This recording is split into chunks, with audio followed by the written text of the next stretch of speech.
Oh, okay, welcome. So we have all our speakers here. He made it because he sent me a message yesterday that he was waiting at the Abu Dhabi airport. So I give the floor to Natalie to start our program. Natalie, the floor is yours.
Between east and west, and close to the source of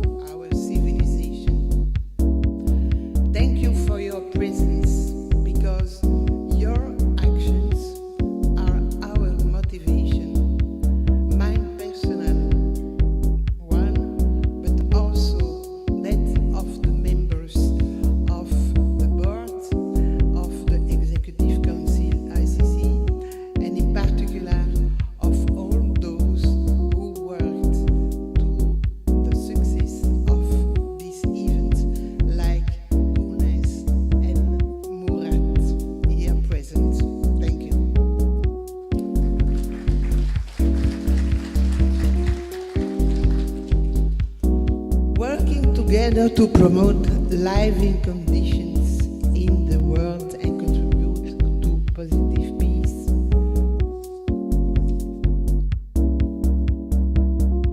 Strength of the ICC, naturally, as Rotary International action on the ground,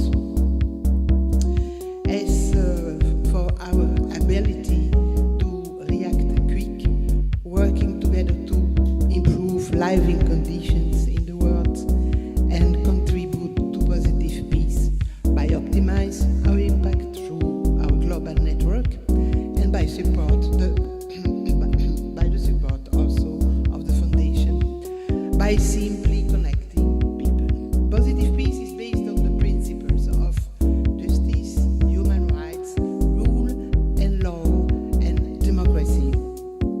No peace will exist until everyone has access to water, health, education, food, work to support their families. The ICCs encompass all strategic axes, areas, causes, but we must conduct a special reflection to target our action on the promotion of peace and conflict resolution precisely in that region in conflict. ICCs are Rotary's oldest program dedicated to promoting peace. In 1921, in Edinburgh Convention, helping to advance peace became Rotary's fourth goal. The first in the country committee was established in 1950 between France and Germany to promote peace and mutual understanding. And at the time, Robert Haussmann says Rotarians must now be at the forefront of the ideal of peace. The ICC, born in Europe, have continued to expand worldwide. There are now over 700 ICCs and 75 national coordinators, and regularly I attend the signing of charters. The US and Mexico signed the charter recently and are extremely motivated to work together.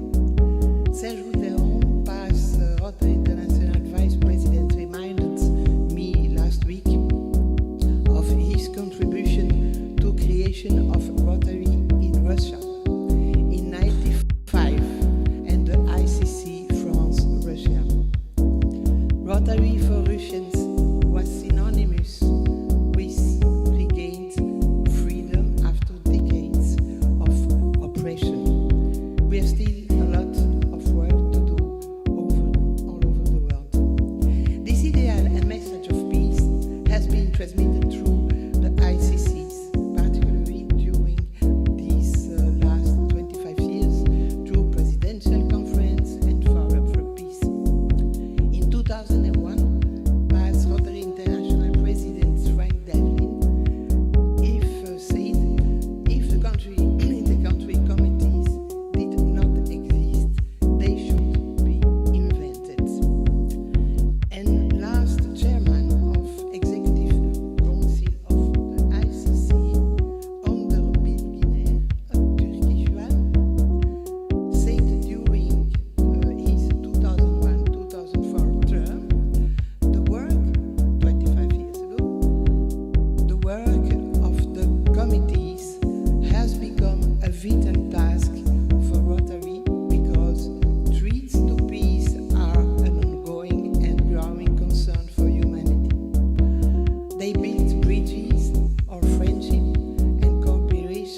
1979. He is a mechanical engineer with a PhD degree in simultaneous simulation technologies. He acts as the chairman of a board member of several technology and aerospace companies he co-founded. He is also an adjunct faculty at several universities teaching computational fluid dynamics. Rotarian Emre Öztürk has been a member of Ankara Bahçelievler Club since 2008. After serving as the district secretary for 3 years, he was elected as the youngest governor of his district. During his year, his district was hit by 2 big earthquakes with more than 50,000 losses, and he tried to motivate Rotarians, Rotaractors, and other volunteers to be active on the field, not only by supplying and distributing humanitarian aid, but also building tent villages, container cities, and schools. 29 global grant projects realized in his year helped the community recover more quickly. Emre Öztürk is a major donor and a benefactor awarded with the Service Award for a polio-free world. He is happily married with a son. Okay, Emre, the floor is yours. Thank you very much. It's okay here? I think we agreed to speak here, yeah. Thank you very much. I was not expecting to be so comfortable for a 3-minute speech. It's great to see you here. Welcome to Istanbul. Istanbul is the world's only city which has been the capital city for 3 different empires, so it's very unique. And I'm also very welcome from a long, with delays, overnight flight. So in 2 slides, I'm going to show you what we have done during the earthquake. At first, I was the governor. Then the second day, we went to the earthquake area, which is a very big area, as big as Portugal, I can say. So we found out what is needed there, and we sent 200 trucks, lorries full of humanitarian aid, including water, food, heaters, blankets, tents, toys, hygienic stuff, even body bags for the dead people. And then we set up the first tent village. With the support from 2440, we got the tents. And then we set up the second one, we set up the third one. With 3 tent villages, we provided temporary living conditions. And then we set up 2 container cities, which are still being used. People are still living there after 2 years from the first earthquake. And all the districts, 3 districts in Turkey made a lot of things. There was a field hospital from 2020. We made a school. We made 3 renovations to different schools. We bought 2 mobile units. One is a mobile kitchen, one is a mobile kindergarten. We bought 7 ambulances for the hospitals. We bought 10 tractors for the farmers. We donated more than 80 pregnant heifers to the people in the rural areas, and countless medical devices were donated to the hospitals. With the ICC, we did a lot of things. Thomas is going to talk in detail with these, the German and Turkey ICC, and the support from German Rotarians. They provided equipment for 54 schools. They provided support in the containers villages. They built 2 educational cultural centers, and they helped 131 children who lost their limbs, and they also donated a mobile learning unit, which was all done with German and Turkey ICC. Can we please move on? One more, please. And yes, the below one, the GGs are the global grants. We did 4 global grants, one for burn survivors, the other is, again, a pregnant heifers to the villagers. The other was a mammography equipment and also a USG device, which is ongoing. These also were done with the support of ICC. Can we move one more slide, please, to see which ICCs contributed?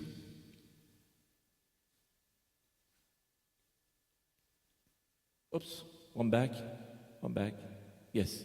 ICC, GBNI, Austria, India, Germany, USA, and Turkey did this with their contributions. So we appreciate their support. In my last minute, I would like to thank Stephanie and also Tom Gump, because when I was the governor, I received an email from you, and you were asking how you could support personally, and we said that you could own a container in our container city, and both Tom and Stephanie, they sponsored containers. So I have brought Two pictures for you, the people living there, with your containers. I'd like to present it to you, Mr. President.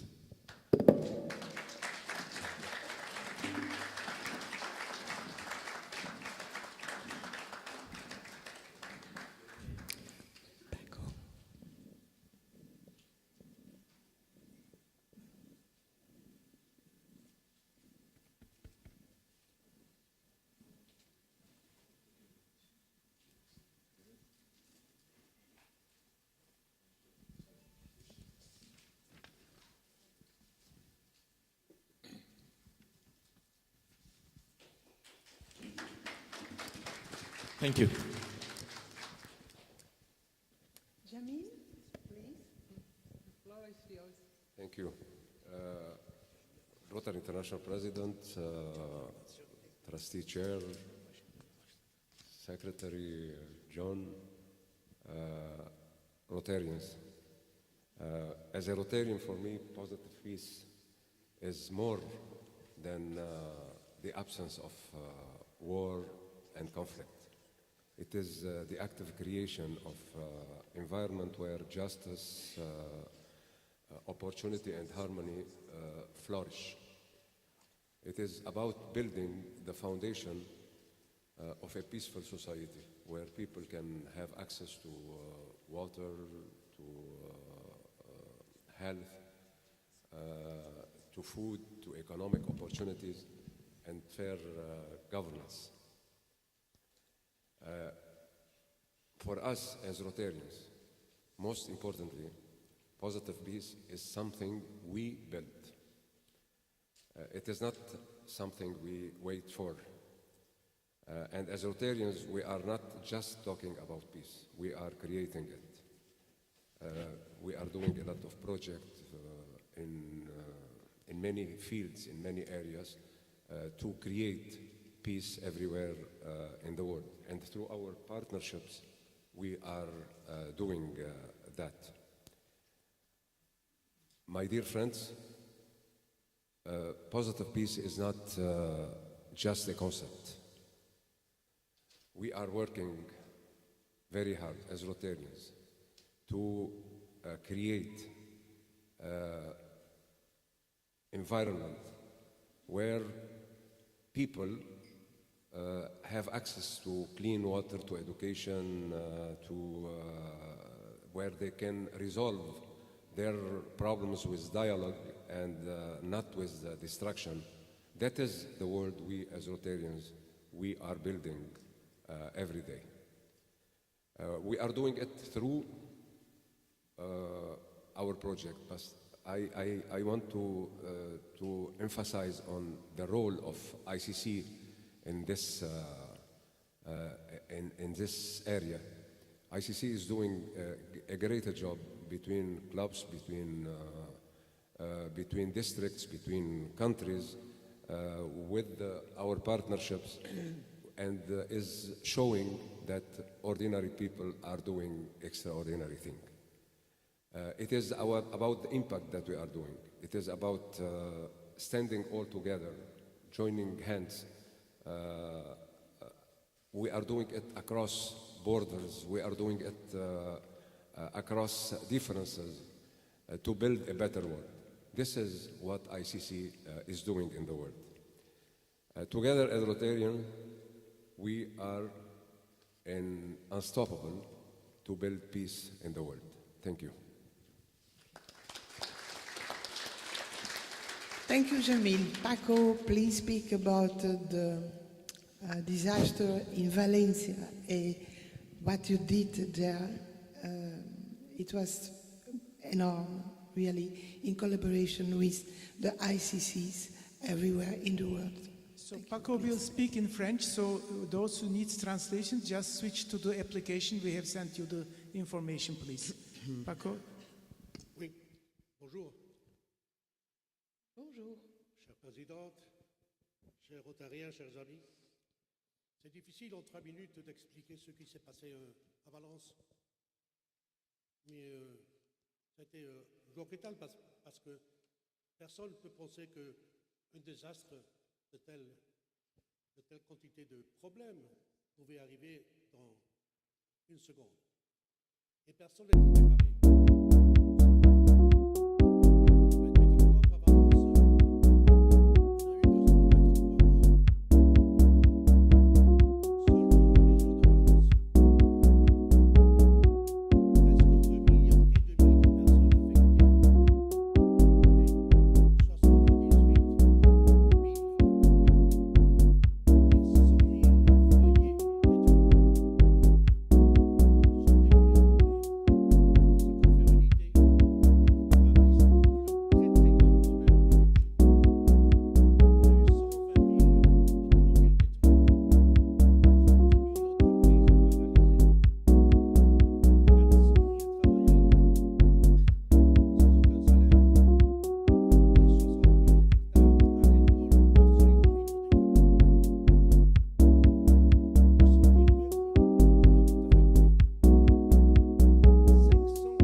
friendship, some want professional development, and some, like me, joined because we heard the word international in the title.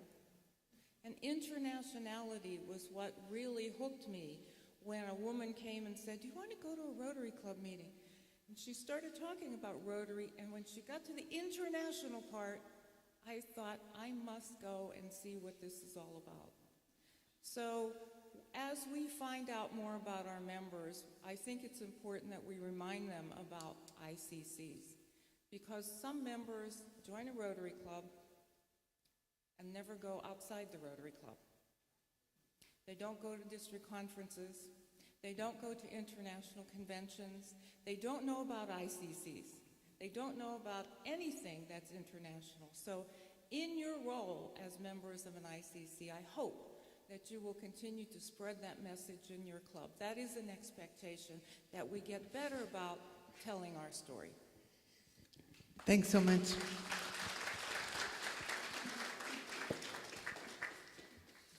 To Mark, I will ask just one question.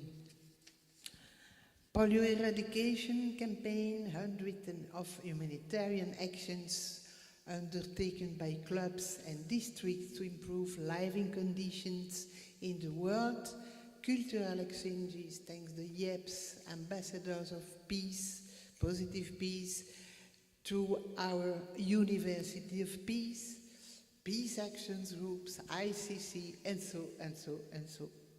What do you think? All these should allow us to access to the Nobel Peace Prize, don't you think? Of course. What do you think? What do you?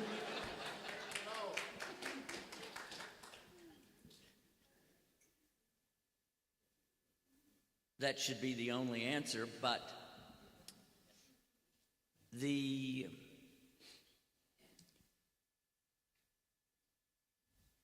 Nobel Peace Prize is a recognition that you cannot really seek. We are informed that if we campaign or lobby or try to promote ourselves as a candidate for the Nobel Peace Prize, we will be immediately disqualified. And we have, and who the nominees are from year to year are not disclosed. Only the recipients are disclosed. And we must just continue to do the work, now more than ever, we must focus on polio eradication. We are facing... Thank you, Tom. Thank you, John.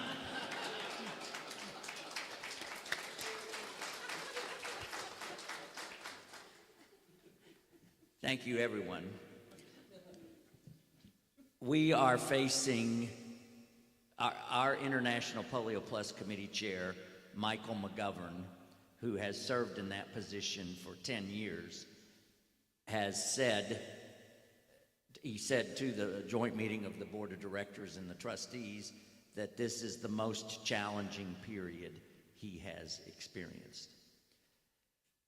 We must face the realities that exist, whether it's our inability to have house-to-house campaigns in Afghanistan, or whether it's the United States government withdrawing from the World Health Organization. We must just face those facts and do everything that we can to enhance polio eradication. Just because the United States government withdraws from WHO does not necessarily have to mean that there will be no funding from the United States government for polio eradication. And our Polio Eradication Advocacy Task Force for the United States, of which I am a member, is working very hard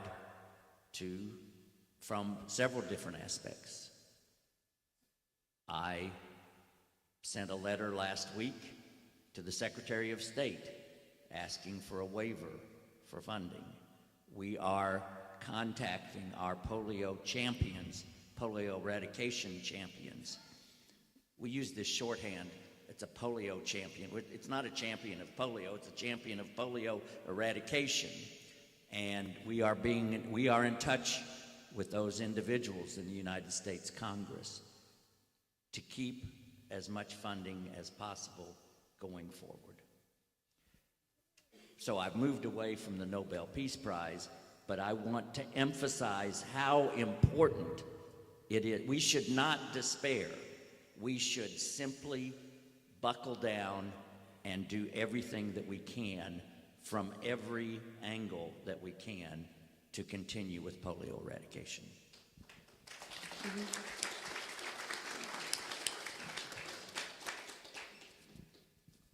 And for John, just one question.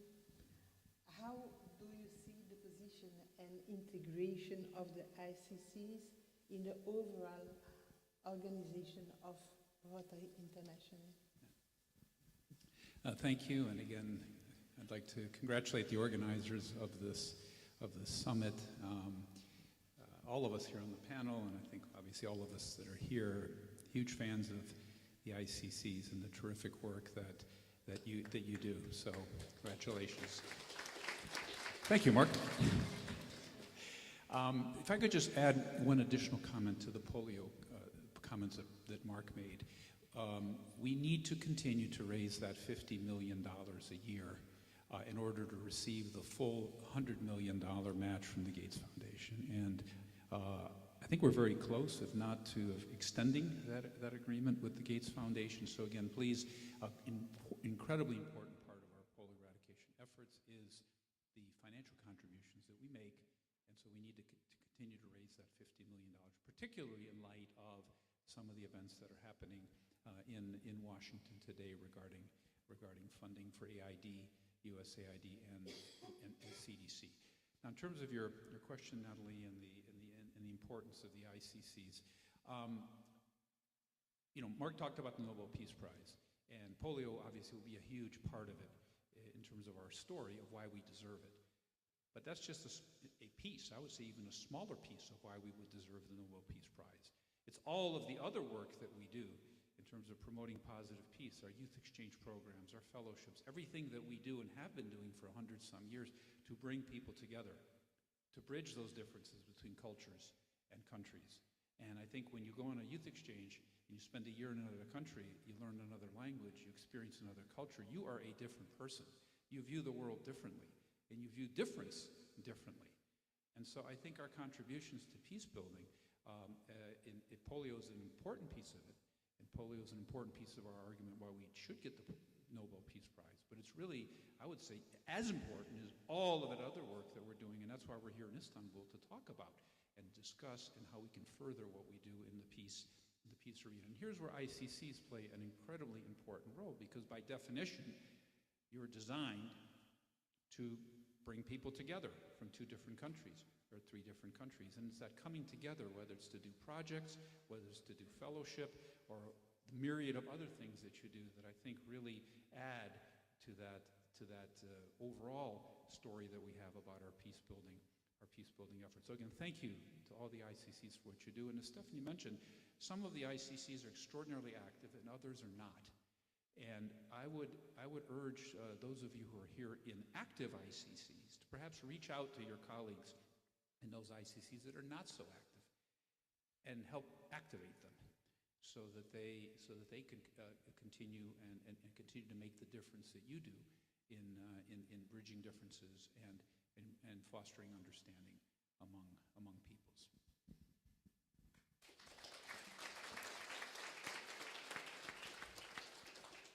Thank you so much to Stephanie, Mark, and John to be here together with us.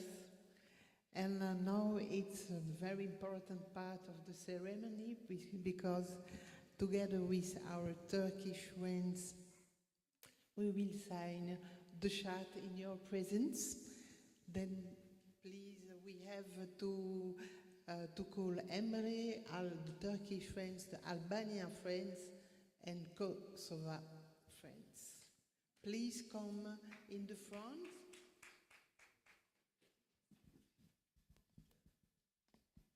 So I call now to the stage district governors of District 2420, 2430, 2440, and District Governor of District 2485, Albania, Kosovo.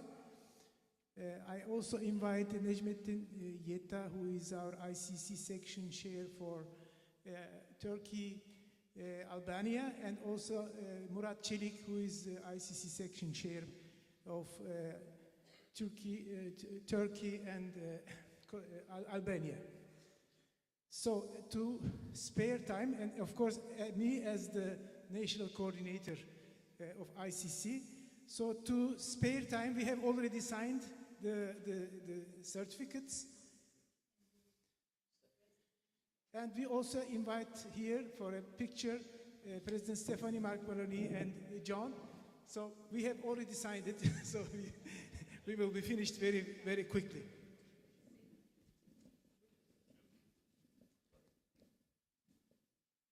Stephanie, we can maybe stand here. Yeah, John. John, please.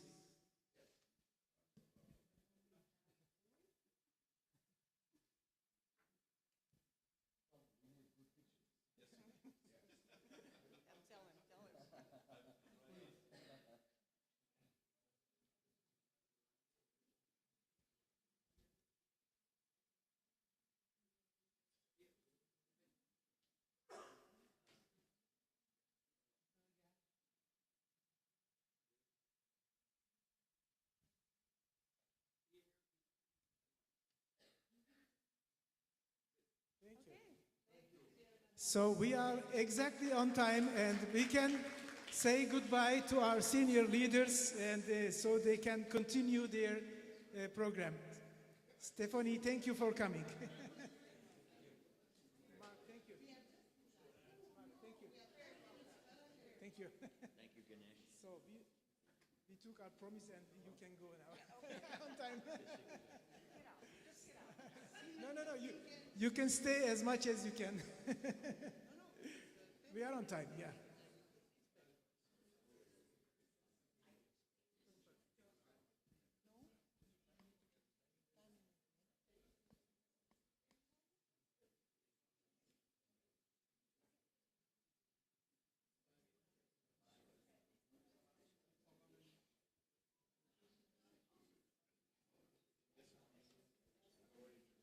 So, dear friends, now we continue our program as we want to finish about 3 p.m. So we will proceed with the panel with the participation of IEP representative PDG Cemil Muawat, Peace Fellow Linda Lowe, and RI Peace Activator Maria Vittorio Gargiolo. So please have your seats on the stage, please. And this panel will be moderated by ICC Chair Executive Council President PDG Natalie.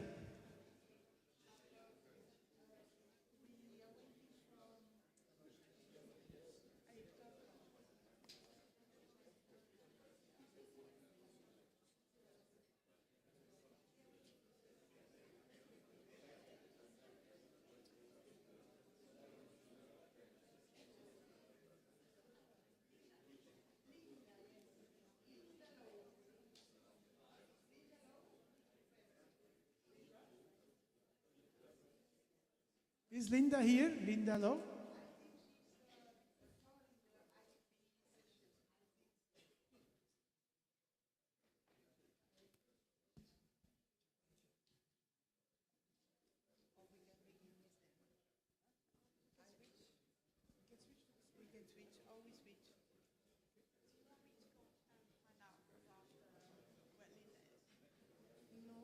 it's better, Linda, you engineer.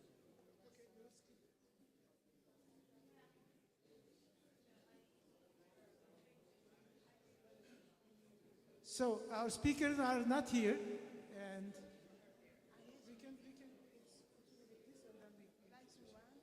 okay, I invite here Ulrike for her presentation, as our panelists are not here yet.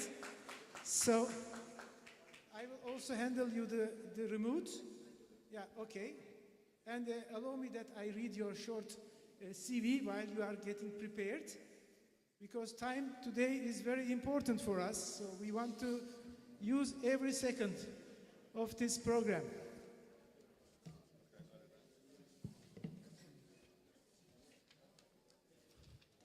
Ulrike and Thomas Vogt live near Freiburg in Germany. They both studied classical music and are music teachers. Ulrike is member of the Rotary Club Mülheim, Badenweiler, and will be the next RPIC, Rotary Public Image Coordinator for Zones 15 and 16. The two have already got to know Turkey a long time ago on many sailing trips. Music for Peace has been working with the Rotary clubs from Izmir and District 2440 since 2023. So Ulrike, the floor is yours. I'll take this one. Maybe better. I think this one is much better. Okay. Merhaba. Good morning, everyone. We are parents of 3 children and grandparents of 4 children. We are very worried about the state and future of this world. Oh, the presentation.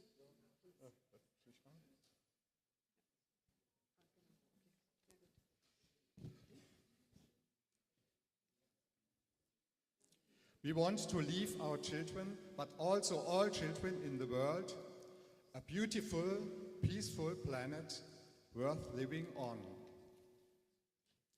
We are music teachers.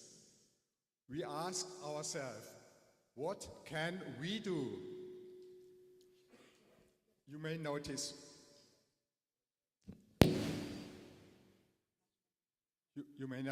my English is limited, so from now I'm quiet. Please, Ulrike. Hello together. Thank you very much for the opportunity to present our project here at the ICC Summit. We are very honored.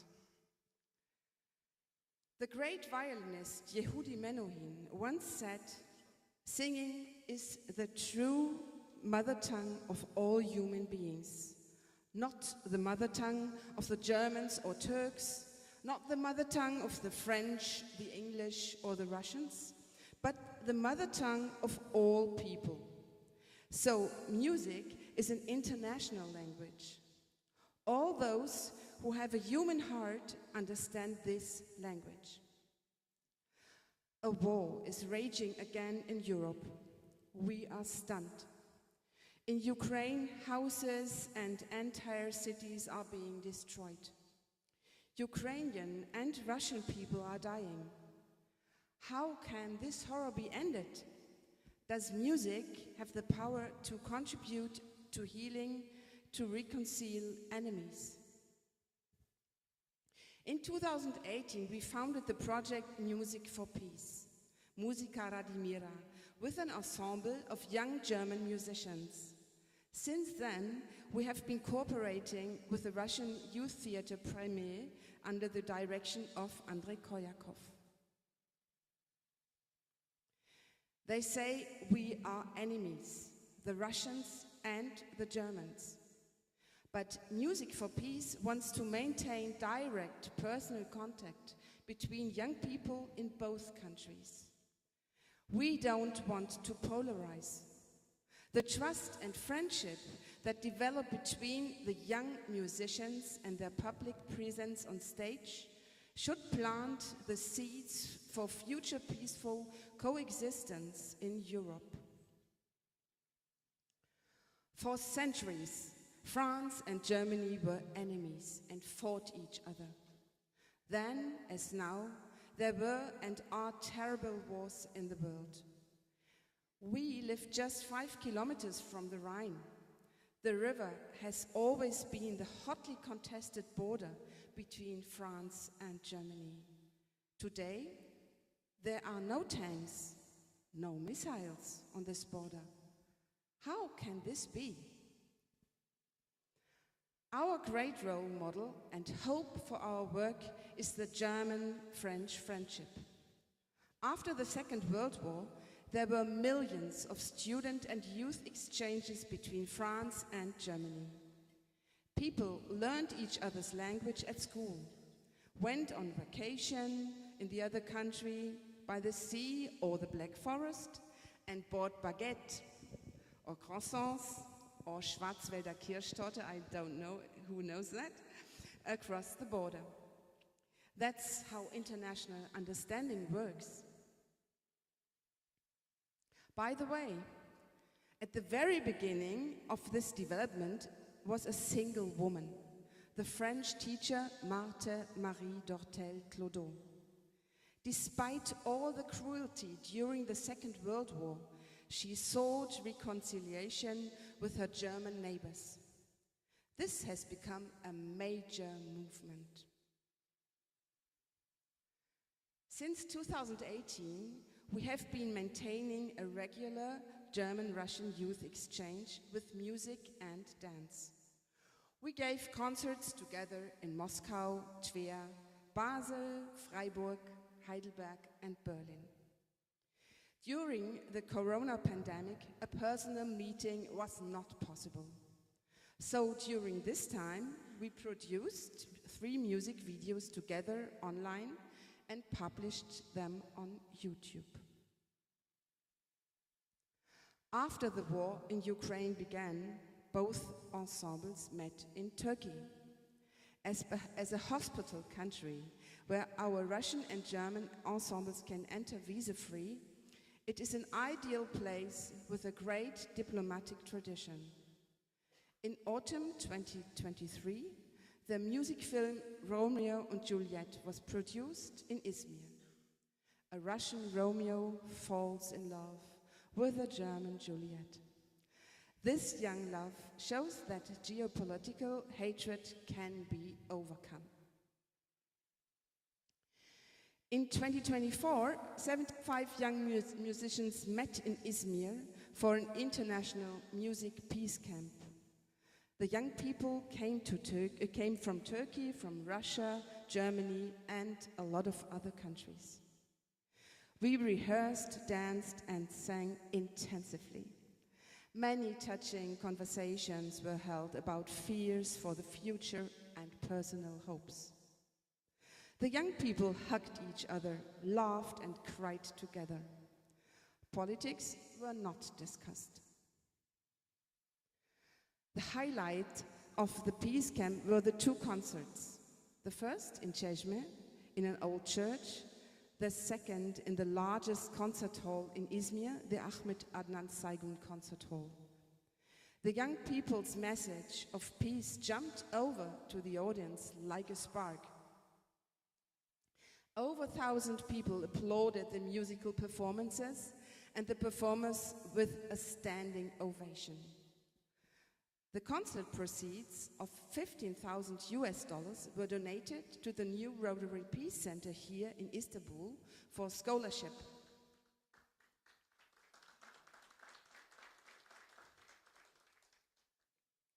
Since the beginning of our peace projects, we have been generously supported by Rotary. The Rotary Club Moscow Humboldt put us in touch with the German Cultural Attaché and organized concerts for us in the Gnesian Music Academy in Moscow and in the German school in Moscow. Our local Rotary Club in our district 1930 accompany us with a wide variety of concerts, benefit events and projects. Both gave a great support to the Peace Camp 2024. For our projects in Turkey, we had a wonderful collaboration with 12 clubs from Izmir in District 2440, starting in 2023 with the wonderful governor Aida Özerin. Is she here? She's on the other side, yeah. Okay. We were supported not only financially, but also in organization and logistic. The people in charge were Nevin Chan, chair of the Peace Committee 23-24, Barbaros Salman, chair of the Peace Committee 24-25, and Emre Kaynak, genius in organizing and universal problem solver. He's over there. We are also very pleased to receive a visit from Governor Mert Kuro, which is sitting here in front, with his team from District 2440 during the rehearsals. A big thank you from us for all the support. In September 2022, Music for Peace, Musica Radimira, was awarded with the prestigious Göttingen Peace Prize with €10,000 in the Berlin Memorial Church. Before the war in Ukraine, both Russian and German regional television stations and newspapers reported on our projects. Large articles about the peace camp were published in the Turkish, in the Russian and in the German Rotary magazines. The responses to official inquiries to the German federal government and the Russian embassy in Berlin were positive. Youth exchanges and joint cultural projects are supported as an important contribution to international understanding. We are looking forward with confidence. The work of bringing people together continues. We would like to organize another peace camp in Turkey next autumn. We have already had initial discussions with our friends in Izmir. Perhaps a highlight of the event could be a peace concert in Istanbul. We would like to invite you, young international musicians again from all over Europe, or all over the world, we don't know. If anyone has any ideas and would like to help, please speak to us during the break. Are there any big visions for the future? Yes, there are. What if individual concerts could become big peace festivals? When the spirit of Woodstock is resurrected in Kiev, Moscow, Berlin, Paris, and Istanbul. Thousands of young people meet in a wonderfully peaceful atmosphere and take the future into their own hands with enthusiasm and excitement. A festival like this can also become an international forum for networking, young people from science, culture, and business. A catalyst for innovation, a meeting place for Homo sapiens and not for Homo politicus. That's a big idea, but together with Rotary we can do it. Rotary is big, the magic of Rotary. We know civil society dialogue must be continued for peace. We must talk to each other. Music, the international language of the heart, will help us. Thank you very much for your attentive listening. Finally, we would like to show you a 4-minute video of our project, Romeo and Juliet. We will be strong, then we'll write the music of peace. The winds will carry our song as we unite in music and love. We will be strong.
желаешь сна.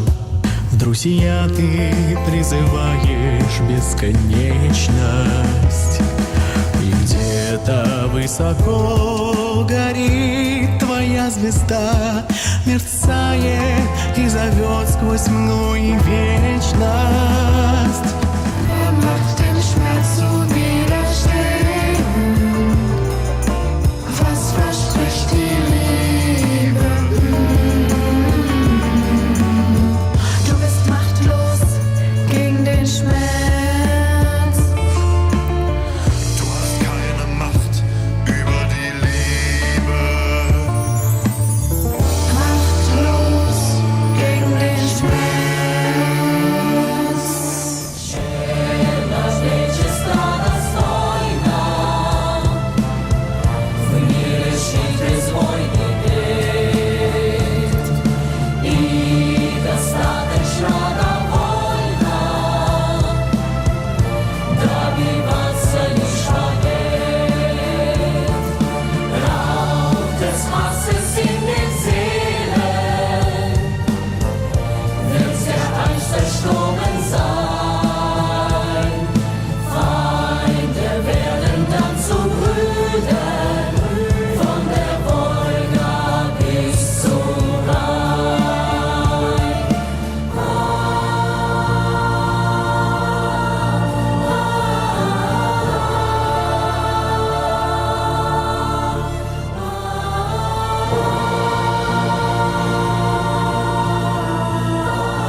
So if you want to see the whole video, you can go on our website, which is gone now.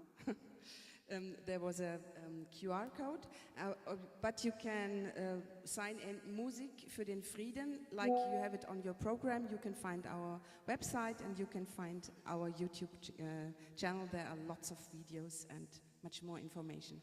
And if you have any questions, you don't hesitate to ask us.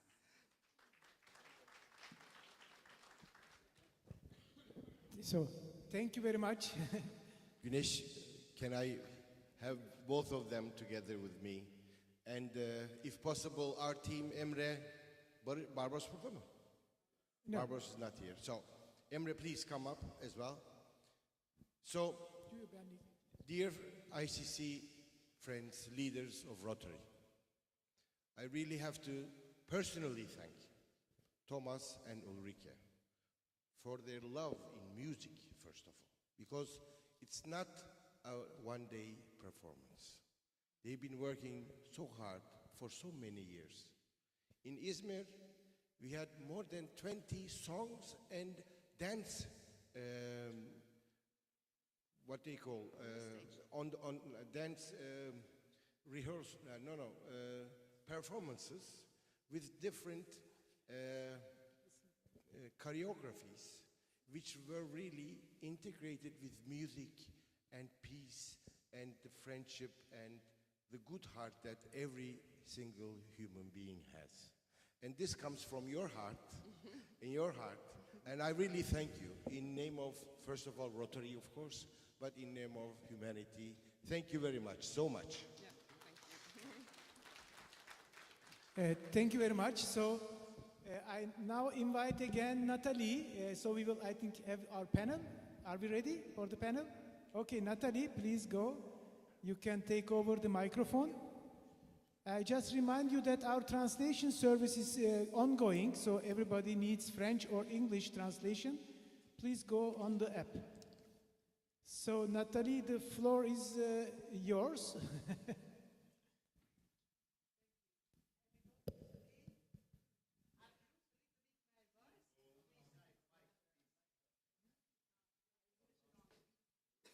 I lose a little bit my voice with this cold yesterday and this no.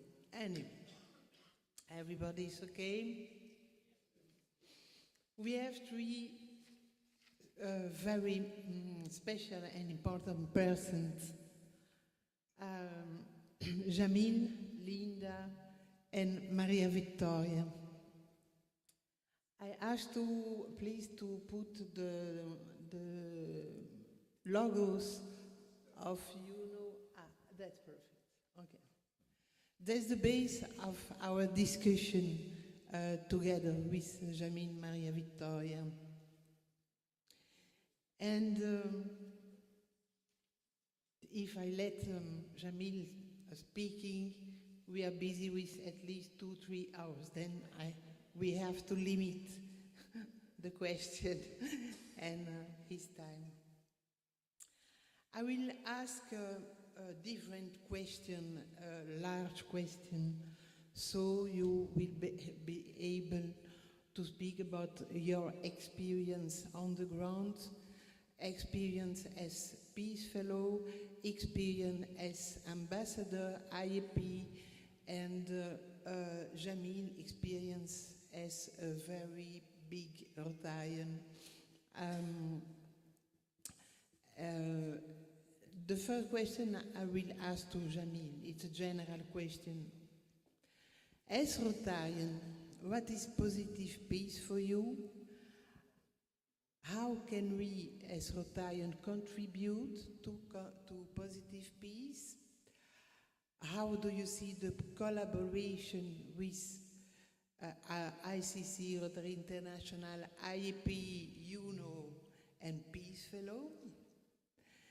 And what are the similarity between the goals, the objectives of UNO, Rotary International, IEP?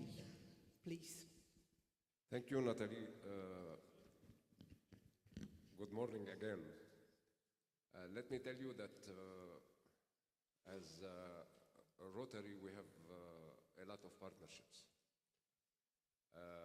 We have the Institute for Economic and Peace. We have the United Nations. We have the Rotary Fellows. All of them, they do not compete. They complete each other. Rotary is an institution that has 1.4 million Rotarians in the world. We are in 200 countries. We are everywhere. We are using this friendship between all of us on all levels, on the international level, to serve our communities. Faisal, it is, Rotary is a global movement of action, bringing together all these people to lead the humanitarian project and create sustainable peace. The inter-country committees are the committees that build the bridges between the nations, that they foster international cooperation and grassroots diplomacy. They allow Rotarians across borders, across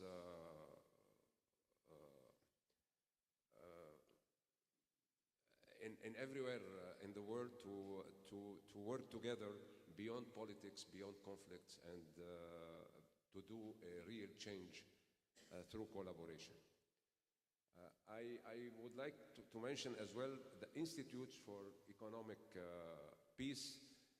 They are those who bring science behind the peace. They give us the data for research that they do, the positive framework of peace, to design our sustainable project to tackle the root causes of conflict. This is how we are working all together in this field. I want to emphasize on what Rotary is contributing, what Rotary is doing. We are doing everything through humanitarian services. For us, the more we work for water, the more we work for health, the more we work for peace, for education, the more we are working to build peace in our. I have witnessed in Lebanon a lot of good work we are doing through the ICCs. In Lebanon, we have 6 ICCs. 5 of them are very active. It depends on the people who are in the committees. We have the Belux Lebanon, we have France Lebanon. All of them, they are very active. They are helping us a lot. We do together miracles in Lebanon. They rehabilitate hospitals. They help us in installing water filtration systems in the schools. They help us in putting solar systems in the hospitals and in the schools. In this work, they are really building the peace in our country. I hope, and this is my message, my final message, for those who do not have ICCs, they have to create their ICCs in their countries. And for those who have ICCs, please strengthen them, because they are doing a great job to serve our communities and to create a better world. Thank you. Thank you, Jamil. We just sent a container from Belgium, from Antwerp to Lebanon, to Beirut, and it arrived. It arrived because some friends from Lebanon have been to the harbor to take the goods, to be sure the goods go to the right person. I will have to thank you for everything you are doing for Lebanon, because It's a pleasure. we appreciate it. There was medical material, a lot of things, a complete. No, but it's just one example I know very well, and we are very happy because the company CMA gives us the transport for free. They have to know one of the hospitals in Lebanon was destroyed after the explosion of August 4th, and through ICC we rehabilitated this hospital and made it better than how it was. Yes, at least 1, 2 hospitals. It is the Belux ICC Oh. and There was an American one also, I think, who is different. Natalie, I just want to read the CVs of our panelists as we are now, Thank you. as our But senior the leaders other- has left. Other two, And I also want an very announcement that we will not have any coffee break, as you have all noticed, or coffees are on the right and the left-hand side. Anytime you need a break yourself or have a coffee, please help yourself. So we will not have an extra coffee break. So now, first, everybody knows Jamil, but very shortly, briefly, I will read his bio for you, for those who doesn't know him. I know everybody knows him, but for those who doesn't know, he is the district learning facilitator in his district, Rotary Club of Zarta Zavi. As you all know, the district 2452 consists of Armenia, Bahrain, Cyprus, Georgia, Jordan, Lebanon, Palestine, Sudan, and United Arab Emirates. He is a past district Rotary Foundation chair, past district governor, past district chairperson. And he is also in charge of Rotary's extension representative to Qatar, past WASH Presidential Peace Building Conference chairman, and a past assistant Rotary coordinator. He is also past Rotary coordinator for Zone 20B, and his recognitions are Service Above Self Award and Paul Harris Fellow +8. We have Linda with us. She will speak in a few moments. So I am reading her CV that she has sent to me. So Linda Lowe is a Rotary Peace Fellow alumni, Executive Director, Women's International League for Peace and Freedom, US section. Formerly with the International Red Cross, Linda was a Rotary Peace Fellow at the Duke UNC Rotary Peace Center.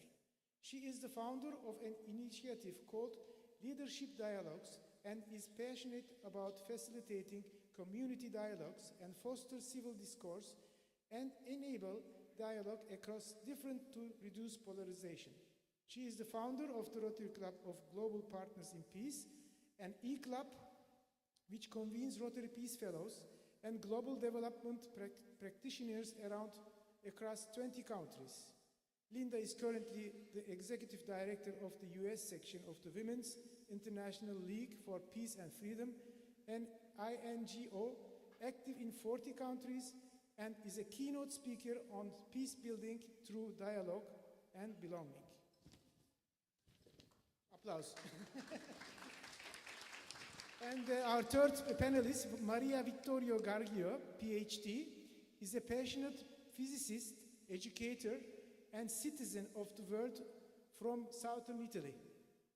She combines nearly a decade of teaching experience with cutting-edge research on EU-funded projects. As Rotary International Positive Peace Activator, she is deeply committed to fostering resilience, global understanding, and innovative education.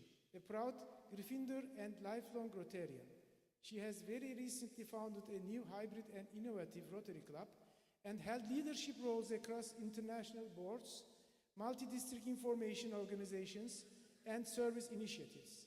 Fluent in multiple languages, Maria Vittoria is an inspiring force, bridging science, education, and service with curiosity and compassion. Thank you, Gunesh. Thank you. I am really impressed by your CV. And everyone, yes. But it's a pity because most of the Rotarians don't know that we have such nice person in Rotary, and we have to promote you and to let you know to more Rotarians. Thank you to be here because I know you are so busy in these days. Then the question for Linda was also a little bit generally. What has been your experience on the ground as Peace Fellow? And in this period of tension, how can you contribute as Peace Fellow to build positive peace? Yesterday we have been impressed going to the bar. Every year, I think 40 fellow,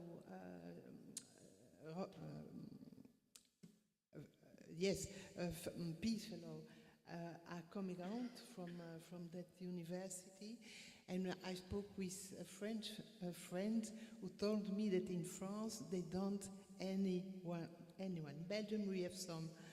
But it's important, I think, for ICC to push, to make promotion for Peace Fellow, because we are speaking about peace, and you are really a complement very important for our brain and for our action. Then please tell us your experience on the ground as Peace Fellow, and how can you contribute yourself as Peace Fellow to build positive peace?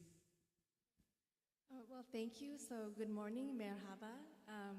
My name is Linda, as you mentioned, and I am Chinese by ethnicity, Canadian by nationality, and in America because I married an American man.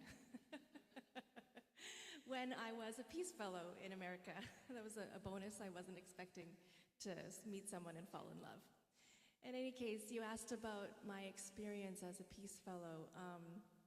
So I arrived into the United States in August of 2016 as a very naive Canadian who didn't know much about what was happening in the United States. After having worked for the International Red Cross in many countries. And that was a time 3 months before a president was elected that was very controversial in the country.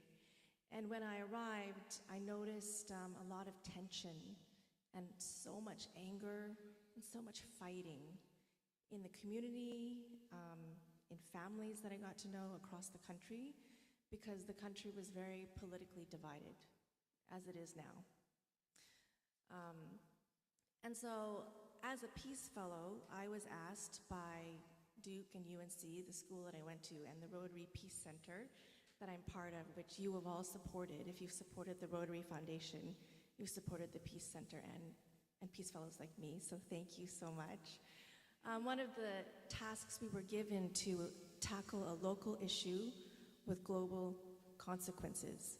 And I felt that what was happening in this time back then, 2016, so that's what, 8-9 years ago, and unfortunately it's still this way, was this polarization amongst communities, which is, I see more and more across the world. And I'm not saying it wasn't there to begin with, but I feel like it's only grown. And so I created a program called Leadership Dialogues, which invites people into a facilitated dialogue, but people who have very different points of view on issues, whether it's anything from gun control to immigration to religion to water rights in communities. And I source these facilitation techniques that really encourage people to listen to each other very differently and to own each other's stories, your own personal experience with something, and then start from a place of common values. So I'll give you a real example of one of these dialogue techniques. It's called third to first person. And I would invite people to pair up. If we had time, I'd invite you to all do this, but I only have 5 minutes, so. I'd invite you to pair up and I'd ask you a question. So a real dialogue that happened in a community was about guns. And the facilitator, I'm giving you an example now, right? Asked the people in the room, tell us about a time when you or someone you know had an experience with a gun that impacted you or your family. Or maybe you heard something on the news. And I watched everybody pair it off in the room, and I watched 2 women in particular. One woman said, when I was younger and I was going to school, to university, I was being stalked. So I bought a gun, because in America you can do that. And I felt safe. I felt like I could protect myself and my family with that gun. This is a woman. And her partner said, when I was younger, my cousin was walking down the street, and a fight broke out. He wasn't involved in the fight, but somebody pulled out a gun, and he was shot, and he was killed. And that has affected me for the rest of my life. So let's pretend that Maria was the woman that had been stalked, and she bought a gun. And Linda, me, I was the one that had the cousin that was killed. We would listen to each other's story, and then we would switch.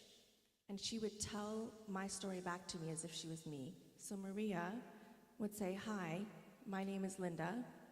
And when I was younger, my cousin was killed in a fight. And I would say, hi, my name is Maria. I'm not, but, and when I was younger, I was stalked, and this is why I bought a gun. And you can see in that exchange, we have to listen to each other very differently, because we have to step into each other's shoes and become that person.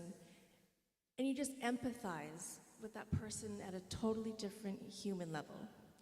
And you understand immediately where they stand on the issue of guns. I'm pretty sure that the woman that was stalked and bought a gun felt she should have the right to that gun, whereas the woman that lost her cousin was probably not for a lot of guns in the community. the facilitator didn't ask right away, how do you feel about whether or not you should have the right to guns, right? So this is a very American issue, but my point here is you can use this exercise and many other techniques to facilitate conversations that reduce tension and connect us as people first in common values. Because what do those two stories have in common? Safety, the need for safety. They just get to it differently. And so from that common place, we can start to identify shared values and then start to move forward together, ideally with common goals. And so this program that I created is now being implemented in communities across, many communities across the United States and also internationally, both virtually. During COVID-19, people started to ask me, can you do this in Zoom? And I immediately thought no, because it's such a human experience, but actually we found ways to do it virtually. It really surprised me. So we do them internationally as well. Many Peace Fellows facilitate this program with me. And so how does this contribute to positive peace? It enables us to listen to each other differently. It helps us to ensure, if we're communicating openly, to address a conflict before it even happens. And if a conflict does happen, it helps us start to address the conflict again from a human first perspective, not from a political perspective, not from, being grounded and stubborn in our own points of view, but instead listening to each other's points of view. And in that way, we hope to create peaceful communities before conflict even happens. And so that's a little bit about what I've been doing as a Peace Fellow, former Peace Fellow, and with my other former Peace Fellows. And I'm happy to answer any questions if you have them, but I think I'm sitting beside two people that are much wiser than me. I'm so impressed that you're a physicist. I'm so bad at math, so that's what I have to say. Thank you for hearing my story. You're welcome.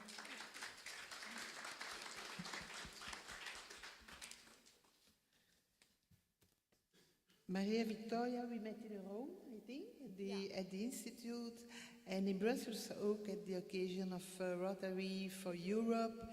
Very nice organization from our Italian Rotarians, grouping 35 Rotaractors, exceptional Rotaractors, to spend 3 days in Brussels at the European community. And she was speaker there also. Then the general question for Maria Victoria is what is exactly peace activator, because everybody don't know that. How positive peace activators can be of support also to ICC and of course to clubs and districts in project development. And can you give some concrete examples of collaboration between IEP and Rotary International? Thank you. Thank you for the question and for the introduction, and to both of you for your speeches and inspiration. So I will start. The three questions are actually a whole question is very much related in its parts, and I will start from what's not a positive peace activator, because there is a lot of confusion that I hear about the differences between a positive peace activator and a positive peace ambassador. Those are two very different things. The ambassadors are a program from the IEP itself.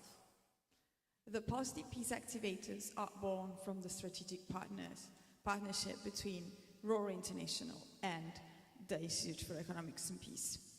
This group of people, has been training right now, because the Middle East North Africa Court is being training in this moment in the room next door, and they have the program of training has been developed exactly for them to be able to support club, district, ICC, multi-district, and so on. Every single member, basically. They are Rotaractors, Rotarians, Peace Fellow, that have been selected to enter the training by Rotary International according to their previous project, their skills, their capacities, and so on. So there are different cohorts all over the world. There is one in Europe, there is one in North America, one in South America, one in the Oceania region, three different one in Africa, then the new one. It's again Middle East and North Africa that it's developing at this very moment next door. So the training we have received, it's a training not only peace, the pillars, but also how they interact, for instance, with the avenues of service that we have and with the areas of focus, how to then implement them in our own project, how to customize our project, the new ones, to think new ones, to be able to use the pillars as well as a tool, but also to reformulate the traditional one, which we want to continue because have been great so far, but maybe to tune them up a little bit so that the impact could be a little bit better, because it could be systemic rather than just linear. A community needs I don't know, water, and I'm going to buy the water for them, or I'm going to build a well for them. It could be way more systemic. So the majority of the training, it's about, again, positive peace, the pillars, and how to develop systemic projects, or projects that try to address systemic problems rather than linear, which is the way we basically, the majority of time, act. There's also another thing. Again, these people, we have been trained by RI with IP.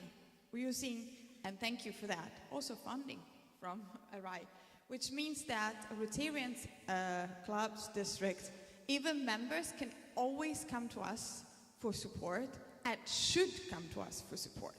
Because in a way, if you don't, then you're giving up on the return of investment of your own money, which is a bit kind of not smart, let's say like that.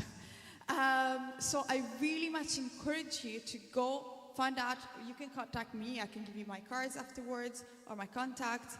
But there is a website on my Rotary. You can find a lot of information about it. Find out the closest cohort to you, contact them. They will be at your disposal because that's why they've been trained.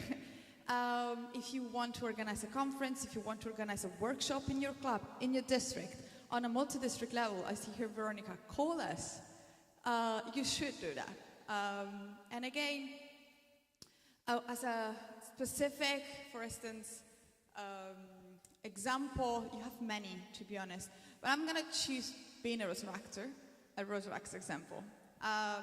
And there's been a project that's going on for a long time that started in 2013 in Serbia, I think, or in Romania, I don't remember well, but it's a Rotaract MUN, so a model United Nations.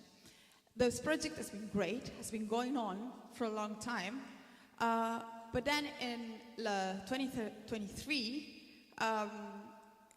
okay, there was a little bit of gap, of course, because it was going on around all over the world. They had sessions in New York, they had sessions in Lebanon, they had sessions in Mexico, in Nepal as well. But then COVID happened, of course, and then the conference, of course, was live, and then kind of lost the momentum during COVID. So it was the time to try to redo it again. I am very close friends with the people who started it, and I had just received the training from Rory and IP. So while discussing, we thought about why don't we do a new edition, and we tried to again, turn it a little bit. So what we did is that we invited the IP to give a training to the delegates, so that while they were drafting out the resolutions, they would implement or write them, relating them with the pillars. The reason why the pillars are very important, and the reason, for me, the most important reason for the partnership, it's measuring. Okay, negative peace or absence of values, violent conflicts, you can measure it by just saying it's not there. So it's there, it's not there, it's easily measurable. But it's not always the case. We have to build peace, not just resolve the conflict, and we don't always have the power to do that. If you want to build positive peace, you need to be able to measure it. Even for our project, I'm going to be very, very trivial that if we want to have a grant, then we need to be able to prove that we will have an impact. And it's way easier to fund well constructions, distributing water, or any other kind of project, because you can actually measure the people you're going to be impacting.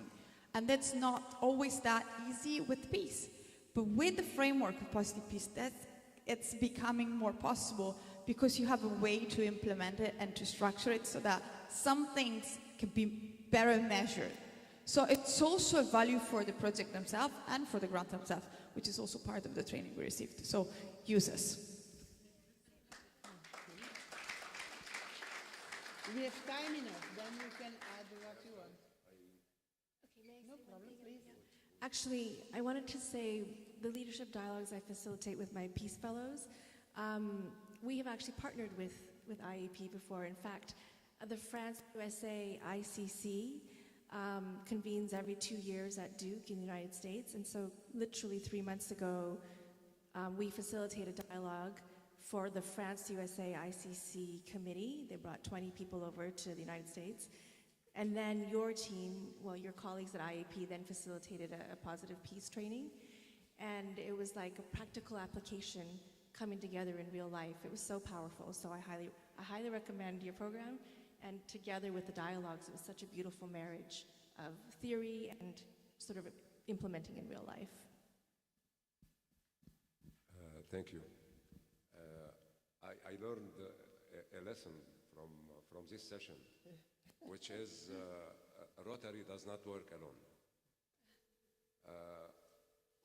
We have the ICCs that they build these relationships, the IEP that provide the tools to measure the peace. We have partners with the United Nations that amplifies our reach, and the Peace Fellows that are the legs, our legs, to go on the ground. What I want to say, if we truly want to build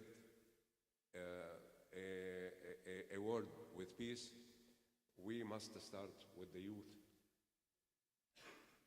Young people are the future leaders. They are the decision makers. They are the peace builders of the world. When we empower them today, we ensure a more peaceful world for tomorrow.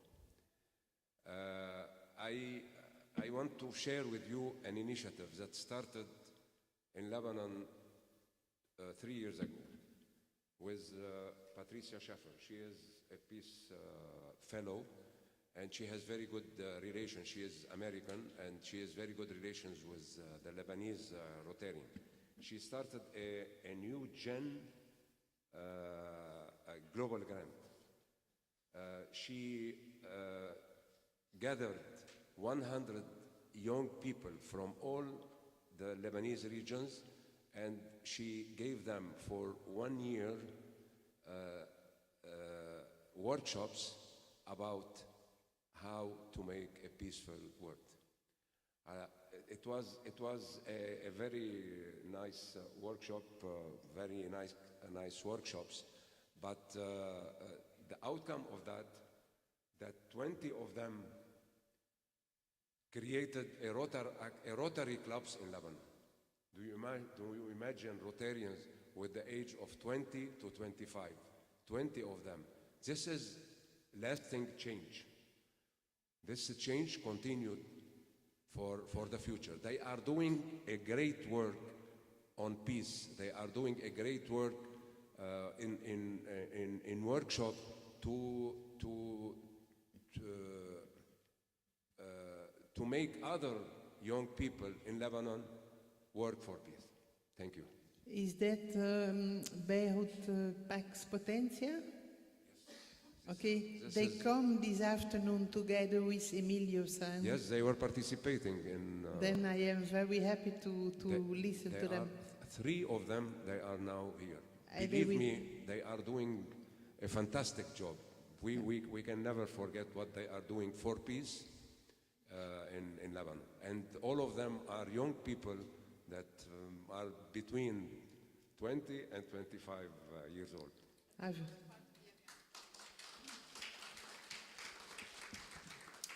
They have an intervention this afternoon at around 2 o'clock, something. Thank you so much. It was so interesting to listen to you. Thank you. Thank you. And now we have Gunesh. Yes, I'm just checking that who we have on the. We have now our next speaker. Let me put her name on the screen. So we have now Dr. Selin Yıldız Nielsen. I know that she is in the room. Please proceed to the stage. And first of all, I want to introduce you our speaker, Dr. Selin Yıldız Nielsen. She serves as a founder and president of the Human Migration Institute, a lecturer of global studies, and the chair of scholars at Risk Committee at UC Riverside. With a career spanning 3 decades, Dr. Nielsen has held roles as a director, professor, coordinator, manager, instructor, and consultant in global education. She has shared her knowledge through teaching undergraduate and postgraduate courses and gave numerous presentations and lectures throughout the world, including addressing the United Nations headquarters twice, speaking on the critical issues surrounding the education of refugee women and girls. Currently, she plays a key role in overseeing both local and international operations and strategically planning the growth of HMI. So the floor is yours, and this is the remote for your presentation. You can. Thank you. Hello. Applause. Günaydın. Good morning. Bonjour pour les francophones. Thank you for being here. I'm really honored to be here with all these peacemakers and humbled.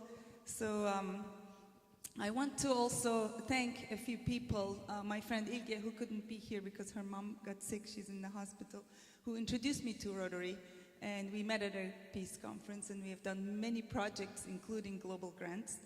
And my friend Heather, my partner in crime, we have done several projects also involving refugees. And my friend who came from Oregon, Kirsten. But most of all, Fatma, who's like the impact that you're going to see. I'll invite her to the podium at the end. Let's see, what do I do? Okay. I don't know where do I press to go. Oh, okay. All right, this is a little bit about me, a professional background, but I also want to acknowledge this land, and its inhabitants, past and present. And this land that we're staying on was cradle for many civilizations, and we are so grateful to be, I think it's working. Oh, okay. We're so grateful to be here sharing this land together. So I wanted to acknowledge and appreciate it.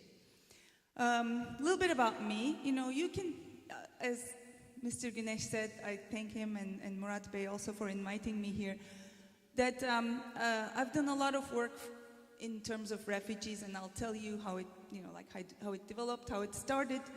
But as a person, I immigrated also. I'm an immigrant from Turkey to United States about 38 years ago.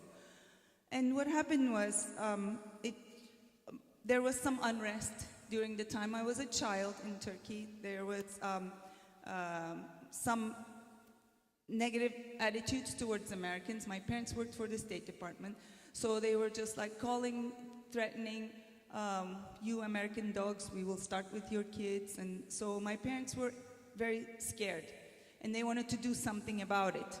And And my father decided to buy a gun to protect the family, and my mom decided to immigrate.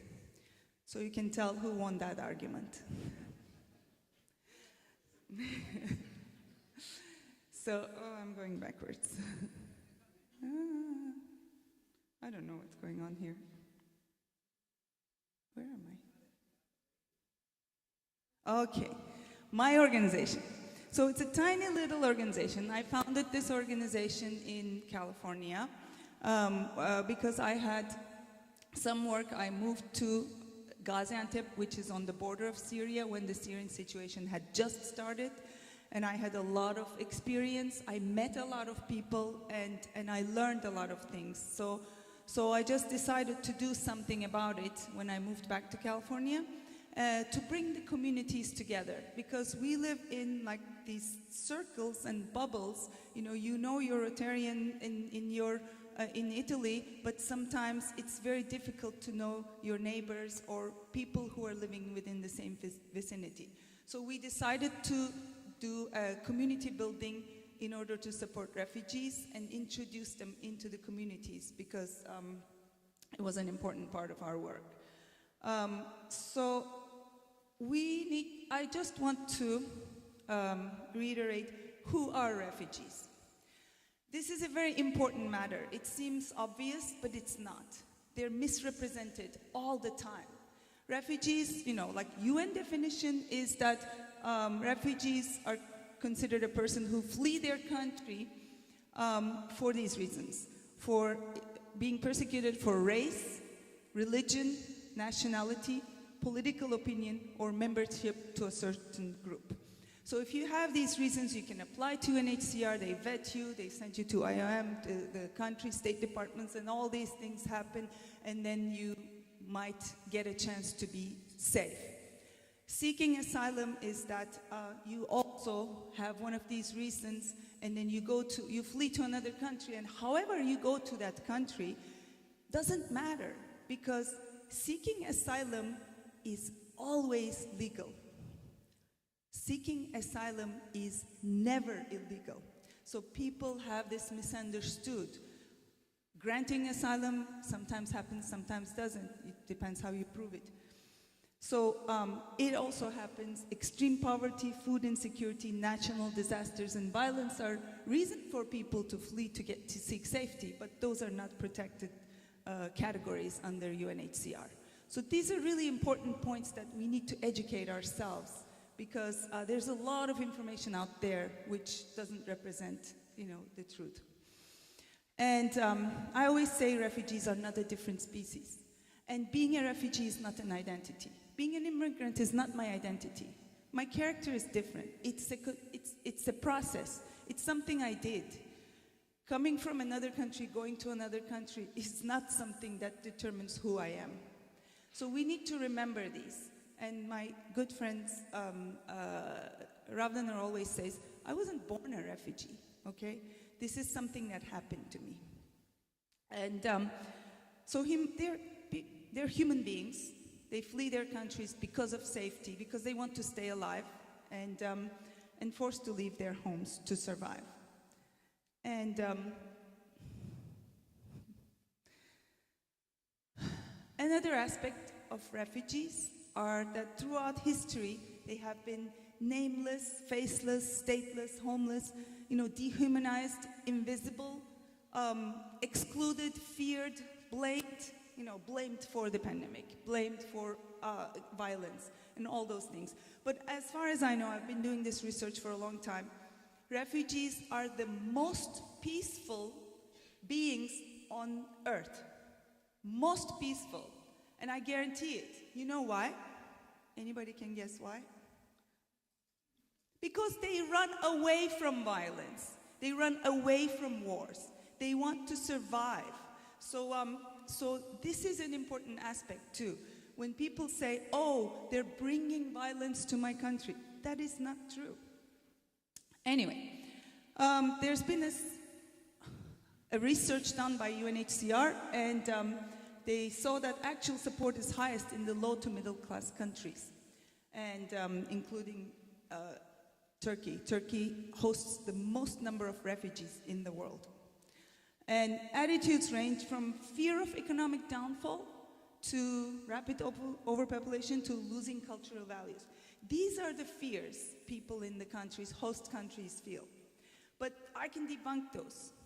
Number one is, any economists here, they will agree with me, population increases livelihood of economy.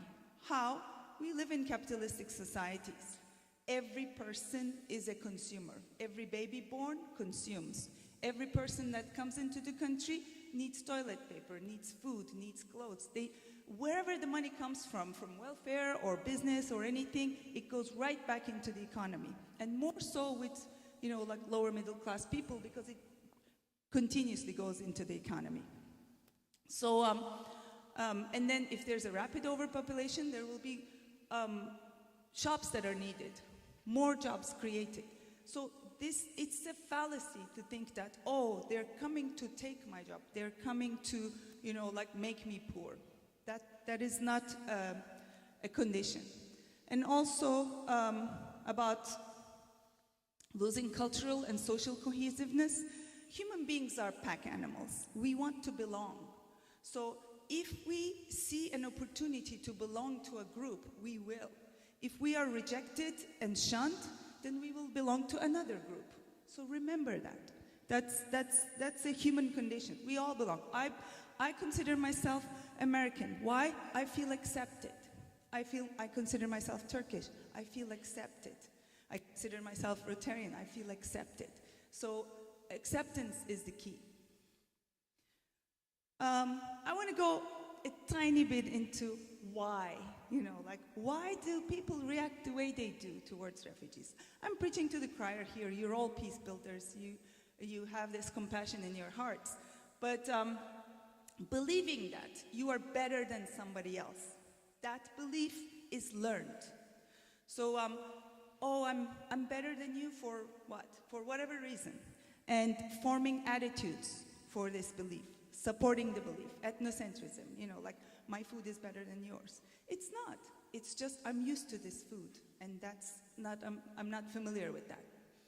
And it from as benign from that going to xenophobia, it creates people's attitudes in their minds, and attitudes are values. This is what we value, and it comes out in our actions. And what do? Maybe we discriminate. We show violence, like, don't come, I don't like you. And then acting on this belief. And then what do? We vote. We vote and choose people who have the same values and attitudes. So this is really important. It comes from very bottom, from the smallest unit of learning. And we adapt to environments, and discriminating attitudes add fuel to the fire. Okay, what does a tiny organization, no funding, nothing, can do? We can contribute to the Sustainable Development Goals.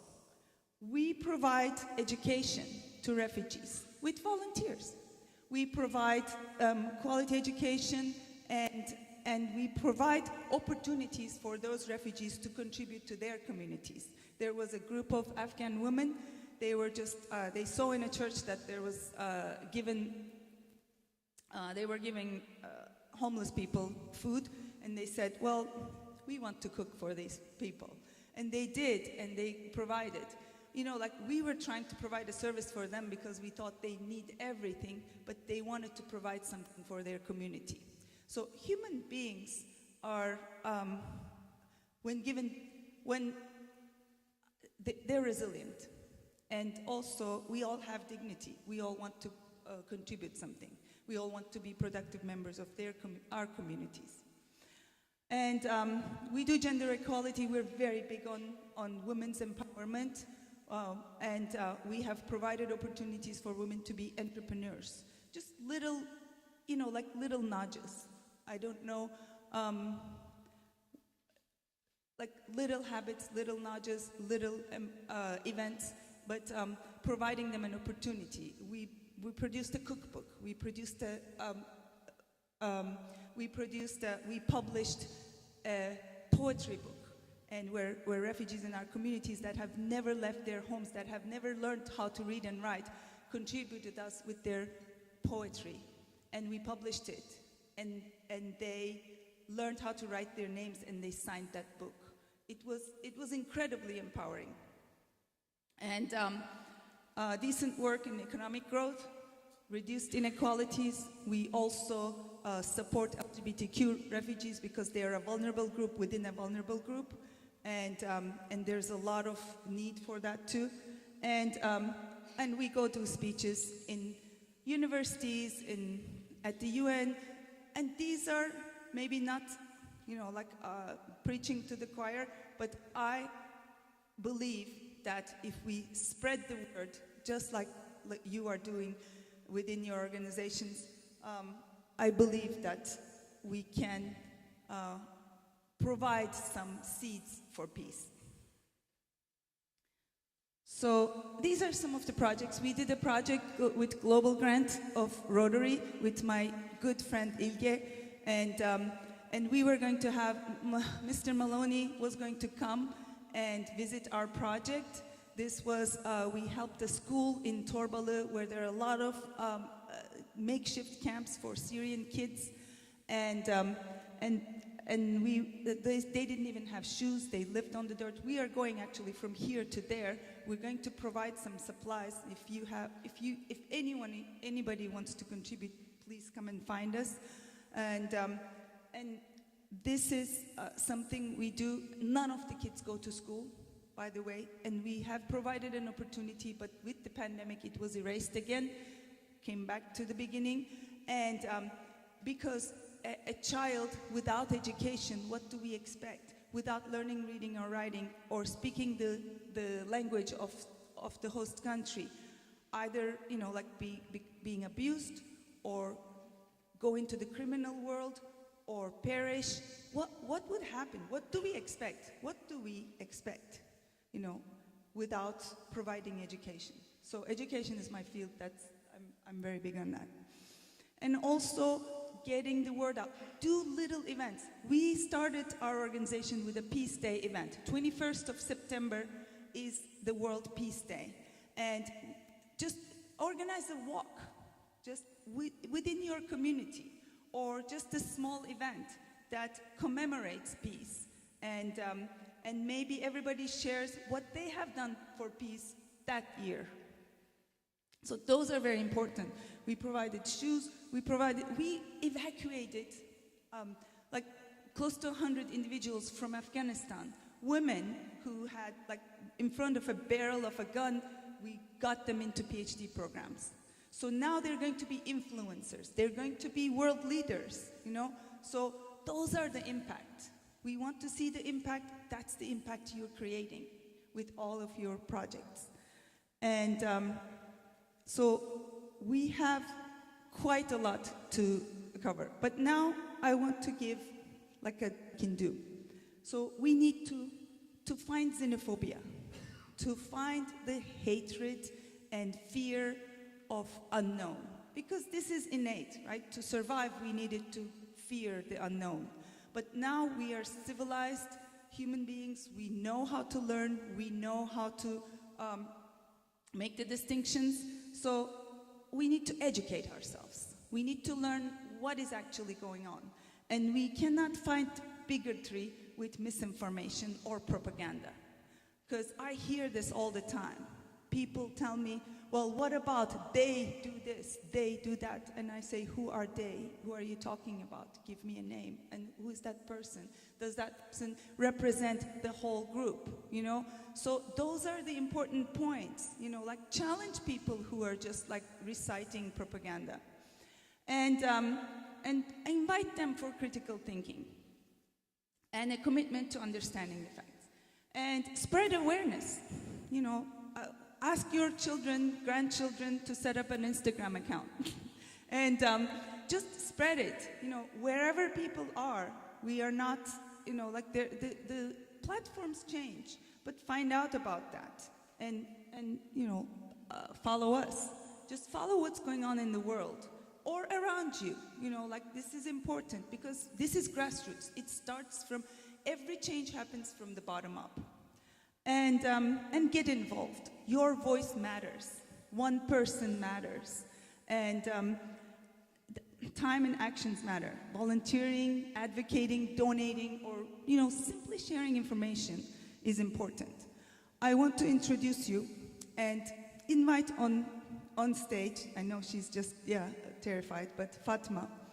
I want to introduce you to her because I met her sister in a refugee camp like 12, 13 years ago. And she was a small child, but she was so brilliant that she could not, they could not educate her. So she went to a science school. In 4 years, not only she learned the language, but she graduated as a valedictorian of that school. And now she's doing her studies. She got a scholarship to go to college, University of California in United States, but she couldn't get the visa. You know, it was a very difficult process at the time, but she is going to college. She is an epitome of the impact you're seeking. So she is going to do great things for this world, and I want you to take your time in the break, talk to her, get to know her. So it's not my word. We just need to connect. Thank you, Fatma, for being here. Thank you.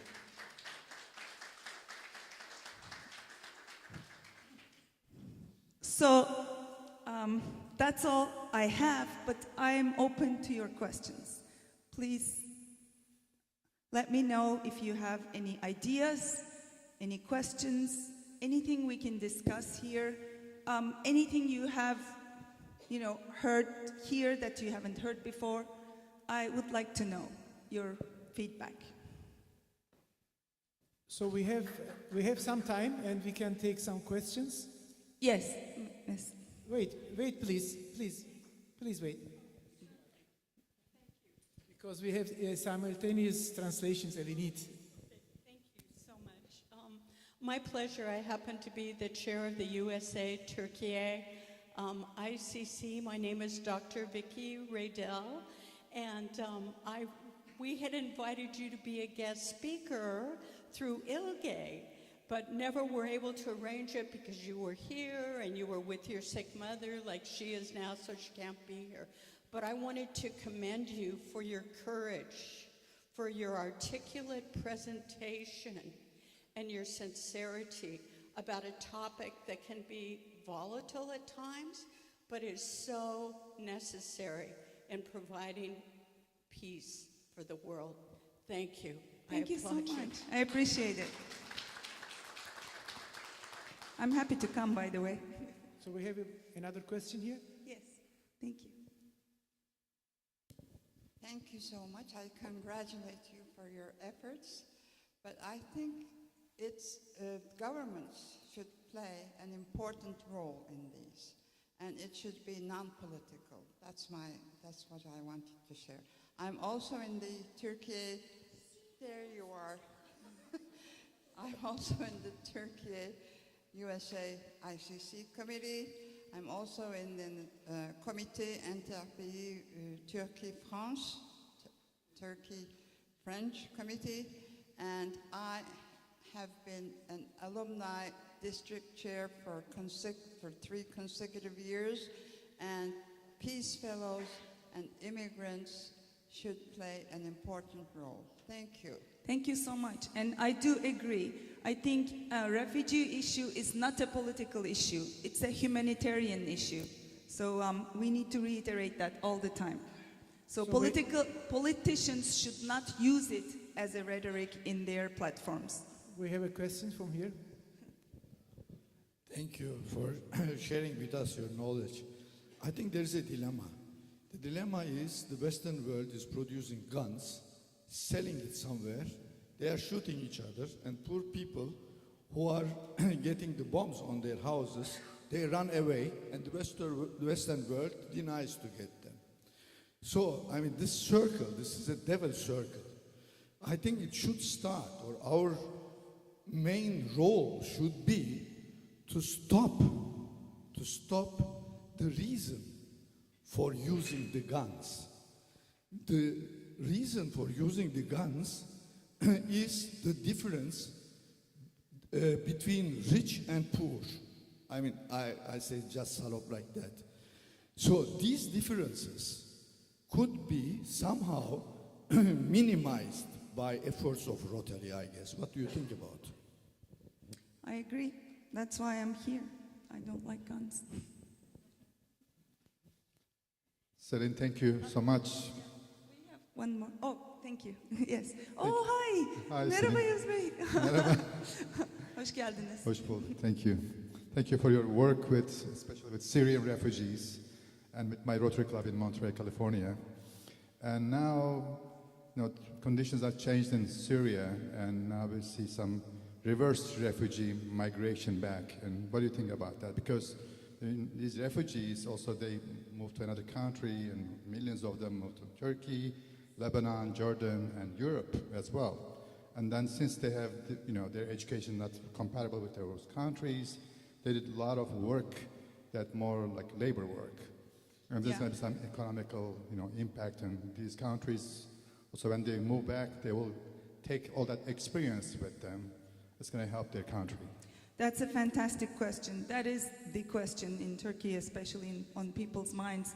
And yes, there will be some that will be returning, and they need to get ready to return, and there will be that are staying, like Vietnamese refugees all did not return back to Vietnam when situations improved, or Koreans.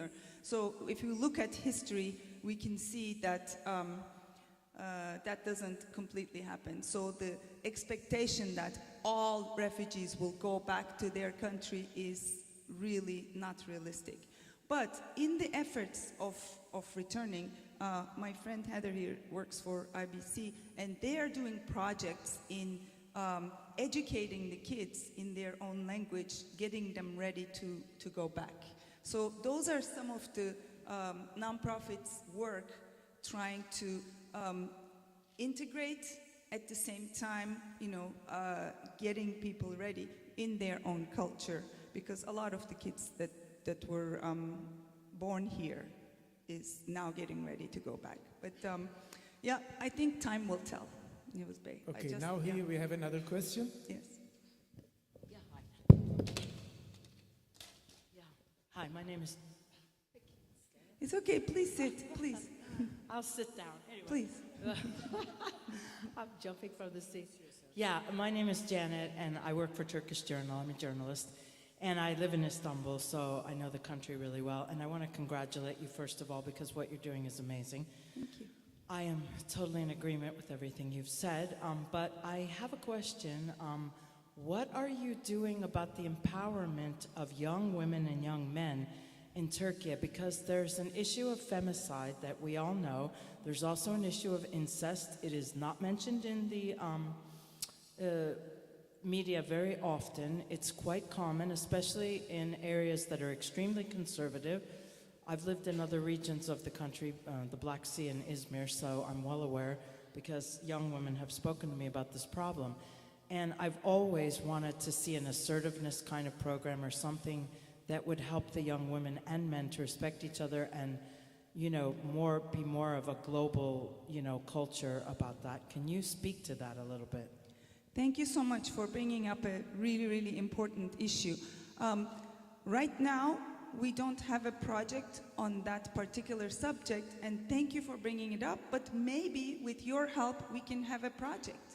Maybe we would put together something that would address that would bring it to the forefront, or help save some women from being killed, or from being falling victims. So thank you for bringing it up. So here we have another question. This is just a comment. I want to say thank you very much for raising that. Tomorrow there is also a session on voices from Syrians in this very same hotel. I've just put it on our WhatsApp group, and that will be actually facilitated by Mediators Beyond Borders International. One of our peace scholars, Martin Scott, will facilitate that. And then in the breakout session in Calgary, there's also a session, Refugees Beyond Borders. So I'll connect with you on that one as well. I would love to. Thank you so much. What's your name? Anne-Marie, thank you so So much. here comes another question. I think we will take 2 more questions, then we have to proceed with our next speaker. Thank you very much. What you said was very close to what we did when we became governors.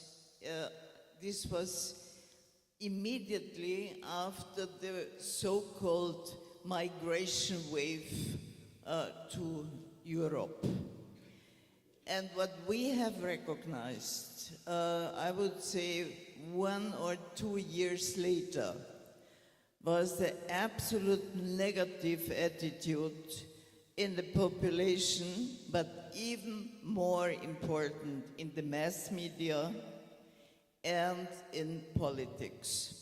So I think when you are talking about what can we do as we are, as Rotarians, ICC or whatever, we should not forget the way in the moment, looking at politics as we have it now, particularly in Europe, because there is a very strong attitude. Even people just not thinking of international relations, but there are politicians who start saying no asylum anymore for my country, whatever. I mean, it's in the middle of Europe. So I think this is one of the attitudes we should not forget, because it is very good what you are doing. And I think it was exactly what we did. But the problem is, how can we go across this? Because we have the mass media. And not just, you know, what you say, I don't know, just the popular, just the normal mass media, just following this idea. And some of the countries have already started to stop the media and get them into politics. So we are very good in saying Rotary has, I would not say nothing to do with politics. But if we have this tendency, what we have now in the middle of Europe, with a lot of popularization, and personally what I see against asylum, against refugees, and moreover they are talking about numbers, they are not talking about singular persons. So what you said, look at them individually, this is one way. But if the media and politics are going in the direction, say, the asylum and the refugees, they are just talking about a group and not known group. So just please be careful. And I like very much what you do, because that's exactly what we did when we started our project in having the focus on Africa in Austria. Thank you so much. If you can get me a platform in the EU courts or the politicians, anybody know any politicians like President? Please let me talk to them. So okay? I will take 2 more questions, yeah. and then we... But I also want to answer. It is actually racism and xenophobia that is fueling this. And it's not the facts. And we can see that it's important to change the public attitudes. But grassroots organizations, grassroots efforts work. We just need to reach out to them.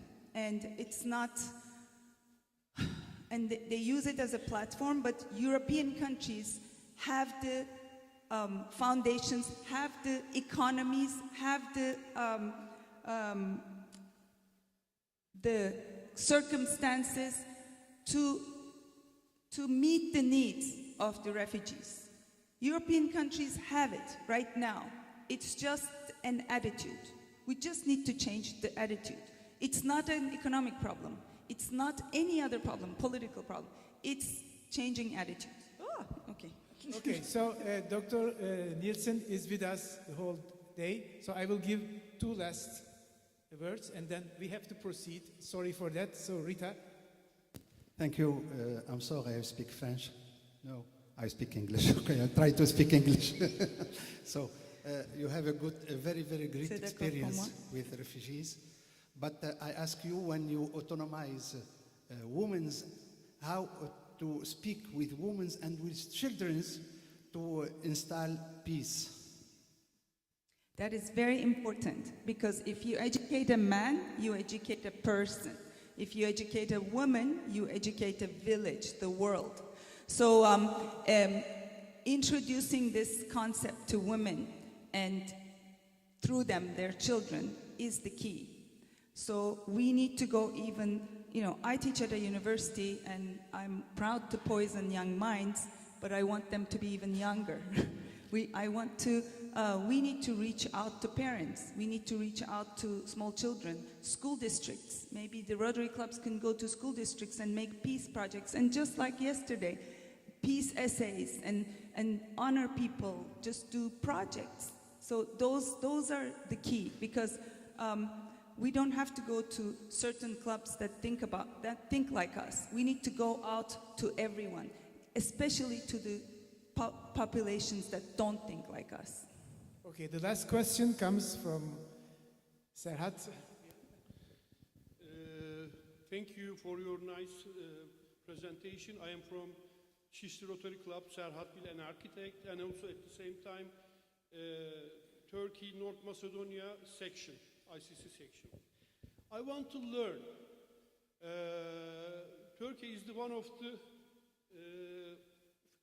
the big country that accepts lots of immigrants.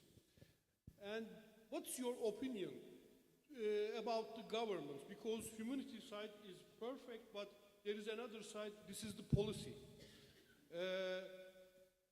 Must all governments, must all countries accept all the immigrants, even how many they are? Or, do you think that they must open the doors completely, or they must classify them, which we know that some countries doing that, then they are choosing some of them, or some of them are closing it directly. What do you think about this subject? That's a good question. I don't believe in borders, but I know that causes some debate too. But if the borders were open everywhere, Turkey wouldn't be in this situation. It wouldn't be so impacted like this. Greece wouldn't be so impacted, and like Pakistan wouldn't be so impacted. And I do believe that it is possible. Ever since human beings existed, human beings migrated. We moved for one reason or another. We're not going to stop moving. We're not going to stop migration.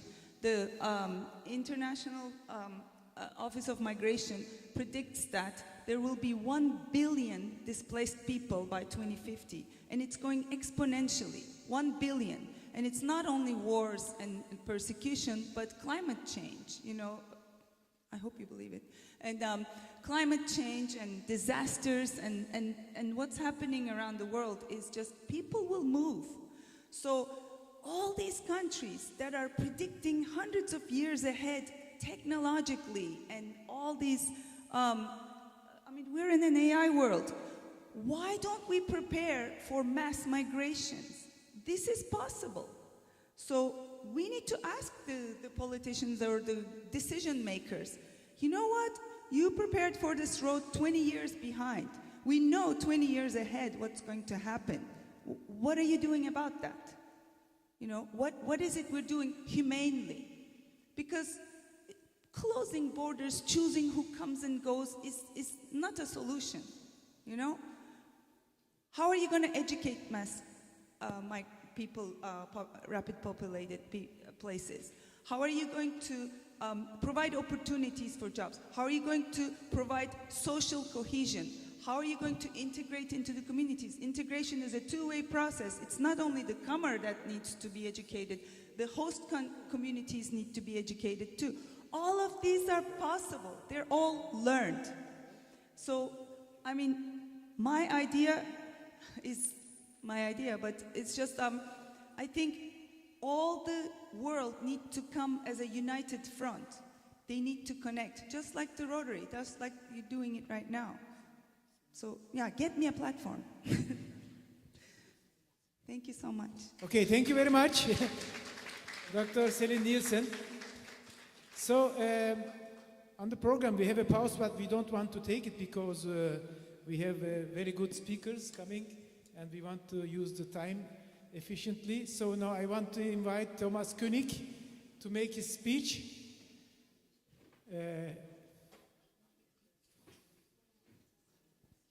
Natalie, is there anything you want to say? So we continue with our next speaker, with Thomas.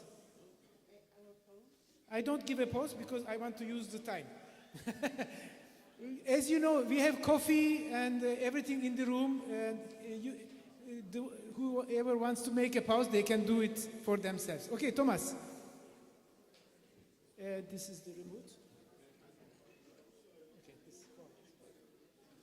Okay, Thomas, the floor is yours. I don't have your CV. Maybe you can first introduce yourself.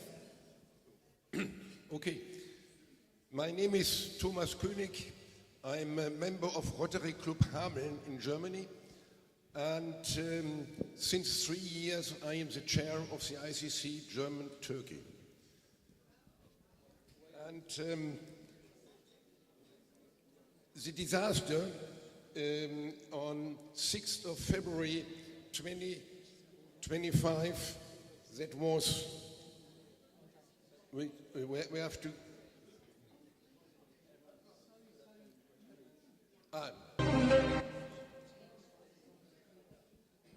so the 6th of February 2023, there was the big Thomas, excuse me. So Natalie organizing, they said we need a little pause, so we will give a 15-minute break, and please come back very quickly, because after that, you know, the peace conference will start, and we don't want to miss it.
yüzyılın başlarında endüstri devrimiyle yeniden şekillenen dünya, toplumsal ve sosyal ihtiyaçların da yeniden belirlenmesi zorunluluğunu beraberinde getirmişti. Günlük hayatı doğrudan etkileyen yeni icatlar, bilinen insanlık tarihinde köklü değişimlerin de başlangıcı oldu. Artık mesafeler daha kısa, ihtiyaçlar daha çeşitliydi. Seri ve ucuz üretime dayanan iş modeli ve buna bağlı olarak gelişen tüketim alışkanlıkları yeni iş gücü ihtiyacını beraberinde kırsaldan şehre göçü hızlandırdı ve So toplumsal could we etkileşimin slowly temel take our seats? alışkanlıklarını We yeniden want to belirledi. Daha iyi çalışma continue. şartları, daha adil ücret talepleri, büyüyen ve her geçen gün kalabalıklaşan endüstriyel temelli şehir hayatının ve buna bağlı olarak oluşan daha iyi sağlık, gıda ve eğitim taleplerinin doğal bir sonucu olarak ortaya çıkmıştır. Bu değişimin en belirgin yaşandığı yerlerin başında kuşkusuz yeni dünya gelmekteydi. 1900'lerin başlarındaki Amerika, kapitalizmin ve toplumsal reformların radikal etkilerini yaşamaktaydı. İç savaşın ardından yaşanan entegrasyon süreci, köleliğin kaldırılması ve 60'lara kadar sürecek olan refah döneminin ilk adımları bu süreçte ortaya çıkmıştır.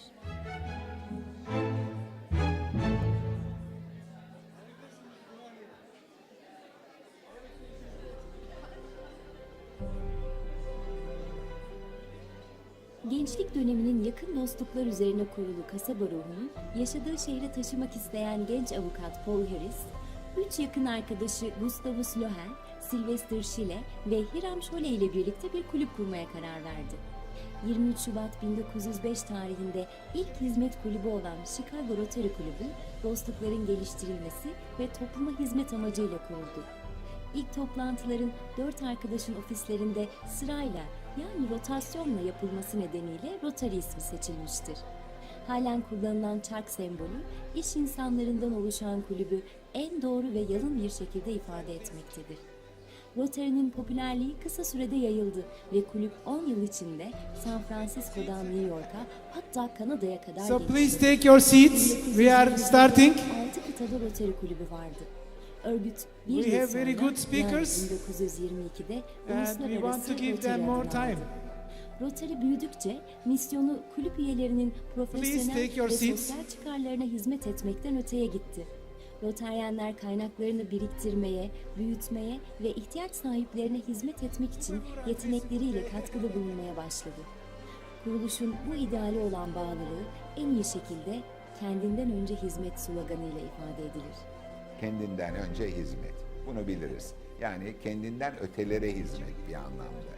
Ama çok bilinmeyen, aslında mutlaka bilinmesi gerekli olan ve bu sorunun ya da bu cümlenin ne anlama geldiğini Rotarya'nın kendisine sık sık sorgulaması gerekli olan. Dear friends, ikinci sözü de en çok hizmet eden en çok kazanır cümlesidir.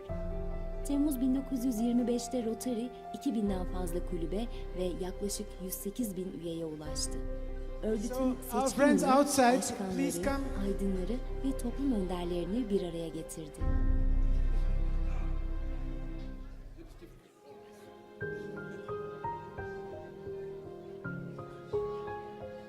...1932'de Rotaryen Herbert J. Taylor, 11 yıl sonra Rotary tarafından kabul edilecek bir etik kod olan dörtlü öz denetimi yarattı. 100'den fazla dile çevrilmiş olan test, kişinin özbenliğini ve temel niyetini ortaya koyan 4 temel soru içerir. Düşündüğümüz, söylediğimiz veya yaptığımız şeyler gerçeğe uygun mu? İlgililerin tümü için adil mi? Dear friends, İyi could you niyet please ve come daha iyi back to dostluklar the sağlayacak mı? room? We want to İlgililerin start. tümü için yararlı mı? Rotaryenler bu Please come dörtlü forward. deney Please fill in vasıtasıyla the seats in kendi the front. düşündüklerini, kendi söylediklerini ve yaptıklarını ilgililerin tümü için hayırlı olmasını isterler.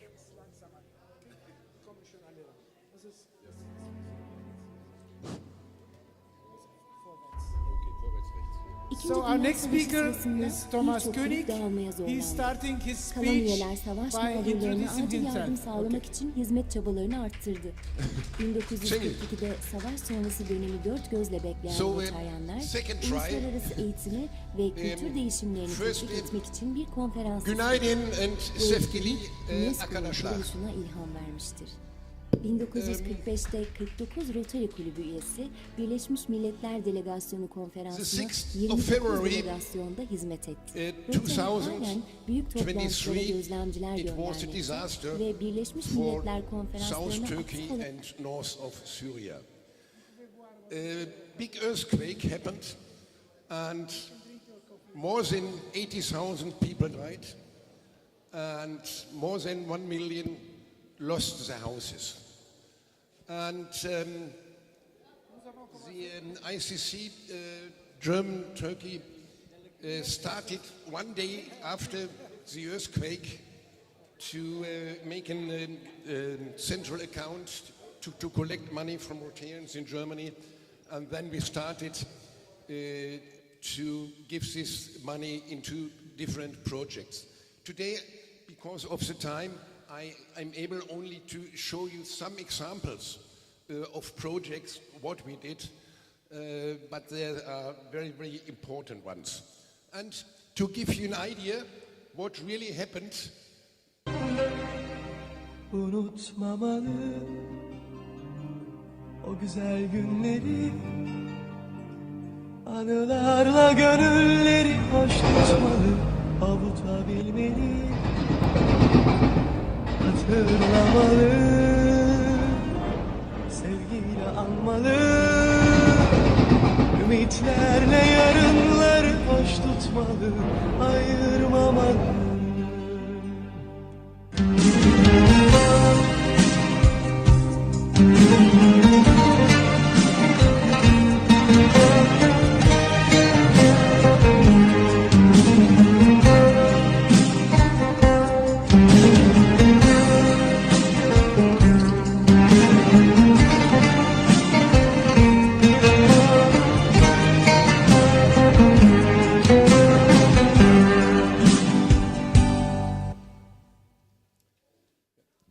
That was Antakya. And the center of Antakya, 85% of all houses are destroyed and have to be rebuilt. It was a very, very living city with different cultures, and it is totally destroyed. What did we do first? First, we were really not prepared from the ICC for such a natural disaster. And the German Council of Governors started first day after the earthquake for a central aid account. And then we discussed, and because Rotary is not an acute natural disaster NGO, we decided to put the money into long-frist, substantial projects. And these projects we had first to identify. Also, we get in contact to other NGOs, because the idea was, if we put us together, we have much more power and we can reach much more together. And here you see it's a picture with the international from Lions, the president from Lions International. We did also projects together.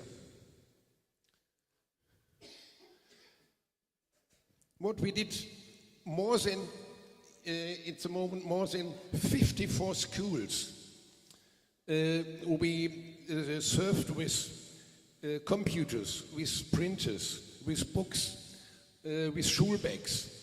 And because schools, if they were not destroyed, they were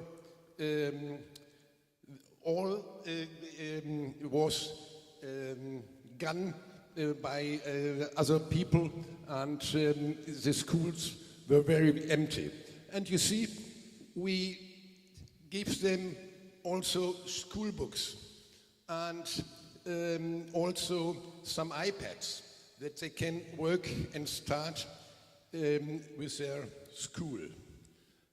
And here you see in the different schools, I visited all 54 schools and looked whether they use our things.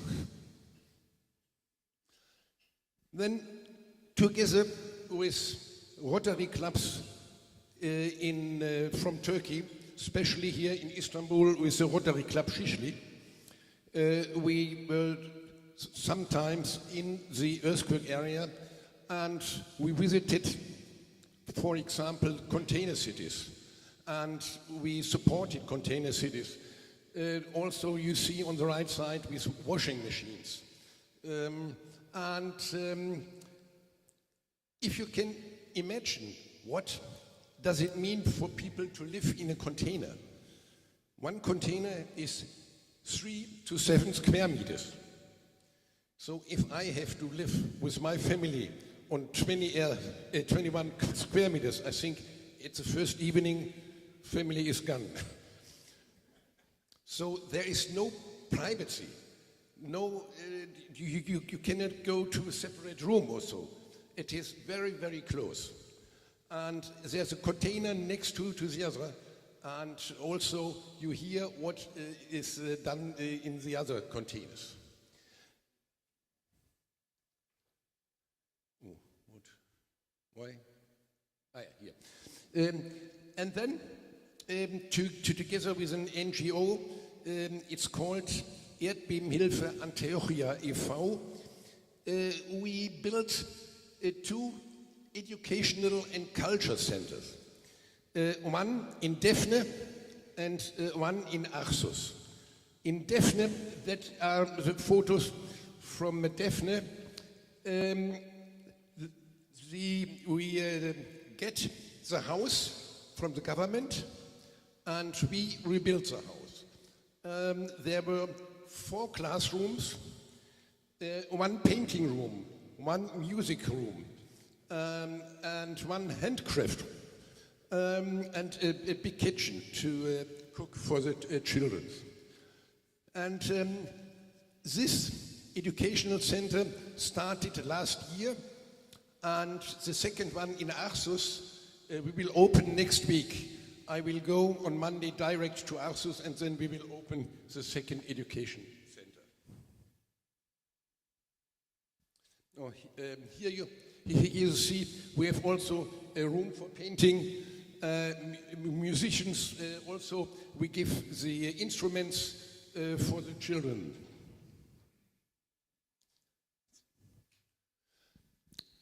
Then it is a very, very big project where Rotary is only a small part, but I will give you an idea because it is a project which is going on the heart.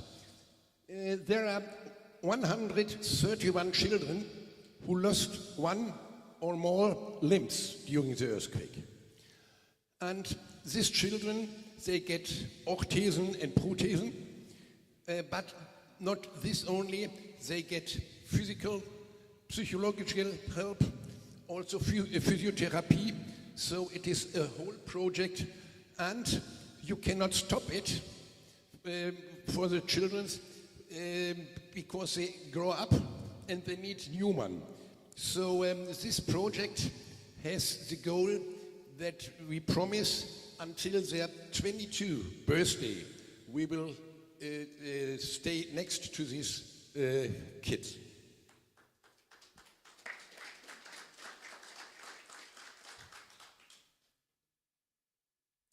Here you see the rooms. This is located in Adana on the university area. That is a center where the young people can go.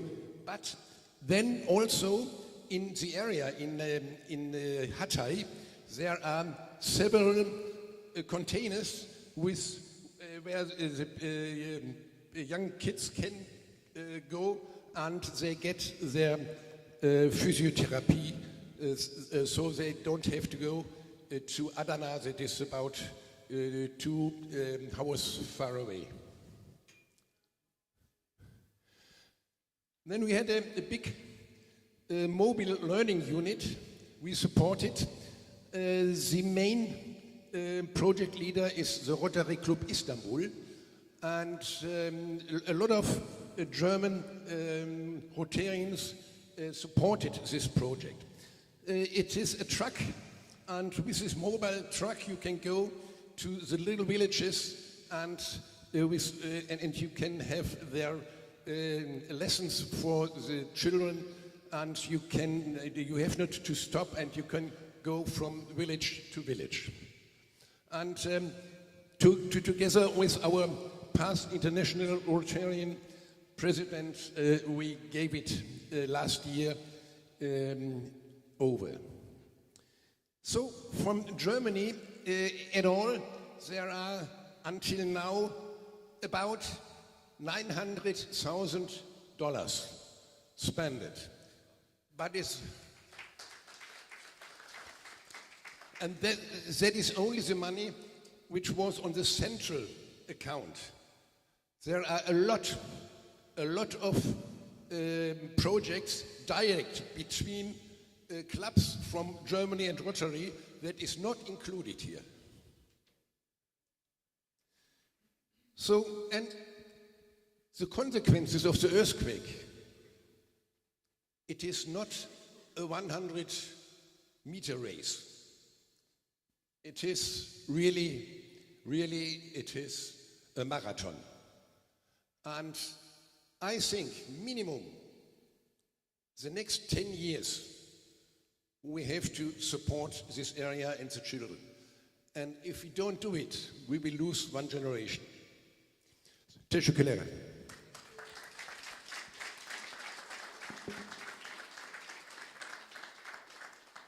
So our next speaker is Pastor Governor Emre Öztürk. He will continue with the earthquake projects in Turkey.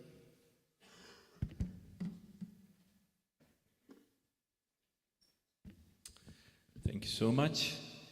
So I was supposed to be here with PDG Jana, but because of some health issues of her spouse, she couldn't make it, but she sent her best regards.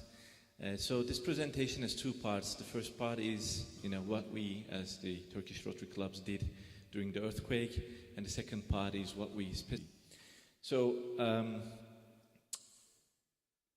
the video was so touching, the Thomas showed, so I'm not going to dramatize it further, but that was the, biggest disaster we ever had. What we did was, I was then the governor, Canan was the DRFC, so we went there on the second day. I personally stayed 14 nights at the earthquake area. The first few weeks we had to provide humanitarian aid, basic stuff like food, water, blankets, heaters, generators, hygienic stuff, toys, everything. So we sent more than 200 trucks full of these humanitarian aid. And then the below pictures show some kitchens that we provided food to the local people at the earthquake area. The area is so large, we had to, install many similar kitchens. On the third or the fourth day, you see the green tents we got from our neighbor district, 2440. We had established the first tent city. This is the first tent city in Iskenderun. People were living outside. They were afraid to go to their homes, or either their homes were collapsed. There were many people who lost their lives. And we first built the tent city very quickly. But, a tent city is not just tents. You have to provide toilets, you have to provide showers, you have to provide a kitchen, you have to provide laundry, you have to provide security, everything. So we had to think all of these, and we managed this place for about 40 days. And then we learned it there. We didn't know how to set up a tent city and how to run it. And we learned it, and then we set up the second one and the third one. In total, we had 3 tent cities. They were temporary solutions until we had the container cities. And then Shelterbox was also there. They provided 2,500 tents. We did not use them to make another tent city. We distributed it to, villages, to rural areas, because, the state, the officials were, struggling to reach out to distant places, rural areas. So with the Rotary actors, they were on the field, always on the field. We distributed to, village by village, these 2,500 tents from shelter bags. And then this is a video of the 2 container cities that we have built. So this is the sign at the entrance of the container city. We opened this container city in April. So the earthquake was in February. And in April we were able to open this container city. And this is from the opening day, opening ceremony. So we were given the land, and we did all the infrastructure, the electricity, the water, the sewage, the containers, everything inside the containers, including beds, mattresses, water heaters, refrigerator, AC units. So it's as Thomas mentioned, 3x7, very small area, but we knew that people would live there for years. And this is the second one, the second container city. Of course, we thought of the children.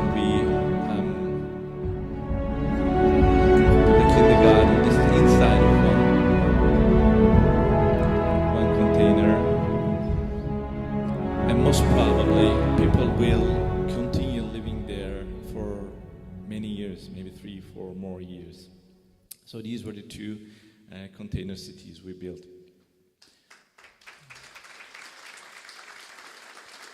Thank you. And this is a kindergarten we built with donations from Japanese zones. They collect a huge amount of money, and we built schools with that. We built these 2 mobile units. One is a mobile kitchen, one is a mobile kindergarten. They are still operational. And as I mentioned in my first presentation, we bought lots of stuff to hospitals because they lost a lot of their equipment. We bought, ambulances, we bought USG devices, we bought ventilators, we bought incubators, whatever they needed. And also we bought tractors for the farmers because we wanted to, agriculture to continue there. We didn't want them to leave their, hometowns. We donated seeds and plants to people in rural areas. This is what 2420 and 2440 did in our neighboring districts. One is a mobile hospital, a huge one. That was a global grant, a 300K global grant. And the other are mobile clinic and mobile dental clinic. So thanks to them as well. They did a lot of things as well. I just wanted to mention these examples once. We worked as 3 districts, as just one Rotary in Turkey. So we were always together. Thank you, guys. So this part is specifically the stuff we did with ICC, and Canan wanted me to mention these names specifically. We want to thank you from GBNI and Turkey, ICC. Grace Gibbs is here, I guess. Francis, Soch, and dear Juliet, they are here. This is about the Malatya project I'm going to mention. Thomas was always there. Thank you very much. We appreciate. He did a lot of things. He showed some of the things they did, but there is more. Walter Ebner and Ralph Peters from Austria, are they here? I wonder. They also helped a lot. Deepak from India, they also helped us a lot. And Vicky I'm going to mention as well. So she did a lot of, what you call consultation or healing seminars I'm going to mention. So this is one of the global grants we did. This is for providing a pediatric burn treatment device to the hospital, because people living in the tents, they had to heat up. So there were stoves or electric heaters in their tents, and it created fire. So many children were burned, and these, was provided to a hospital in Malatya. And you see the district names, our partners there. This was an ICC project, and this is from the handover ceremony day, and Canan is smiling. This is a Give a Cow project. We did a lot of, similar projects. One cow in the village means a lot to the people living there. These are pregnant heifers, so in 3 months they give birth, and so the family has 2 cows, and it really makes money. They live on that cows. It's a very meaningful project. We more than 80 cows we donated to the villages in the affected area. So these are from pictures on the day we delivered the cows. And the lady in the front, her son was imprisoned in jail. And what she told us that I wouldn't have been so much happier if my son was released from the jail. So this is something that we cannot forget. She was so happy. And if we can move on. Yes, these are the cows. These are videos, but I'm going to skip. The important part is the one on the right. That is the first calf. Our cow gave a birth to a calf, and we call it Imagine, because we started the project in the year with the motto Imagine Rotary. So we call it Imagine. So she's now helping a family. This is a mammography equipment. Again, we did with the support of ICC. And this is from the handover ceremony.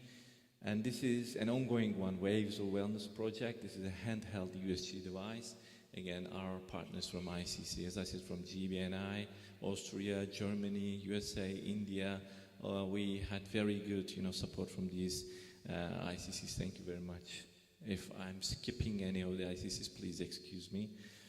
And the empathy and resilience Turkey, we did it, Vicky did it many times, and she helped keep us, our mental health. Thank you, Vicky. And of course, the senior leaders' support were very important. Jennifer came here, Stephanie, donated a container in the morning you saw. Gita came to the district, to the earthquake area. Mohammed Faiz came there.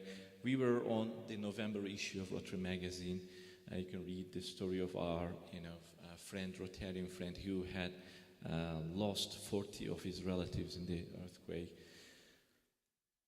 And yes, it's been now 2 years since the earthquake happened. Although very slowly, the region is recovering, and we will be better. They will be better in time. We know that. But there are ones we lost, and they will never come back. These are the Rotarians and Rotaractors we lost at the earthquake. May their souls rest in peace. Thank you very much.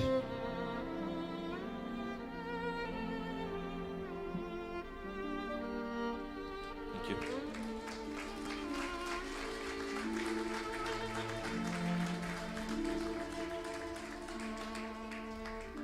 So our next speaker will be Past District Governor Paco Chapa, and he will speak about ICC Spain testimony, disaster response.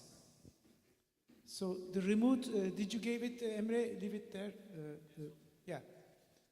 Paco, you can use the remote to forward the slides. Yes.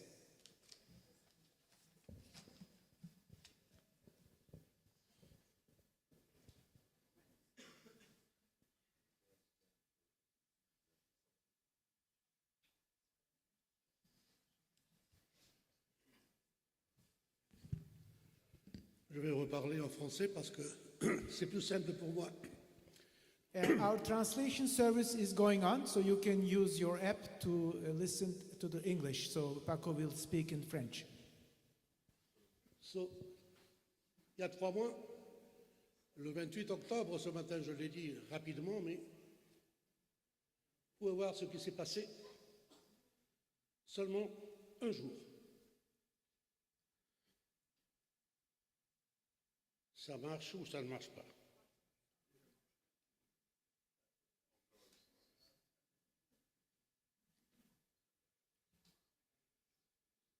C'est incroyable de seulement... Madre mía, pues mira ahora esto, vas a flipar. Mira, un tío agarrado al coche, míralo. Madre mía. Menos mal que estoy aquí enganchado. ¿Qué es lo que me está ayudando a cogerme? Pero mirad, no hay nada, no hay nada. Ah,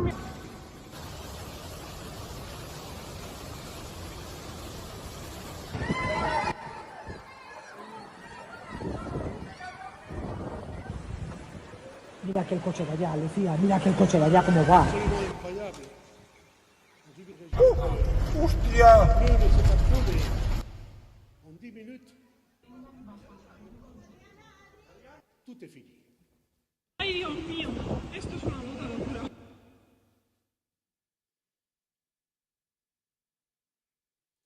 Ça, c'est le résultat en 3 heures. 223 morts, 1 300 000 personnes affectées, 78 villes et 100 000 foyers destroyed.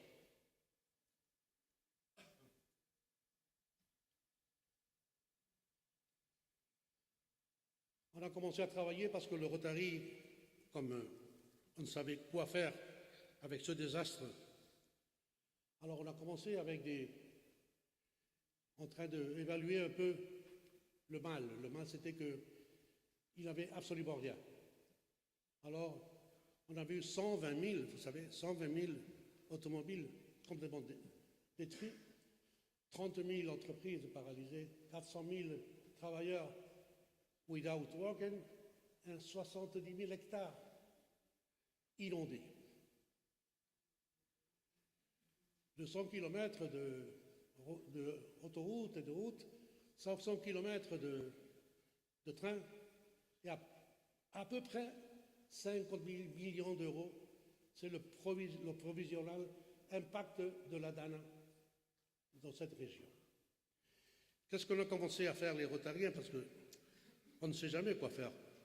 On a envoyé des camions et des camions avec des personnes pour aider à nettoyer un peu la boue, pour chercher les cadavres au milieu de la boue et au milieu des rivières, en portant les choses les plus nécessaires parce qu'il n'y avait absolument rien, de l'eau, de cuisinant pour des travailleurs qui étaient les volontiers, aidant de toutes les manières possibles et portant des médecins rotariens et des sanitaires rotariens pour aider au moment que c'est nécessaire. Les volontiers ont commencé à porter des camions et des camions de toute l'Espagne, des camions d'eau, pumps, des bombes pour porter l'eau, des masques et surtout pour les bébés, du lait et de nourriture pour les bébés. Et on a aménagé deux ou trois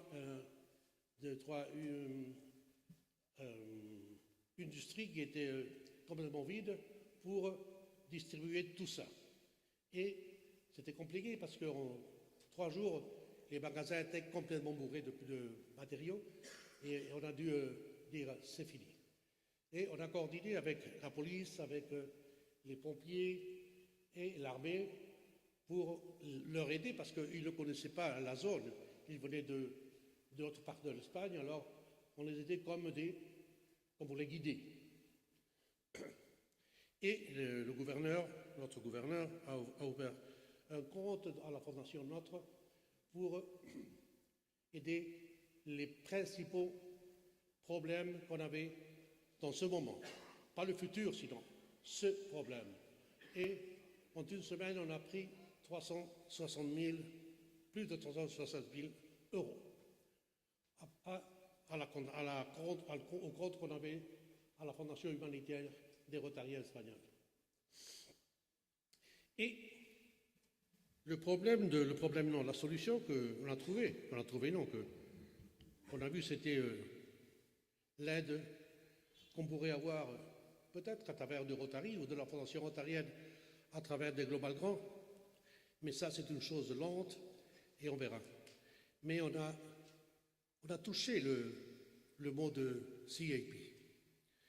Alors, à travers des comités qu'on a avec beaucoup de CIP, on a commencé à travailler Et on a eu plus de 200 000 euros en argent qu'ils avaient les districts du FDD. Mais des districts avec lesquels même on n'avait pas de CIP, comme Taïwan par exemple. Taïwan, les 4 districts de Taïwan nous ont donné plus de 100 000 euros entre les 4 districts. C'est pas mal, hein? Sans se connaître.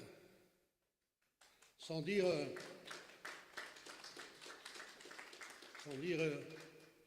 Anne-Marie, je te connais, tu peux m'aider, ou Nathalie, tu me connais, tu peux m'aider. Mais des personnes qui ne me connaissent pas, mais seulement ils sachent que je suis le coordinateur espagnol de CIP, ils disent on est avec toi. Et peut-être le Rotary nous donnera au district une subvention de 25 000 $ pour des problèmes de désastre. Seulement une fois. Et on espère avoir des résultats. Ce qui parlait avant, mon ami, la Turquie, du tremblement qu'il y a en Turquie il y a 2 ans. Tout le monde a aidé. Mais ici, il y a 3 mois qu'on est là. Et 3 mois que les personnes n'ont pas de foyer, les travailleurs n'ont pas d'argent, ils n'ont pas de véhicule pour travailler. Alors c'est incroyable, incroyable les travaux qu'ils sont en train de faire tous les Rotariens. Mais surtout, je veux mettre en valeur ce que les CIP ont fait pour aider. C'est-à-dire, jamais j'aurais espéré une telle aide. Parce qu'après, à part des districts comme Allemagne, ou Turquie, ou États-Unis, ou Taïwan, c'est les jumelages directs entre les clubs. J'ai mis un exemple ce matin, parce que mon club est le club de Dénien, district 2203, est jumelé avec 6 clubs. Aux États-Unis, il y a Arizona, le club d'Orvalley, notre, ici en Turquie, le club de Mersin, en Allemagne, le club de Velbert, et au Maroc, le club de Casanor. Merci Younes.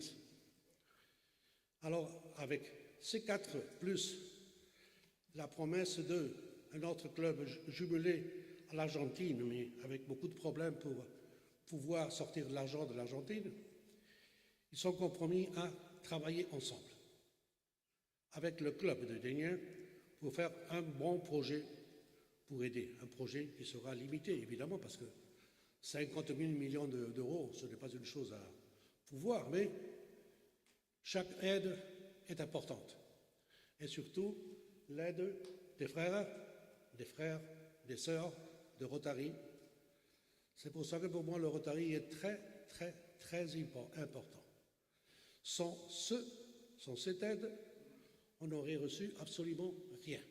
Seulement l'aide des volontiers et l'aide notre particulier de travailler à l'endroit.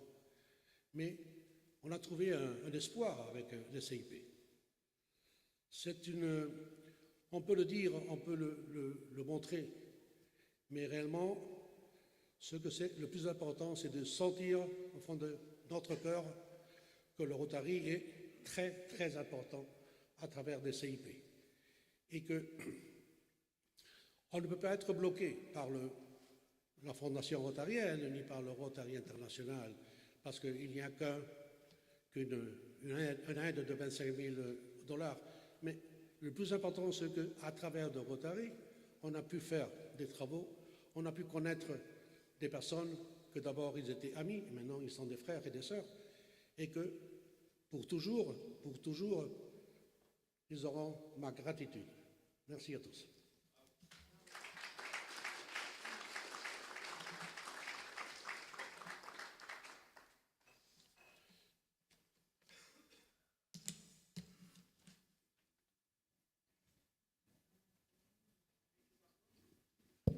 Thank you, Paco. Our next speaker is PDG Jamil Mohabbat. Jamil, are you in the room? Yes. Okay, so the floor is yours. Please take the remote from Paco so that you can control your slides.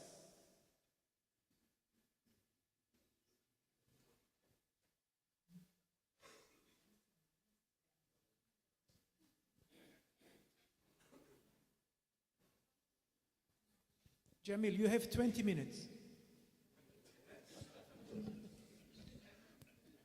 Okay, thank you. Good afternoon.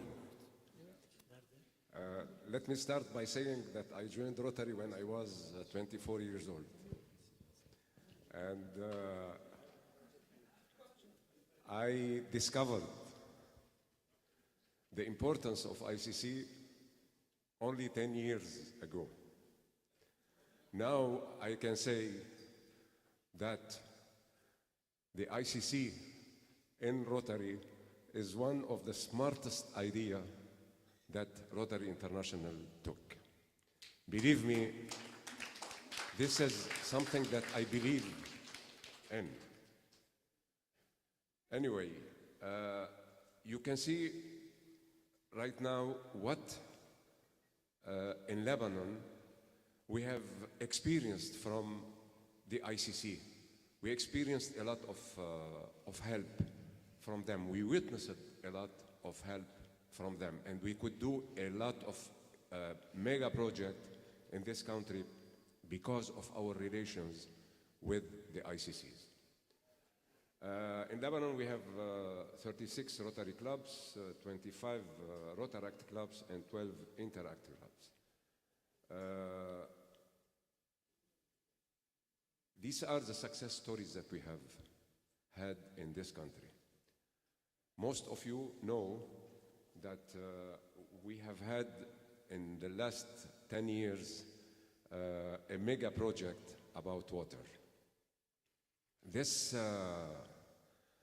project, through this project and through the relations that the ICCs in Lebanon have with other countries, we could install 1,200 filtration systems in 1,200 public schools, which means that we reached 400,000 young children to drink clean water in their schools. This is, in fact, and this took the president of Rotary International, Ian Risley, to celebrate in Lebanon the Peace Conference for Water in the year 2018. He attended, and the trustee chair attended at that time, and believe me, in that day, we had even the President of the Republic attending, and he talked about Rotary much better than any Rotarian. We are providing, when we talk about the water sanitation and hygiene, we're talking about $4 million that we spent in this project. We provided solar energy to schools, and we also supported hospitals. And after, I said it before, but I want to say it again, the hospitals in Lebanon suffered a lot after August 4. And Rotarians could not stay with the hand tied. They decided to act. We went immediately to the hospitals, and we saw next to us the ICCs. You cannot imagine how much containers of medicine, of equipment they sent to us, how much they helped us in rehabilitating, in the reconstruction, in reconstructing hospitals that were destroyed after the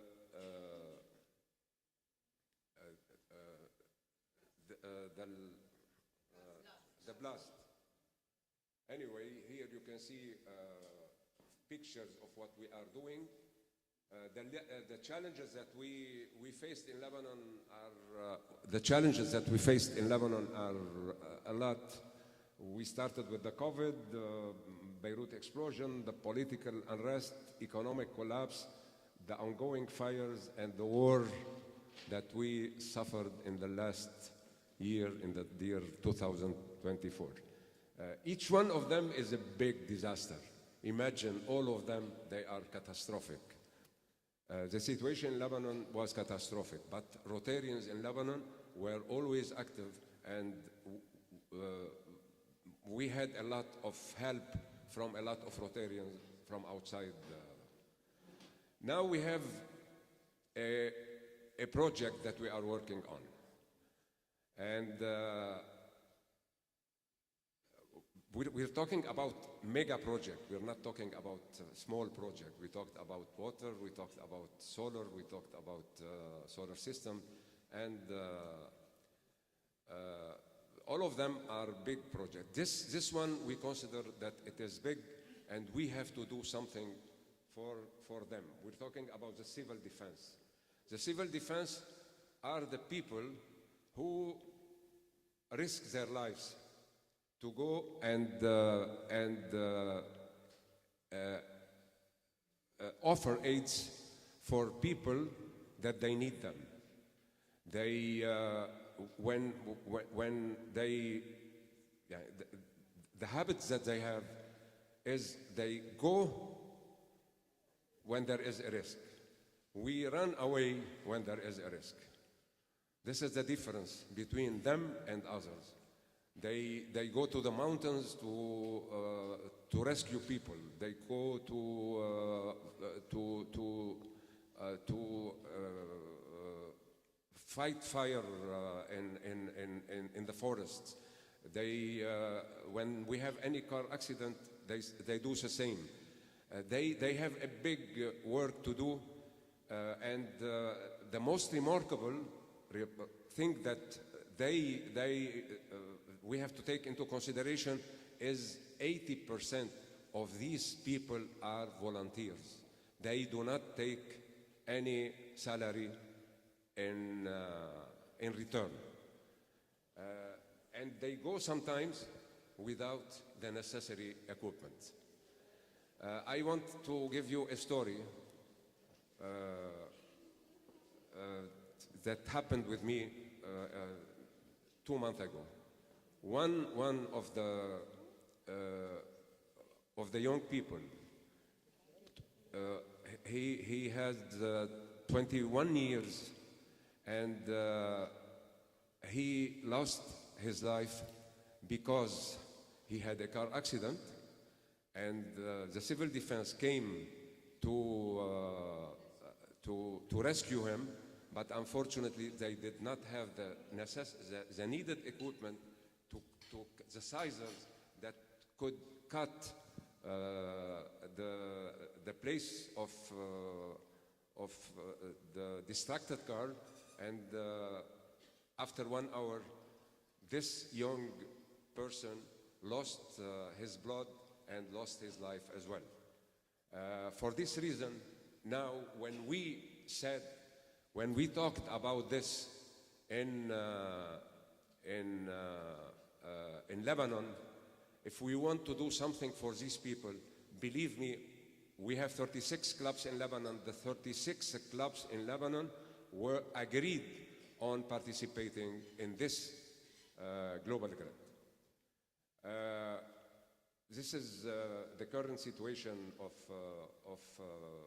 the firefighters and the civil defense. They are the first responsible or the first responder to most of the dangerous situation in Lebanon. You can see this is not a film. This is this is a reality. Here you can see a group of Rotarians who visited the chair, the head of the civil defense, and we talked about what they need. They have 132 branches in Lebanon, and they talked to us about firefighting foam. They do not have foam, unfortunately. They do not have good trucks. They do not have first aid kits. They do not have protective equipment. They do not have hoses and modern rescue gears. Yeah, we felt all that we have to work on these people as soon as possible. Now we are doing a global grant with the sum of $103,000. It is, we are planning to do, in fact, 3 global grants. This is one of the global grants, and we started with it. I hope we can do it as soon as possible. We can make it happen. And I say again that if we want things to make them happen, we have to talk to ICC. The ICC is always ready to help us whenever we work on any project we are doing. We have to work on with these people. They are heroes, they are champions, they are people who are courageous, and in fact, they need our support, they need our help, they need equipment, and we have to work as much as we can to make this global grant happen. How we are doing this, we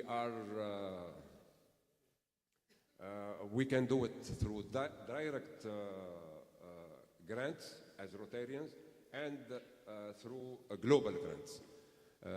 I showed you how we are doing it through global grant, and I want to finish my presentation by saying, together we serve, together we support, and together we make it happen. Thank you. Thank you very much. So we have our next speaker, PDG Vladimir Matic. He will talk us about ICC best practices.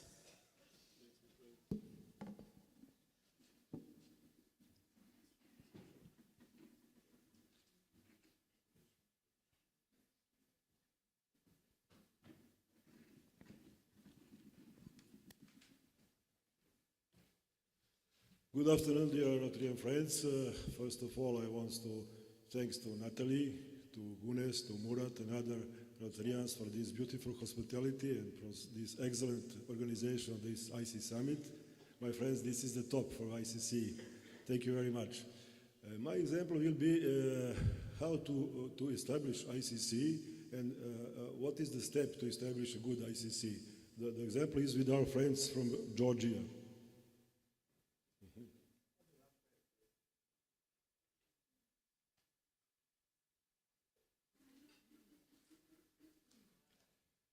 Uh, 4 or 5 years ago, it was COVID, it is a very bad situation, and my friend, past governor from Georgia, Hamza Tota, called me and said, Vlada, I'm in Sofia, can I visit Serbia? Yes, of course, but it is COVID, I haven't transport, I haven't permission about health rules, etc. Okay, don't worry, we have some Rotary friends. I call my friend Nina Mitova, past governor from Bulgaria, and ask Nina, can you take Hamza with your car to the border from Bulgaria? Yes, of course. For my side, I take my chief of our section from Serbia, Montenegro, and Bulgaria, Vladica from Rotary Club Pirot, and we take my car and come on my board. Nina come on the Bulgarian board, and we take Hamza with us.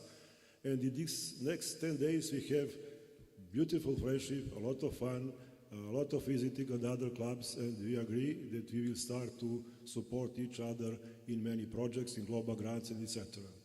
And at the same time, we have one very beautiful program, you know, Heads of Europe Global Grants, and it allowed us to have some special costs for our friends from USA, and they come for the 3 times, they come in Serbia and Montenegro.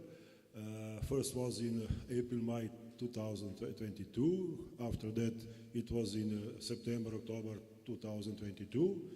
You can see on these pictures.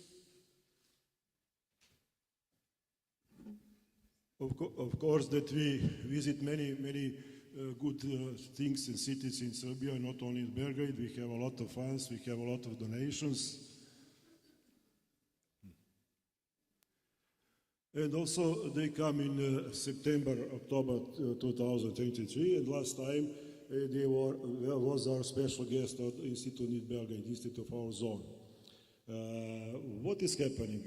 A very good idea of past Governor Hamza that every time are coming various Rotarians from various clubs. Just now we have more than 20 clubs from Georgia that comes and visit Serbia. You can see on these pictures we donate robots, drones, kindergartens, equipment, etc. And on Institute we agreed to establish ICC between two districts. One district is 6920 Georgia from USAID, and another district is 2483 for Serbia Montenegro. And we signed this document with Natalie.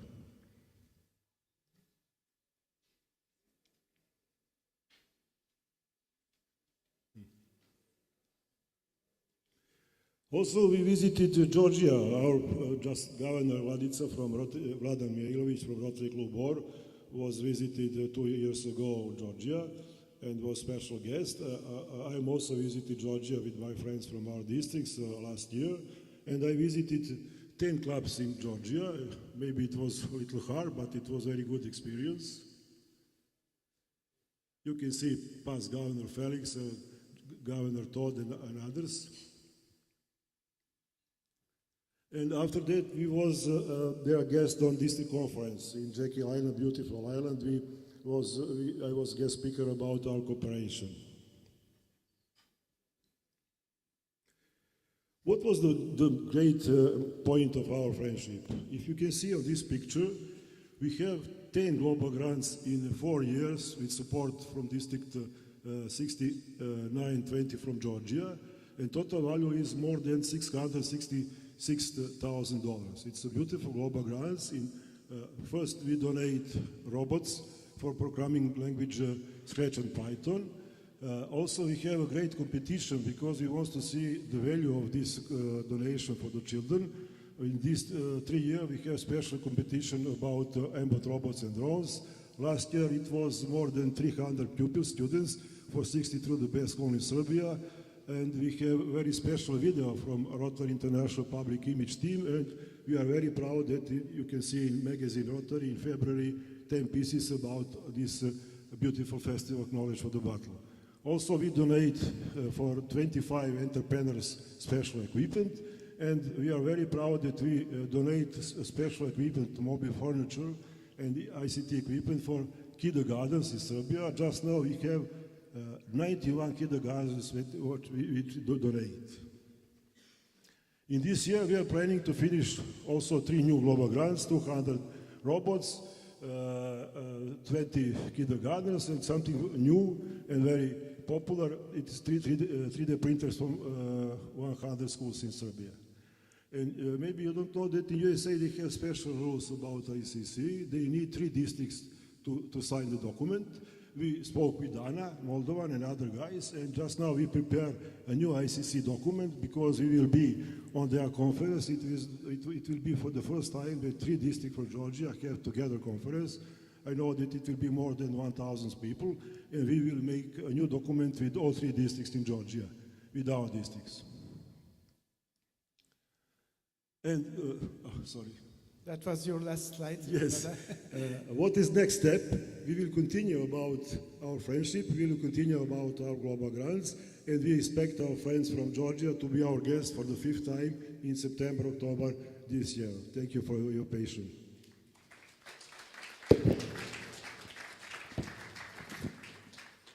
Thank you very much, Vlada. So our speakers are very fast, and we have some extra time. Maybe at the end of our meeting we will time for open discussion, more time. Now I want to give the stage to past District Governor Anne-Marie Mostert. And here is the remote. While you are getting prepared, I will read your CV. Anne-Marie Mostert from South Africa, a social entrepreneur, director and CEO of various business enterprises and NGOs in Southern Africa. In November 2016, she received the Rotary International United Nations Responsible Business Owners Award in New York, a recognition bestowed on only 6 business owners in the world. Was an international lead trainer for International Assembly, RI President Personal Representative, and currently served on the organizing committee for Rotary International Convention in Calgary. Cadre in 3 areas of focus: active member of ICC since 2002 and the ICC executive elect for 2026-28, serve on various Rotary action groups and fellowships, is the planned team lead for Zone 22 and the Peace Builder. And Marie, in the 2024 Women of Stature winner in education and training and overall winner in 12 categories for South Africa.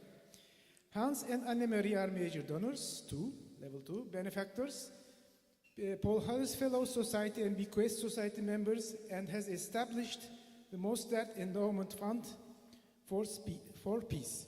So, Anne-Marie, the floor is yours. You have some extra time. You may use it. We are on schedule. Okay, you don't need to hurry, rush up. Thank you so much. Thank you very much. I think that I just want to work this. First of all, is it going backwards? So, yes, so this is the other one.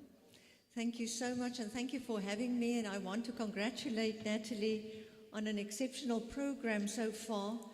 I want to say this is where it all happens, in the room, because as they say, the answer is always in the room, and this is where the friendships and the establishment of new initiatives will happen. So,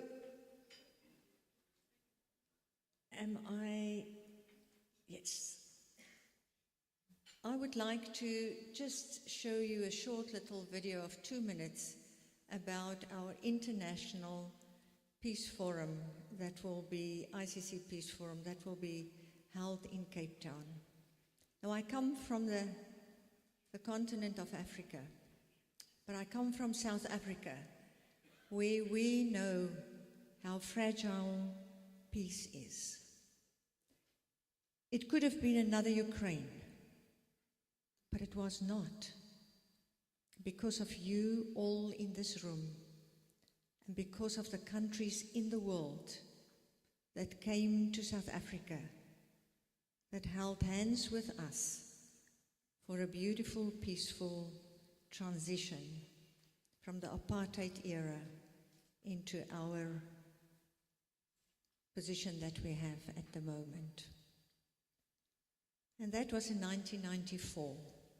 And if it was not for you and everybody else, and you'll see that on the screen, Rotarians that mobilize to meet with our government, maybe the history would have been a bit different. And therefore, I want to just show this little video.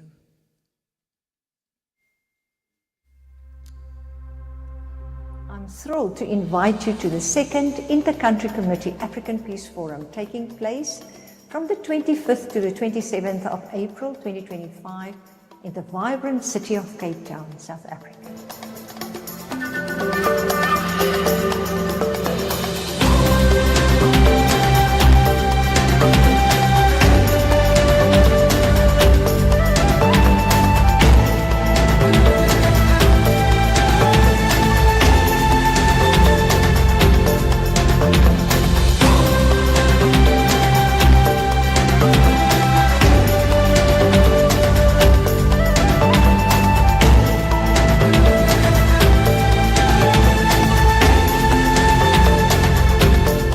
Under the theme, Bridging Cultures, Building Positive Peace, this forum is a unique opportunity for us to unite in a shared commitment to positive peace and international understanding.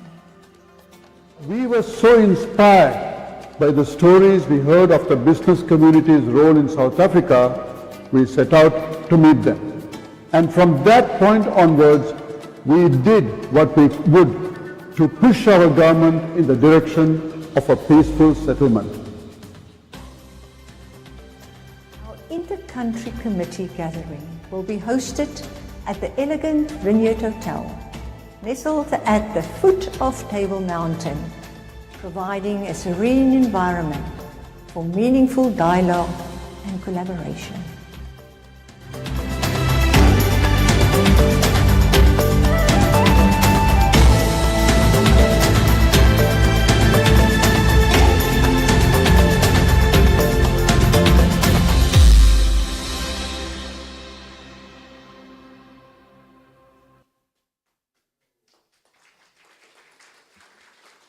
And so when I ever see past international President Ravi in the room, I have to recognize his delegation to South Africa. And we are fortunate to had our first peace forum in Cairo. And that was also a very difficult time. A month after the catastrophe in that part of the world. And that was our first peace forum in Cairo, and it was actually hosted by past District Governor Abdullah Mitalawa, who apologized as unable to make it this time around. And then from Cape to Cairo, they say, to the most beautiful city in the world, Cape Town. The 21st to the 27th of April, and on the 27th of April, we will be planting a peace bowl. And this is also a very unique area and a unique place. And the program is enormously rich. We have a host. Our host on the first evening, welcoming host, is the Premier of Cape Town. And then we have high-profile individuals and ambassadors, and also our very own, as we have them, ICC national coordinators in the room, and that couldn't make it here, that will be speaking. And therefore I want to say, apart from Natalie that will be there as our ICC chair, we are very, very fortunate to actually host incredible individuals. But we have our program, we have actually scheduled it according to the action plan of Rotary International, the 4 pillars. So there will be the activities around looking at the impact, looking at how we expand our reach, the ability to change and adapt, but then I think the most important, and this is what we've heard all day long today, is that incredible engagement with one another. Apart from the friendship exchanges, the youth exchanges, the twinning of the clubs, the signing of the countries, the agreements of districts, because in Africa we have 52 countries, and some of those countries are grouped together in one district, as many as 9 countries. So it's different. It's not one country having multiple districts. And then you have the youth exchange, as I mentioned, but also vocational exchanges, RILA activities. And Jamil, as you said, what can we do without the global grants? But you know, ICC is not set out to go do global grants. It starts with the friendships. And then you have the direct link into your country, into the clubs, into the districts, your go-to person, the person you trust. And that actually then rolls over to these global grants. But it was set out to foster peace, better understanding, and break bread together. And we will have plenty of those as well. I want to say it's 40 days from today that we will roll out the red carpet for you. Join us. Join me and my wonderful brother, Christoph. The 3 of us are actually looking after Africa. So next year, in the year 26, 25, 26,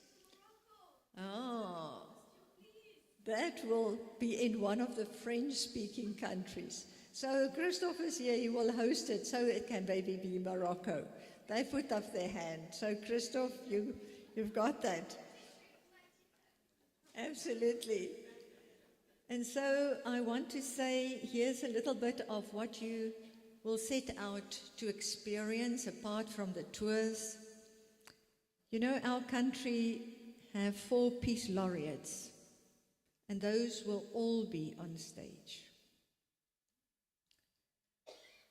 And we set the Vineyard Hotel, we spoke about the Peace Bowl, and then as a final, I want to say, oh gosh, I think I now turned this too quickly. As a final, I just wanted to say in the words of Mandela, I greet you all in the name of peace, democracy, and freedom for all. And I was also asked to share a little bit about what happened in Africa in the past year and a half, or after we've actually signed the agreement in Zambia. I want to recognize as a peace activator now, Mohammed Gamam. He's next door in the room. He's unable to be in this room because for the past 3 days I think they're in training.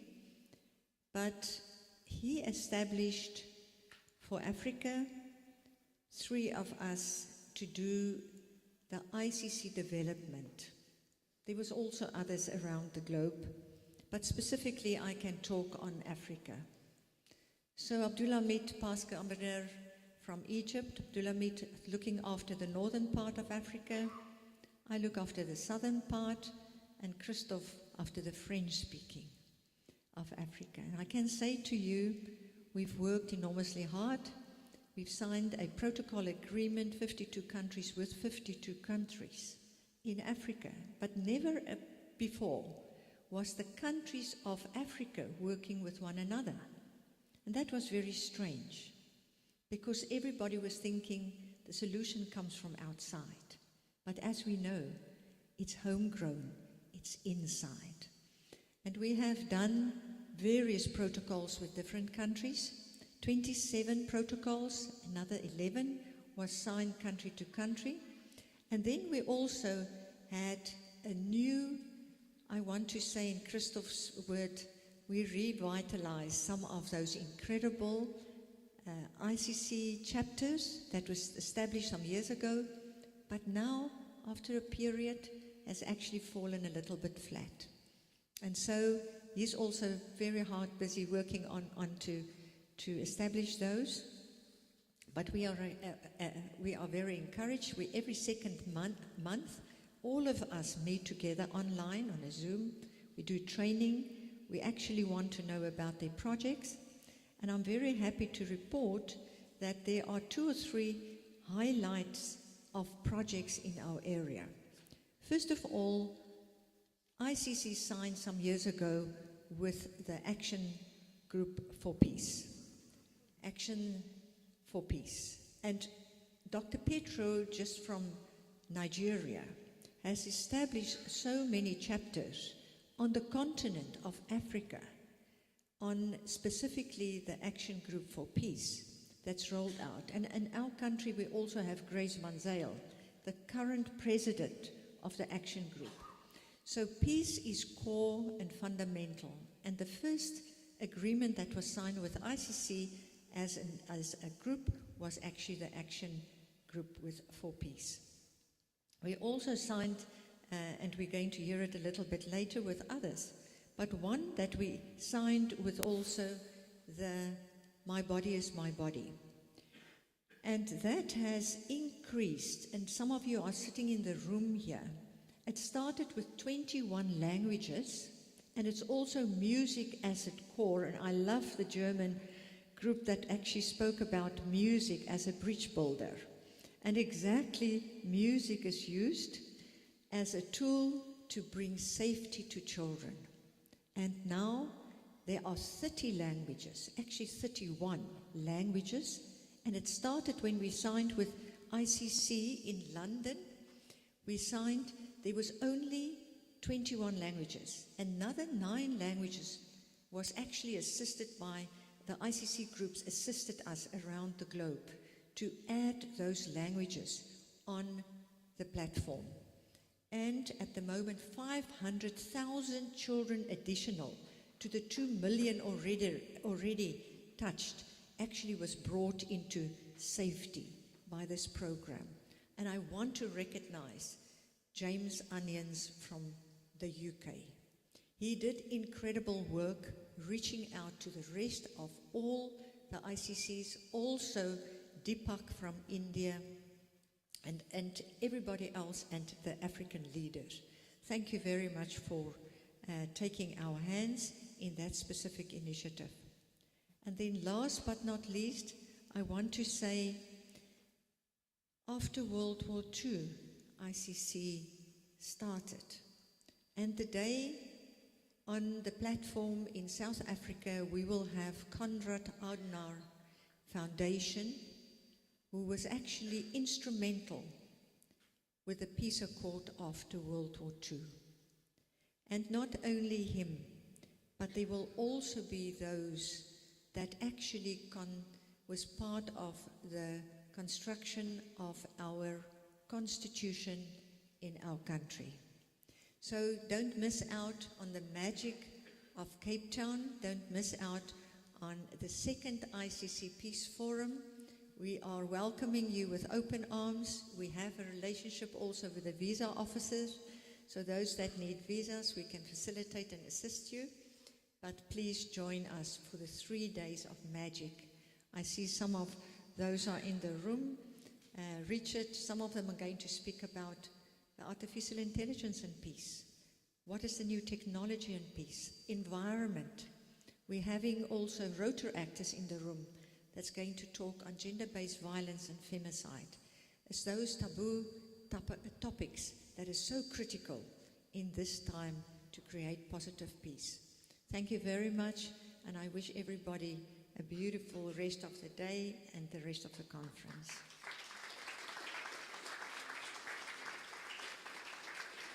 Thank you very much. So first I want to ask if our next speakers, panelists are in the room. Emil? Yes, okay. Now the stage is yours. I also invite your friends from the Rotary Club, Beirut Pax. So, okay, so I give you the floor. You have the microphone there. And please, I don't have your CV. You can... I will introduce myself. Introduce yourself. You have time. We are on time. So Great. Thank you. Hello, everyone. How are you? Good? Great. So my name is Emir Moawad from Lebanon. I am a dual member, so I'm a Rotarian and a Rotary actor. I've been part of the Rotary family for now more than 20 years. I started with Interact when I was 14 years old, and then I joined Rotaract and then Rotary. I'm now the president of my Rotary club, and I'm an incoming assistant governor for our district. I'm very happy to be with you today. ICC is, something that is part of all of us, especially all the people sitting in this room, so it's very important to address these topics from all perspectives and everything that was mentioned before, and to correlate them together. Today, in this panel specifically, we'll be focusing on two things. First of all, the Rotary-Rotaract ICC relationship, okay, and this, in that part specifically, I would like maybe to have an interactive part with you. And the second part, we'll be talking about peace and Together for Peace as with our panelists who will be with us. So first of all, I would like to see with you all specifically if you've had any specific projects done between ICC and Rotaract clubs. Anyone have any previous experiences that we can share? So between ICC and Rotaract, any experiences? Yes, please.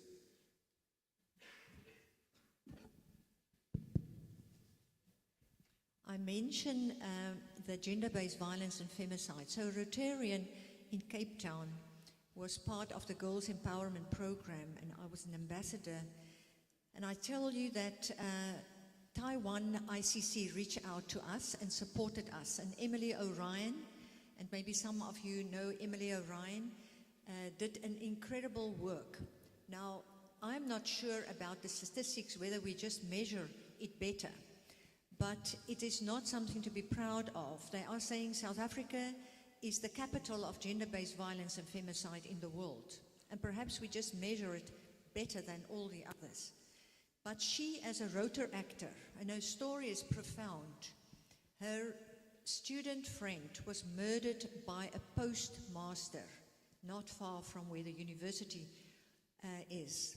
And she then went out and sent actually postcards to 30 schools and got children to complete how they feel about gender-based violence. What do they understand?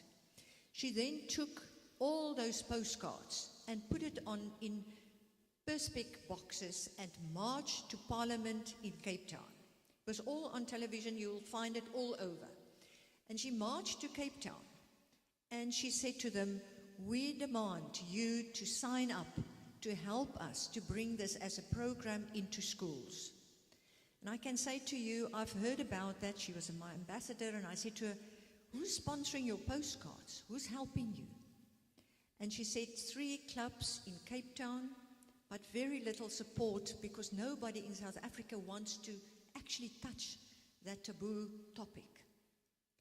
Well, we put a global grant together out of my club, and I'm not in the Cape Town district. Out of my club, Taiwan ICC came to our rescue and supported us. And I want to recognize them. They're in the room, wherever. And I can say to you, she's rolled out to all the schools accredited program in the curriculum into South Africa. And it's accredited by one of our leading universities, the University of Stellenbosch.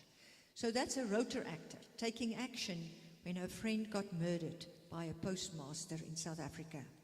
And I can say to you, 3 years later, she speaks in Parliament often. She's also dual Rotary Act and Rotary. And she was the president of the Rotary Club of Blouberg. Amazing. Thank you. Anyone would like to share any other experience? Yes, please.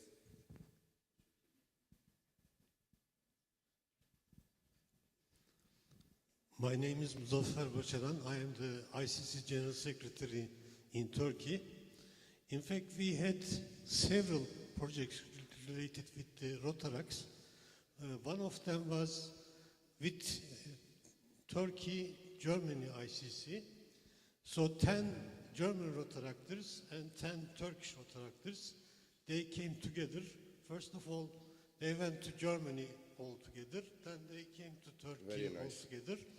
So for, let's say, 2 weeks' time, they were all together, so they were discussing the general events in the world, in Turkey, in Germany. And another projects we were doing were RILAs. In fact, we do RILAs together with Albania, with Kosovo, with Bosnia. So we collect, let's say, the Rotaractors from Bosnia, Macedonia, let's say Albania, and the Turkish Rotaractors. So we continued these RILAs for many, many years. Thank you. Very nice.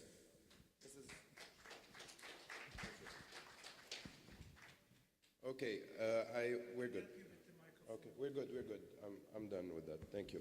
So I just wanted to, to highlight the fact that Rotary clubs can do a lot with ICC.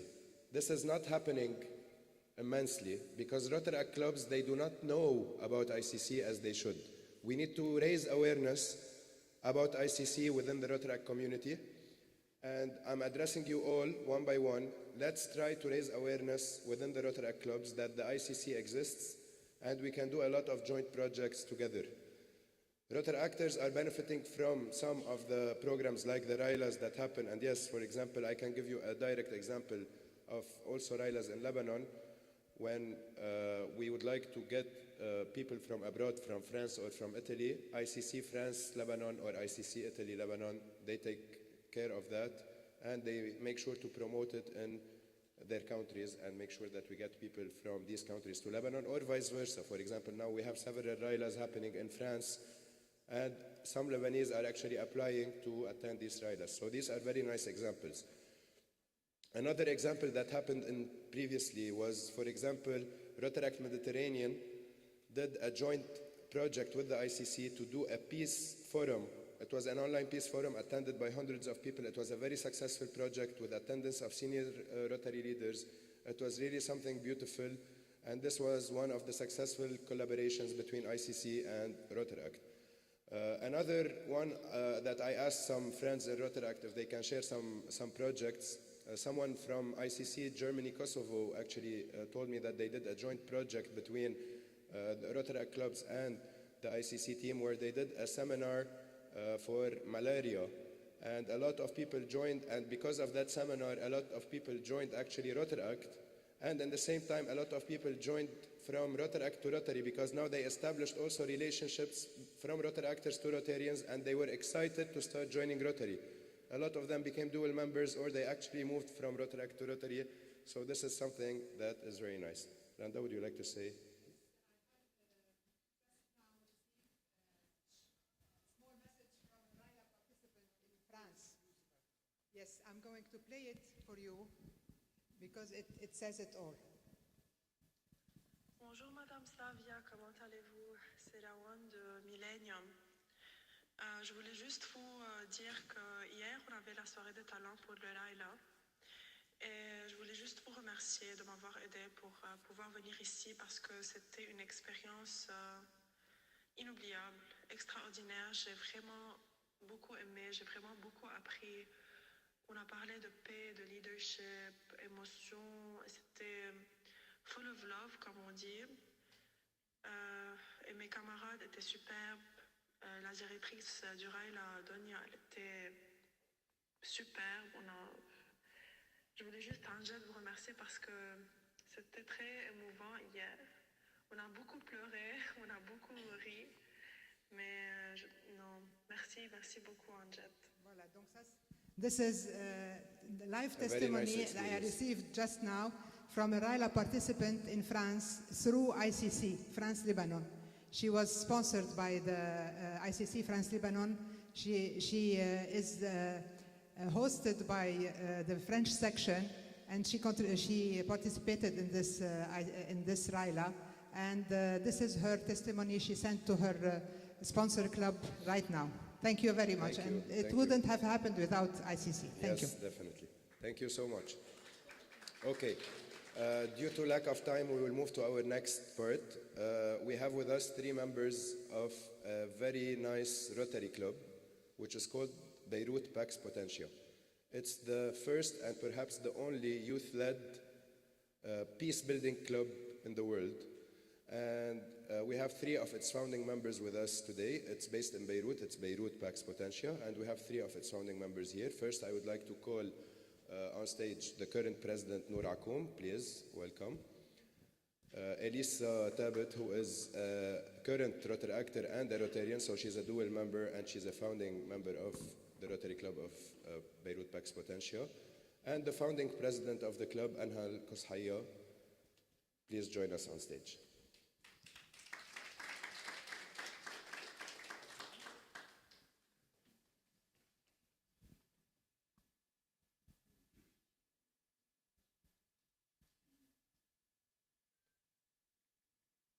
Okay. Elisa, I will start with you because, I mean, we can move from the Rotary Act topic directly to the club. First of all, we know in Rotary there is still a lot of misconception regarding dual membership and if this is a good thing or a bad thing. Can you tell us your experience regarding that? Being a dual member, so you are now a member of the Rotary Club of Beirut Cosmopolitan, and in the same time you are a member of the Rotary Club of Beirut Pax Potential. So can you tell us more about your experience when it comes to Sure. that? First, thank you, Emil, for this opportunity. I'm so happy to be here among all of you. Of course, I see it as a huge opportunity, but also I see it as an important transitional period for every Rotary actor that wants to become a Rotarian. Because at the end of the day, we all know that Rotary knowledge is very important to become a successful Rotarian. And even though the Learning Center gives a lot of these skills, there are some skills that you can't acquire only if you had the Rotary Act and the Rotary experience. And at the same time, we know that Rotary Act has a hands-on leadership approach in a less formal way and in a more creative way. So transitioning from Rotary Act to Rotary through the dual membership gives the Rotary actor and soon to be a Rotarian, enough time to learn more about Rotary, to acquire these skills while also staying active in their Rotaract club. At the end of the day, growth is a natural process. Every Rotaractor will outgrow Rotaract at some point, and to become a successful Rotarian, they're gonna have to acquire these skills gradually and slowly. Therefore, dual membership offers this opportunity for every Rotaractor. Amazing. Thank you for sharing this. I can definitely agree as a dual member that this is a very good opportunity, and it gives an added value as well to both our Rotaract experience and to our Rotary experience. Anhal, you are the founding president of the club. First of all, if you can tell us, you also come from a Rotaract background. You were a Rotaractor, you are still involved in Rotaract, you are now a Rotarian, you founded as a founding president this club. First of all, tell us what is Pax Potentia, and what gave you the idea, or how did you guys create together this club, and how did you come up with this initiative? Thank you so much, Emil. To answer the last part of your question, Pax Potentia is the power of peace in Latin. And when we say Rotary Beirut Pax Potentia, it means Rotary Beirut, the power of peace. So it's Rotary and Beirut. And we had a vision that we want to create this model in each and every country around the world, because each and every country is the power of peace. If they come together from all backgrounds, all age groups, all gender groups, they work together, they could be the power of peace. And as for the first part of your question, yes, I do come from a Rotaract background, and honestly speaking, peace is not just an ideal, a lofty ideal, or a noun. It's an action, it's a verb. So what we had in mind is that we don't want just to work on certain projects related to peace, just to attend conferences or write papers or do some social media campaigns. We want to actually have peace-oriented clubs, peace-oriented chapters, peace-oriented groups where people can join forces together and work on not just projects, but also like long-term sustainable programs where they can promote the ideals of peace, where they can implement the ideals of peace with other groups in the society. So after a successful global grant that happened in Lebanon, it was called New Gen Peace Builders, we started connecting with other New Geners, other youth in Lebanon to create this club. And it's the first youth-led club that's focused on peace building. Okay, thank you, Anhal. Noor, to continue talking about peace, peace can be broad and a complex goal. Can you share a moment in your Rotary journey when you saw real, tangible impact in a peace-focused project, specifically in the projects that you've done since you initiated the club, all of you together? Okay, so first, hello everyone. As you said, peace can be an abstract concept until we witness it as a real and tangible impact. A defining moment for our club in particular was during the war, the devastating war that struck Lebanon, when we were able to impact a lot of youth who have had their school years disrupted. So we organized, in collaboration with a lot of organizations in Lebanon, we organized an educational program of some sort where we were able to integrate the positive peace education and the ideals of peace building in value and in practice in order to restore the hope and stability within the lives of these youth who had fled their homes and sought shelter and refuge in neighboring schools. And so this really demonstrated how much peace building and peace education really stems from opportunity and empowerment.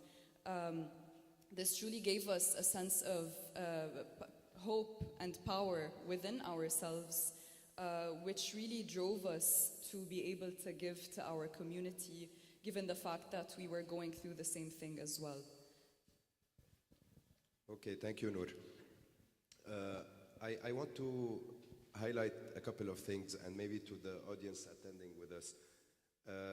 I think the four of us, and specifically me more than them, because they've been part of peace initiatives, specifically with their clubs in the past years, I really noticed the impact that Rotary has done when it comes to peace. It's really marvelous, it's amazing. And it started, we're talking since the 1914s, 1920s, 1930s, 1940s, when the United Nations was founded. It's really amazing what Rotary has done in the past when it comes to this. And having now peace-based clubs like these are amazing, amazing things. I'm currently, and thanks to Nathalie and Michel and the board, they asked me to be part of the extended board of the ICC, representing Rotary Act and youth in general. And I want to hear from you, how do you think we can work together between young people and Rotarians, between Rotary actors and Rotarians in general, and when it comes to peace specifically? Because I really believe peace is something that is very important. No, I was just wondering who you want to direct the question to. It's to the three of you. So. Okay, I think they would be more knowledgeable on Rotary Act, so. I guess ICC is the thing in Rotary that connects countries together across borders. And that's a core element in peace building, to understand other cultures, to connect with other people around the world, and have this bridge of cultural understanding. And be it a core element in peace building, I think they do intertwine, they meet on so many levels and in different areas and aspects. So given that, for example, there's the Action Group for Peace, they work with peace clubs. ICC could also work with peace clubs. We can have peace builder clubs, be it Rotary or Rotary Act clubs, join the ICC, work together, do some sort of international understanding projects, get, for example, 3 Rotarians from country X to country Y and vice versa, do this exchange among Rotarians. In Rotary Act, there's this thing where we do online cultural exchange programs. We can also adopt this on a Rotary level as well. We can use several tools and try to work together on so many levels. But the main point would be collaborating and doing projects together. Thank you, Anhel. Elisa, maybe more from a Rotary Act perspective. I second everything Anhel said, but I also want to highlight on the creative ways that Rotary actors know how to connect with each other from abroad and so on. You know, Rotary actors,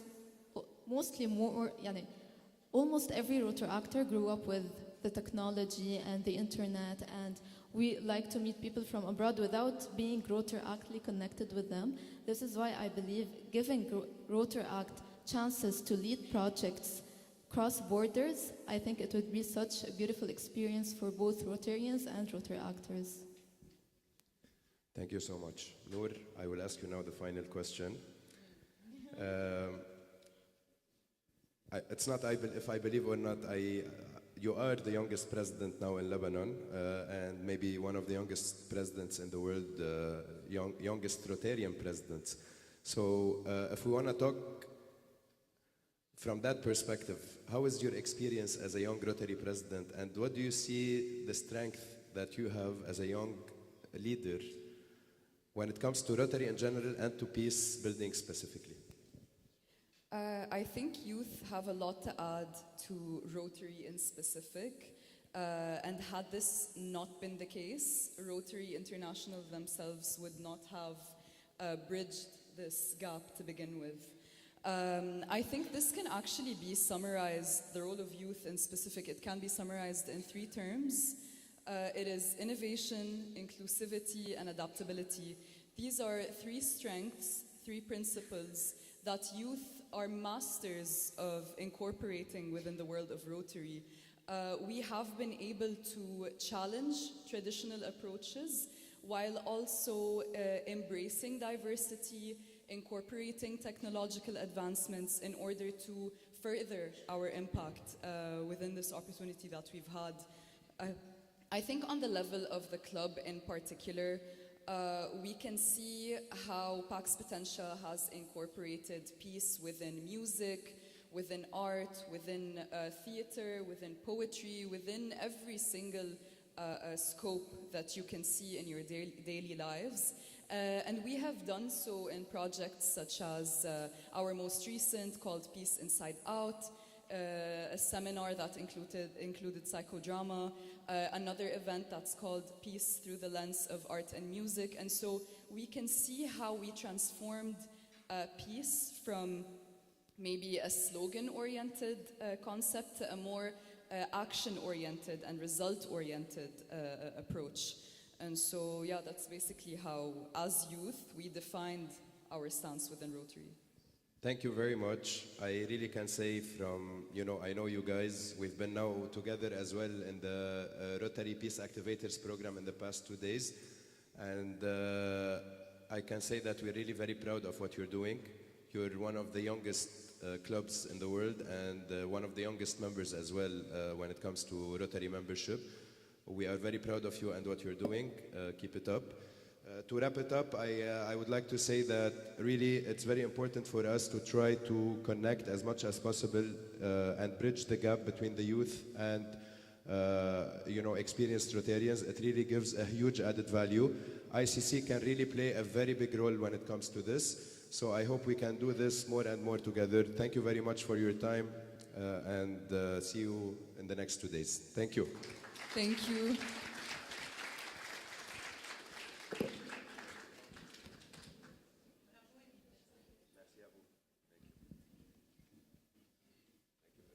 Thank you.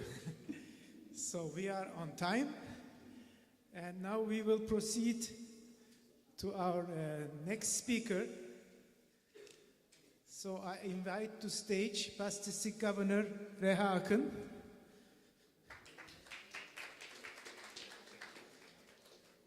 And while he is getting ready, I will read his CV.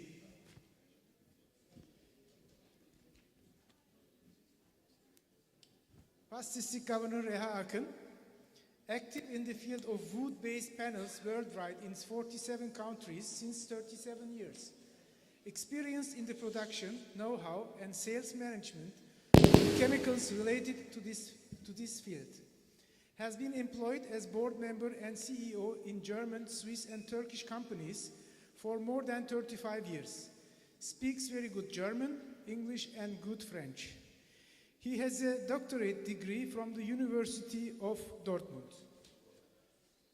As in Rotary, he is a past governor for the year 2015-16 for District 2440, member and past president of Rotary Club of Nilüfer, Zone 21 past assistant Rotary coordinator from 2016 to 19, District 2440 past District Rotary Foundation coordinator for 2016 and 19, past EU committee member and DTR, the Germany-Turkey Inter-Country Committee member, District 2440 ICC coordinator from 2020 to 23, district trainer in 2021 to 23.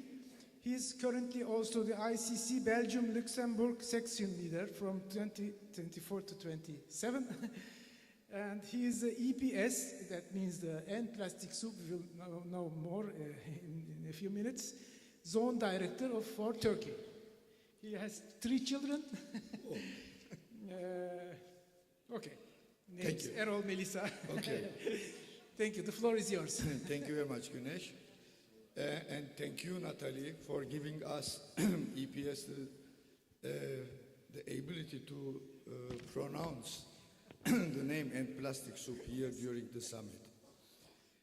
Dear friends, as a past district governor, I was telling two items which I want to share with you after having heard these very interesting presentations here. One of them was that I was telling when there's a Rotary project, Rotarians are concentrated on a different issue than the Rotaractors. Therefore, please ask Rotaractors about their opinion in that project, then the future belongs to them. They have always very interesting and on-point going ideas which are very useful for Rotarians. The second thing was when I was asked by the local media, what are Rotarians? Is that a club of rich people? I was always telling them, no, we Rotarians, we are a club of brains, brains. We are people who reach in the Maslow curve, the top of the curve, so release from the personal problems, and we are very open to help others. This is very, very important for us, for all the projects what we are doing, including ICC, where we are also learning to accept each other's mentality, each other's culture, each other's habits, and each other's needs. And we can, in one country, something much better than in the other country, so we reflect that to the projects in that other country, and vice versa. Dear friends, and plastic soup was something which also encouraged me as a chemical engineer to interfere. Then again, in our projects in Rotary, we are of course focused on several things which were presented now through the whole day. But we have to come to the point. We have to follow up things which we can solve, problems which we can solve. So the plastic soup problem is something which Rotarians could solve, I thought. So I participated, and I'm working very curiously with all my friends all over the world, with ICC interactions, and very active and very, very promising ideas and projects. I hope that it goes now forward. Which one?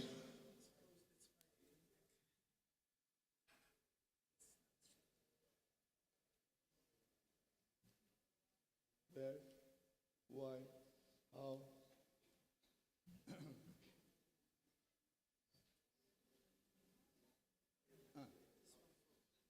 Okay, thank you.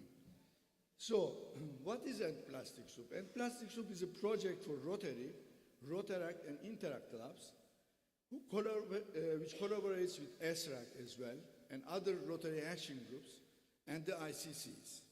So our goal is to solve and prevent the plastic pollution problem in the whole world waters, soil, and in the air.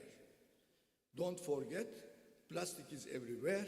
Microplastics are already present in our bodies. You cannot get rid of them. So the only thing what we should do is to prevent that it enters, re-enters again.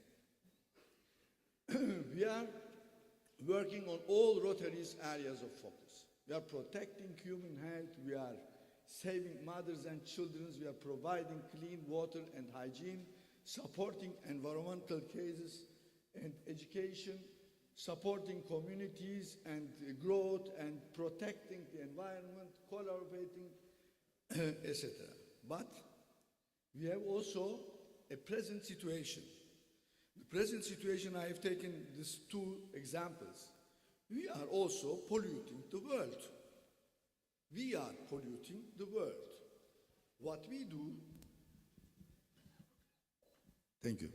What we do is to distribute our plastic all over the world in order to get rid of it, and it will come back to us. It will never disappear. It's plastic. Therefore, we should concentrate on our focus areas, okay? We have perspectives for collaboration. We have to collaborate.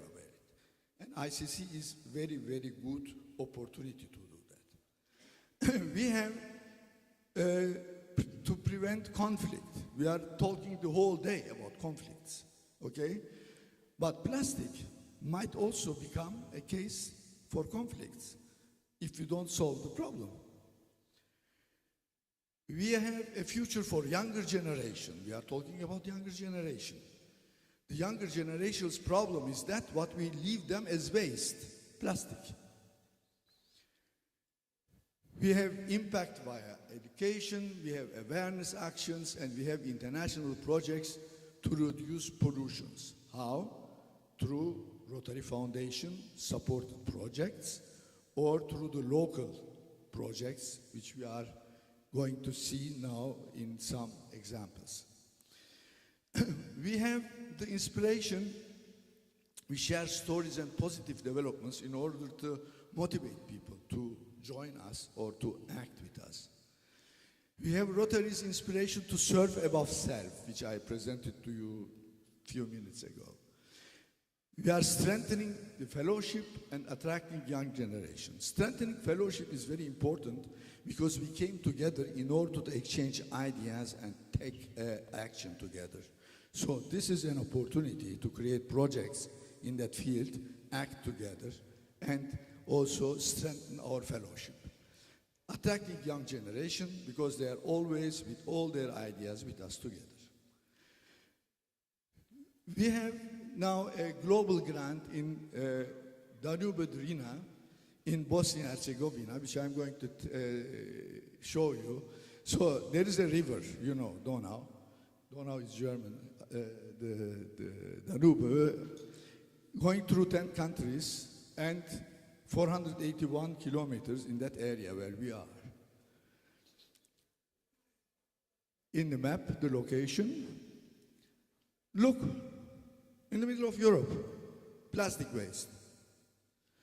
So in our project, we have, as it is seen here on the picture, it is our ship from End Plastic Soup and Rotary. And this is cleaning, this is collecting the plastic. But it is not enough. We have to know what to do with the plastic. When you give it to the municipalities, they burn it. And then carbon emission, all those type of things, and even also poison coming out. So we have to teach, however, to recycle it. In virgin quality, it is very difficult, but to recycle it and or to do something with it, but not put it in the asphalt, okay? Because from the asphalt, it goes to the soil and it comes again back through the vegetables to us. So, there are several clubs, there are several ideas, and also in Africa, Free Nile, Plastic Free Nile. You see Rotary clubs in Egypt and Germany, they are participating in a project, and you are going to see now that we have provided 230 fishermen families fishing nets. You know why? Their fishing nets were plastic. They were plastic. So we have to stop using plastic wherever it pollutes the environment. So we have a global grant of $63,000 approximately dollars, and again a ship, and these type of projects where we are going to get specialized on. So we have a Soccer for Peace project, again, through the ICC investigations, it is one of the interesting projects. So soccer brings awareness for plastic pollution, because people are interested on soccer. They are also listening for what are we doing this soccer event? Plastic awareness. Then students, schools, several clubs, the whole population, interact clubs, they are all somehow involved through soccer in fight against plastic pollution. We need those type of projects, because if you say something about it, people do not listen. I don't want to blame anybody, but look around you. The title and plastic soup did not interest everybody. We have the half of this room empty now. Yeah, that's what we are used to. So, this is the invention of our friends in a corner of the world, which we are really undersigning. Those type of projects should be done in the world, in all your countries, in order to get the attention of the people and then talk about plastics to them, about plastic pollution. Start by the children, go to the schools, go to municipalities, and tell them what to do with the plastic. They are only collecting. They are getting all the bags, go to the beach and collect plastics. So what? What happens then? This is the duty of the municipality, not of Rotarians or Rotaractors. We have to teach what to do with the plastics later on. We have to know what it is. Please join us with endplasticsoup.org in the social media as well. Share your ideas, discuss with us, or join us all over the world. Thank you.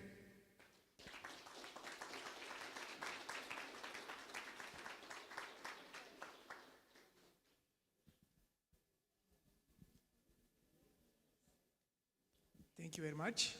So our next speaker is Past District Governor Maria de Livoria. He just arrived. She just arrived by plane, so I give you the floor. She will read us a message from Rotary International Past Director Caterina Cozzali about latest news about ICC. Maria, first of all, you can introduce yourself and then you can read the message. No, of course yourself.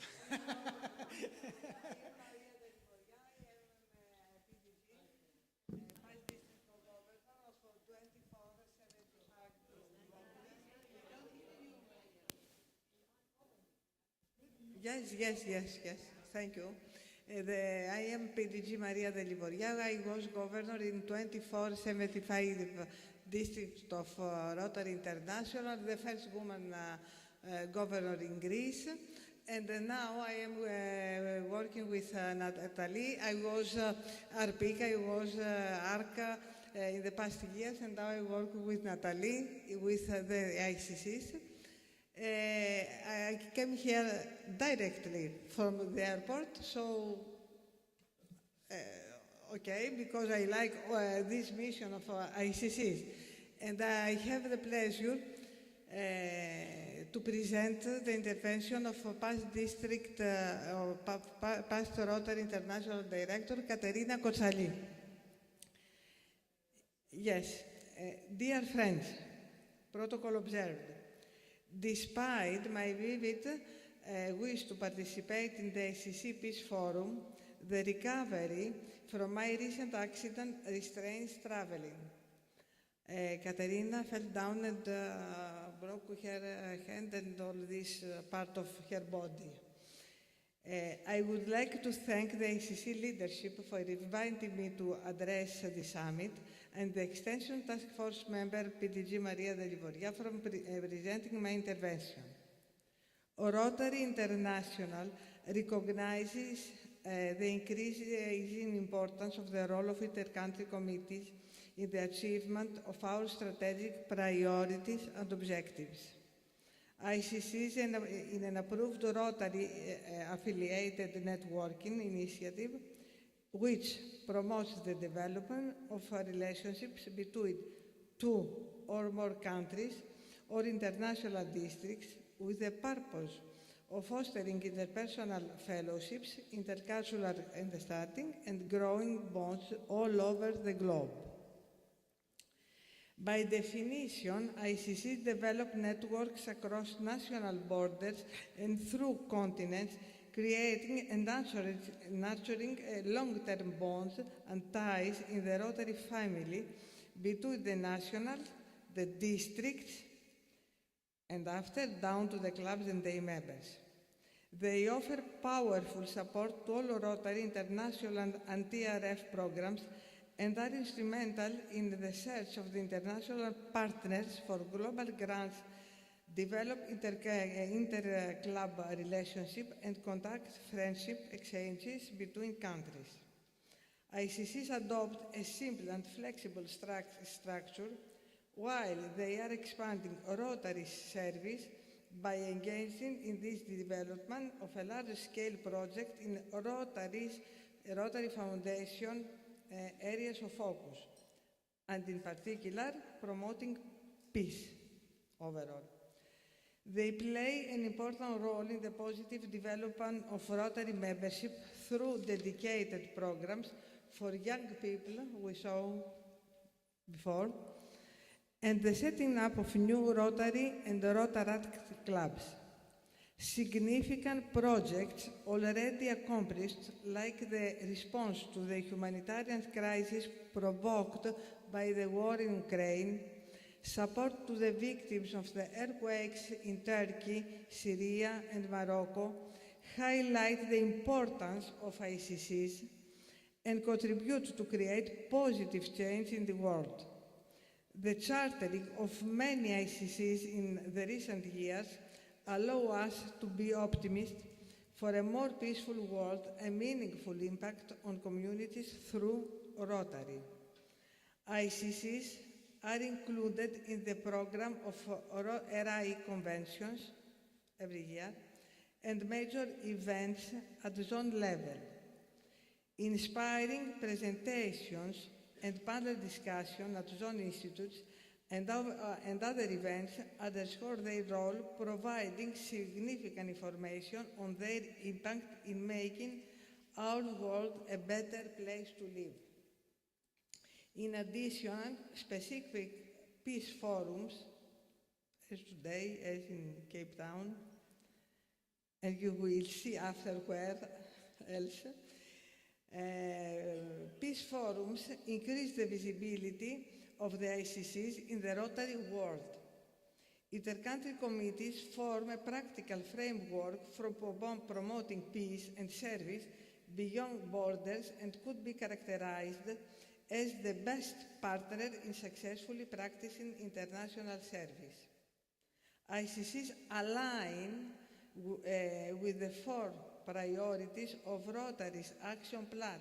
That means increase our impact, expand our reach, enhance participant engagement, and increase our ability to adopt. The RI, now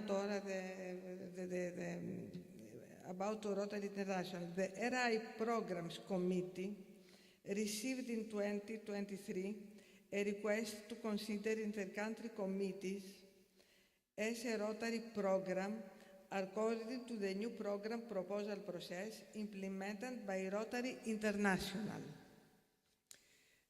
The RI Programs Committee extensively discussed inter-country committees during our December 2023 meeting.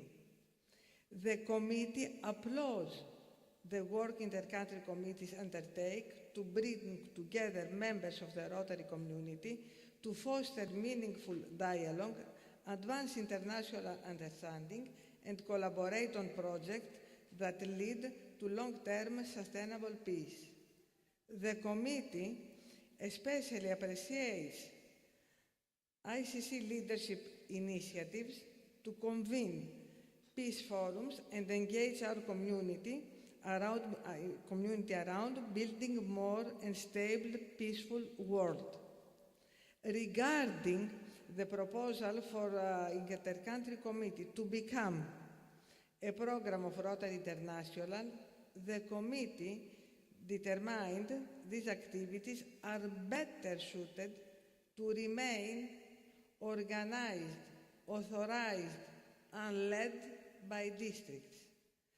The current multi-districts activity designations allows ICCs greater flexibility over how the relationships are formed and the activities they undertake.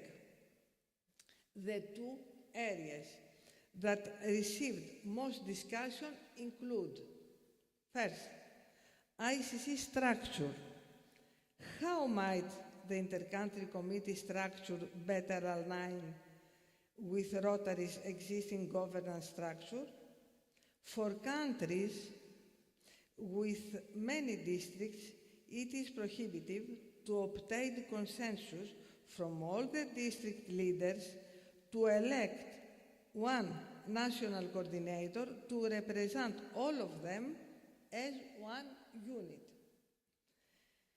For districts that span multiple countries, there is a tension if part of the district, that means one country, participates in an activity while the other parts of the district are excluded. This was the first. The second, ICC support.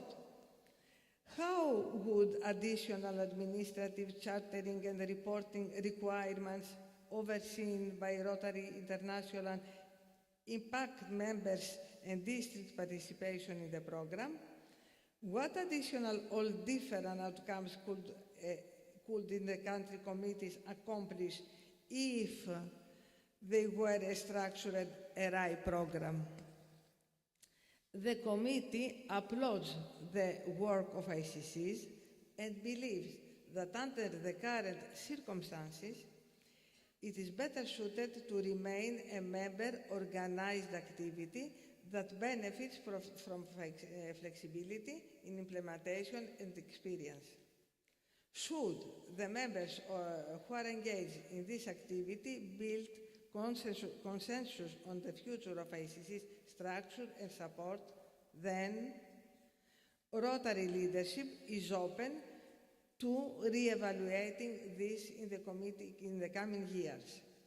Rotary International considers ICC a highly attractive, strong position networking initiative which can play a vital role for the future of Rotary.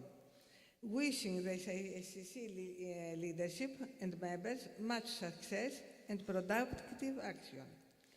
Past Rotary International Director Katerina Kotsali-Papadimitriou, Honorary President of the Association Rotary International ACC, Chair of the RI Districting Committee, Member of the RI Programs Committee, RI President, Special Representative in Afghanistan.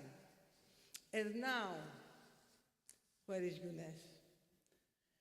We have the great pleasure, the two Marias.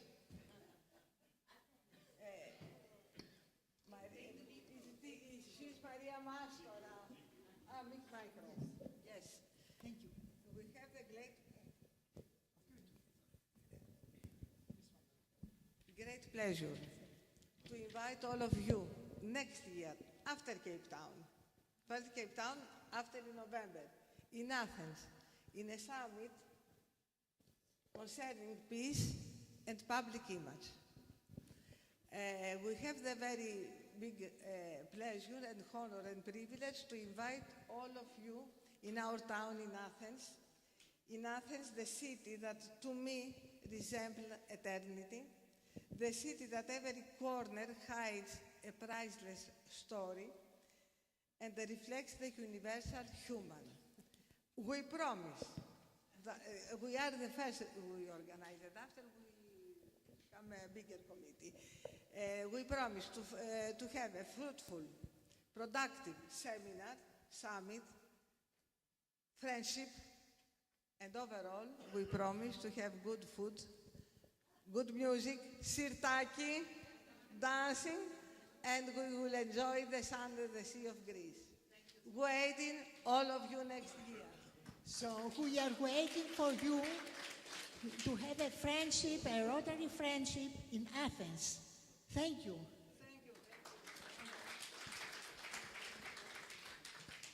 Thank you very much. Now we come to the end, almost to the end. I invite our ICC Executive Council Chair, Natalie, on stage. So we will have an open discussions about ICC. So Natalie will lead this session, and I will help her with the microphone.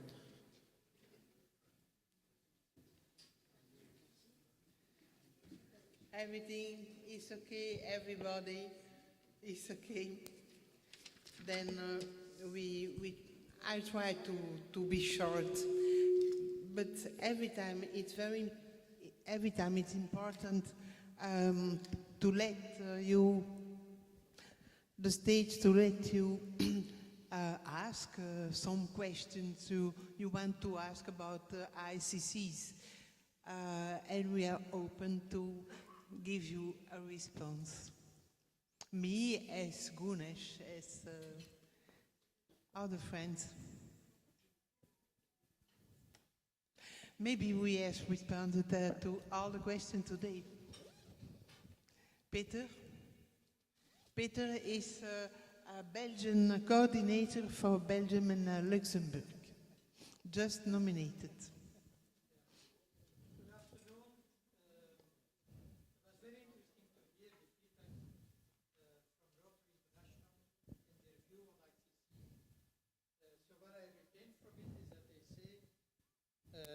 We will not consider ICC as a program, but we see ICC to be organized at the level of districts.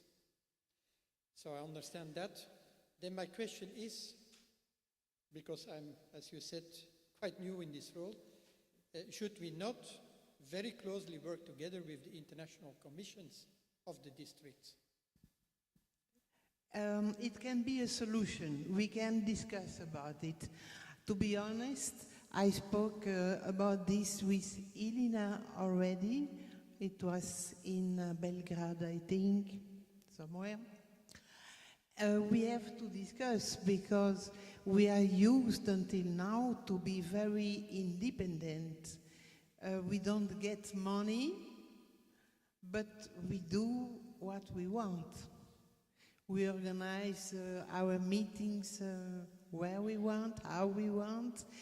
Then we have to see if it's positive, or if it brings something to us, or if it brings more to the International Commission of the District. We have to, it's the same problem for the program, you know. We have got a big discussion about program. Some friends are expecting to get some money from Rotary International if we become a program, but it's not true because Rotary International don't have so many money. They give some money for some programs, but we will never get money from Rotary International. And if we become a program, we are a little bit binded. You understand what I mean? Yes, I'm Randa Zauk, past president Rotary Club of Tripoli and national coordinator for ICCs in Lebanon, District 2452. Actually in Lebanon, from District 2452. We have a particularity in our district, that is multinational. We have 9 countries. I know your district. Exactly, and we have ICCs between countries and districts abroad. My question is, say we have ICC France-Lebanon, if it involves one or more districts, can the other districts join as well, or we need to create a new ICC with different districts? For instance, Armenia, France. I mean France, yes. Exist already. Jordan, France exists also, I think. It's better to make country to country. No, I mean, so if other districts in France want to join ICC France-Lebanon, they have to use, they have under the same. Yes, it's only one. Sure. Only one. Okay, you organize a meeting together, Zoom meeting, with all the districts joining this ICC, and at the contrary, it's a good thing for the strength of the. For instance, in the USA, they decided, I don't know who, that to sign a chart between USA and another country, you need at least 6 districts. But at the beginning, it's not easy to get 6 districts. We did it. And then you have, year after year, month after year, months, you get new districts joining. But yes, it's really easy to solve this kind of problem. Xavier, the French... He's a French guy. Xavier, you can speak about... I just wanted to speak about the ICC France-Germany. I'm a member of it in the French section. And actually we are facing two main difficulties. The first one is that our organization is completely different in France and in Germany. It is not symmetric. In France we have a local association, we have our own funding and so on. In Germany, the German section is actually a commission of one district, and the district governor is, at the end of the day, the head of the ICC, even if they have a president, but the president is designated by the governor. So it makes the cooperation from time to time difficult, because we have different organizations. The second concern is that we are the oldest ICC in the world, as it was mentioned earlier. We have 350 clubs in France having a German contact club, and the contrary, which might be seen as a strength, but is not only a strength, because when we contact French clubs having a contact club in Germany and ask them to become member of our ICC, most of them say, why should I be member of the ICC? I have already my partner club in Germany, everything is okay. What can you offer to us? What is your added value? And what we are trying to do now is to find added value from the ICC. And we have two ideas. One would be to organize a French-German RILA. It was already mentioned in another case. And the other one would be to give grants to students following a French-German master. Okay. It's a long question. Are you French or German? Are you French or German? Okay, then I can speak French a little bit. As they have the translation, I will speak French. Donc la question est quand même assez importante. Moi, je pense personnellement que la valeur ajoutée des CIP est celle d'avoir la force, d'avoir nos contacts et d'avoir la force et de réaliser des actions d'impact. Maintenant, nous dépendons des clubs, parce que si on veut faire un Global Grant, ce sont les clubs qui vont le démarrer. Mais nous, en tant que CIP, à partir du moment où un de ces clubs démarre une action, nous, en tant que CIP, une fois qu'on a, par exemple, Jamil parlait de son projet, il va nous envoyer son projet, ou n'importe qui nous envoie le projet au coordinateur. Le coordinateur, moi aussi, nous distribuons le projet de manière à ce qu'il soit connu le plus possible, non pas seulement en France ni en Allemagne, ni seulement en Belgique ni au Liban, mais ça peut aller jusqu'à l'Arménie, jusqu'à l'Afrique, jusqu'à n'importe où. Donc ça, c'est notre force, de pouvoir avoir ce réseau qui est quand même important et qui permet de communiquer. On peut téléphoner, on peut envoyer un mail et dire, tiens, tu sais, si ta fondation a un peu d'argent, peut-être pourrais-tu participer au projet de Jamil ou à ton projet à toi. Donc ça, je pense, c'est notre force. Alors, tu sais, c'est aussi un état d'âme. Hein. Il y a des clubs contacts qui fonctionnent et ils sont contents comme ça et c'est très bien comme ça. C'est comme il y a combien de clubs? J'oserais dire 80% des clubs qui sont contents en aidant, et c'est très bien, leur communauté proche. L'action internationale, on en a parlé toute cette journée, en fait, elle est malheureusement un peu limitée à peut-être 10-20% des Rotariens, parce que nous, on a envie de sortir de notre club, parce que ça nous fait plaisir d'agir en dehors de la commune ou même de notre pays. Donc en fait, au Rotary, il y en a pour tout le monde. Il y en a pour tous ceux qui veulent rester chez eux, et puis il y en a qui veulent sortir et qui veulent réaliser des rêves, des grands rêves. Ai-je tout répondu?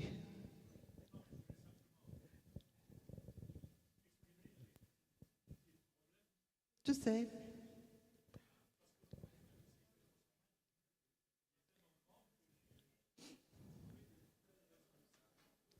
Oui, c'est pas facile de CIP Belgique, Allemagne, on a un peu de problème aussi. C'est pas facile. Okay. Okay. Natalie, a very, very short question. Tell me. Was there anything in Evanston that ICC is recognized for Rotary International as a sort of program? Or whatever, because there was one of the, we have in Austria 23 ICCs. That means that all of them are, when they are going abroad to wherever see the projects or just getting contacts, is on its personal budget. Okay.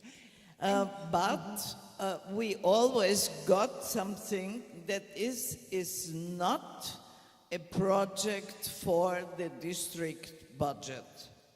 Is there any change so far that, let's say, it is a recommendation to the districts to add ICCs to the budget? No. That's exactly all of us who are here It is very are clear. there on our own budget. That's No. it. Thank you. But we are recognized. You have in the Code of Policy 2-3 pages about the inter-district, multi-district activities, 20 or 21 something. You have to read. They change the content of this article in 2021, I think. I don't know what. Then we are discussing not to become a program. We are discussing to adapt what is written in this article with the reality, because in the reality we don't work as indicated in the Code of Policy. That's I hope to solve this in a few months, because but some things takes time. Rida Suissi, poste-gouverneur district 9010, président du comité interpays Tunisie-France. D'abord un témoignage, ensuite une question à Nathalie. Le témoignage, c'est que le CIP Tunisie-France, France-Tunisie est en train de faire de très très belles actions, rapprocher les deux pays en matière d'abord de la gestion des relations entre les clubs tunisiens et français. Ainsi, nous dressons une liste de clubs jumelés français et tunisiens. Serait-il possible, oui aussi, la participation des jeunes au RILA, que ce soit dans le district français ou dans le district 9010? Tout à l'heure, on a dit que la paix se construit de la base vers le sommet. Nous devons commencer par les jeunes. C'est vrai que le rôle important des échanges de jeunes, à mon sens, serait vraiment construire la paix et attendre les résultats, bien sûr, dans un futur proche. Ma question, elle est simple. Le comité exécutif partage les informations concernant les coordinateurs nationaux et ensuite la présence des comités interpays et les présidents des sections. Serait-il possible que le comité exécutif demande aussi des renseignements à partager avec tout le monde sur, dans chaque section, les clubs jumelés? Parce que malheureusement, je constate que beaucoup de sections existent sans qu'il y ait de clubs jumelés entre les deux pays. Merci. Le mieux, c'est de m'envoyer une ligne de mail On a peut-être déjà une base de données, mais je dois contrôler, sincèrement. On le fait pour certains pays. Il faut dire qu'en Europe, les clubs jumelés, c'est surtout France, Allemagne, Belgique, Espagne, Italie, un peu Pays-Bas. On a peu de clubs jumelés en Afrique ou en Europe de l'Est. Donc c'est une question fort intéressante. Envoie-moi 3 mots de mail. Et comme ça, je vais demander ce dont on dispose et nous allons poser la question aux coordinateurs pour que les coordinateurs fassent leur travail. Merci. Oui, bonjour. Sadia Aglif, past district governor, district 9010 et past coordinatrice nationale des CIP pour le Maroc et aussi past membre de la task force du Conseil exécutif des comités interpays. Merci Nathalie et merci tout le board des comités interpays pour l'organisation de ce sommet et pour son succès. Félicitations et merci beaucoup. Ma question est, aujourd'hui, je voudrais revenir sur la recommandation ce matin de notre présidente internationale Stéphanie, qui nous a dit aussi qu'il y a beaucoup de comités interpays qui existent mais qui ne sont pas du tout actifs, ils ne sont pas du tout opérationnels. Ils existent comme ça sur des papiers et on a signé des chartes, on a signé des papiers, mais ne sont pas actifs du tout. Ma question est, c'est parce qu'au niveau de notre district, ça fait plus de 15 ans que j'évolue dans les comités interpays. C'est un programme ou un truc que je défends de tout mon cœur et je voudrais attirer l'attention que les gouverneurs ne suivent pas non plus au niveau des districts. Ils ne soutiennent pas les comités interpays. Je ne dirais pas tous, mais la plupart. Alors comment aujourd'hui aller vers les gouverneurs? Comment le conseil exécutif peut intervenir au niveau des formations des gouverneurs, au niveau des instituts de zone, à sensibiliser plus les gouverneurs à l'utilisation de ce bel outil que sont les comités interpays et ne pas laisser juste les sections dans les pays ou les coordinateurs nationaux faire semblant de faire des activités des comités interpays, malheureusement dans beaucoup de pays, alors que tout le monde est engagé, tout le monde est volontaire pour faire de belles choses. Merci.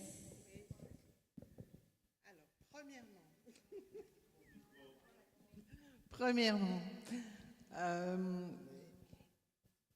il y a effectivement des sections dans quelques pays que ce soit en Belgique, en France, en Italie, partout.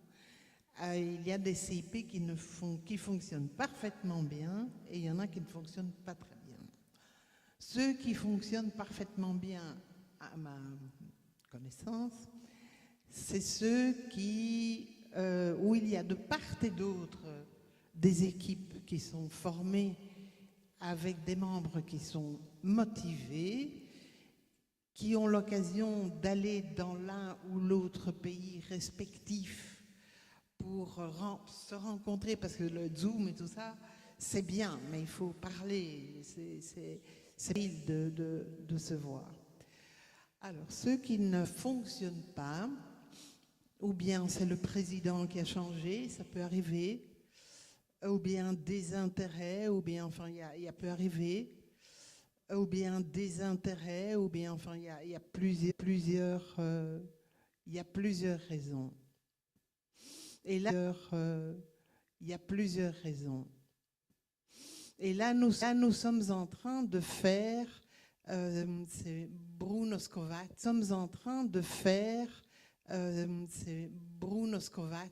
qui fait ça.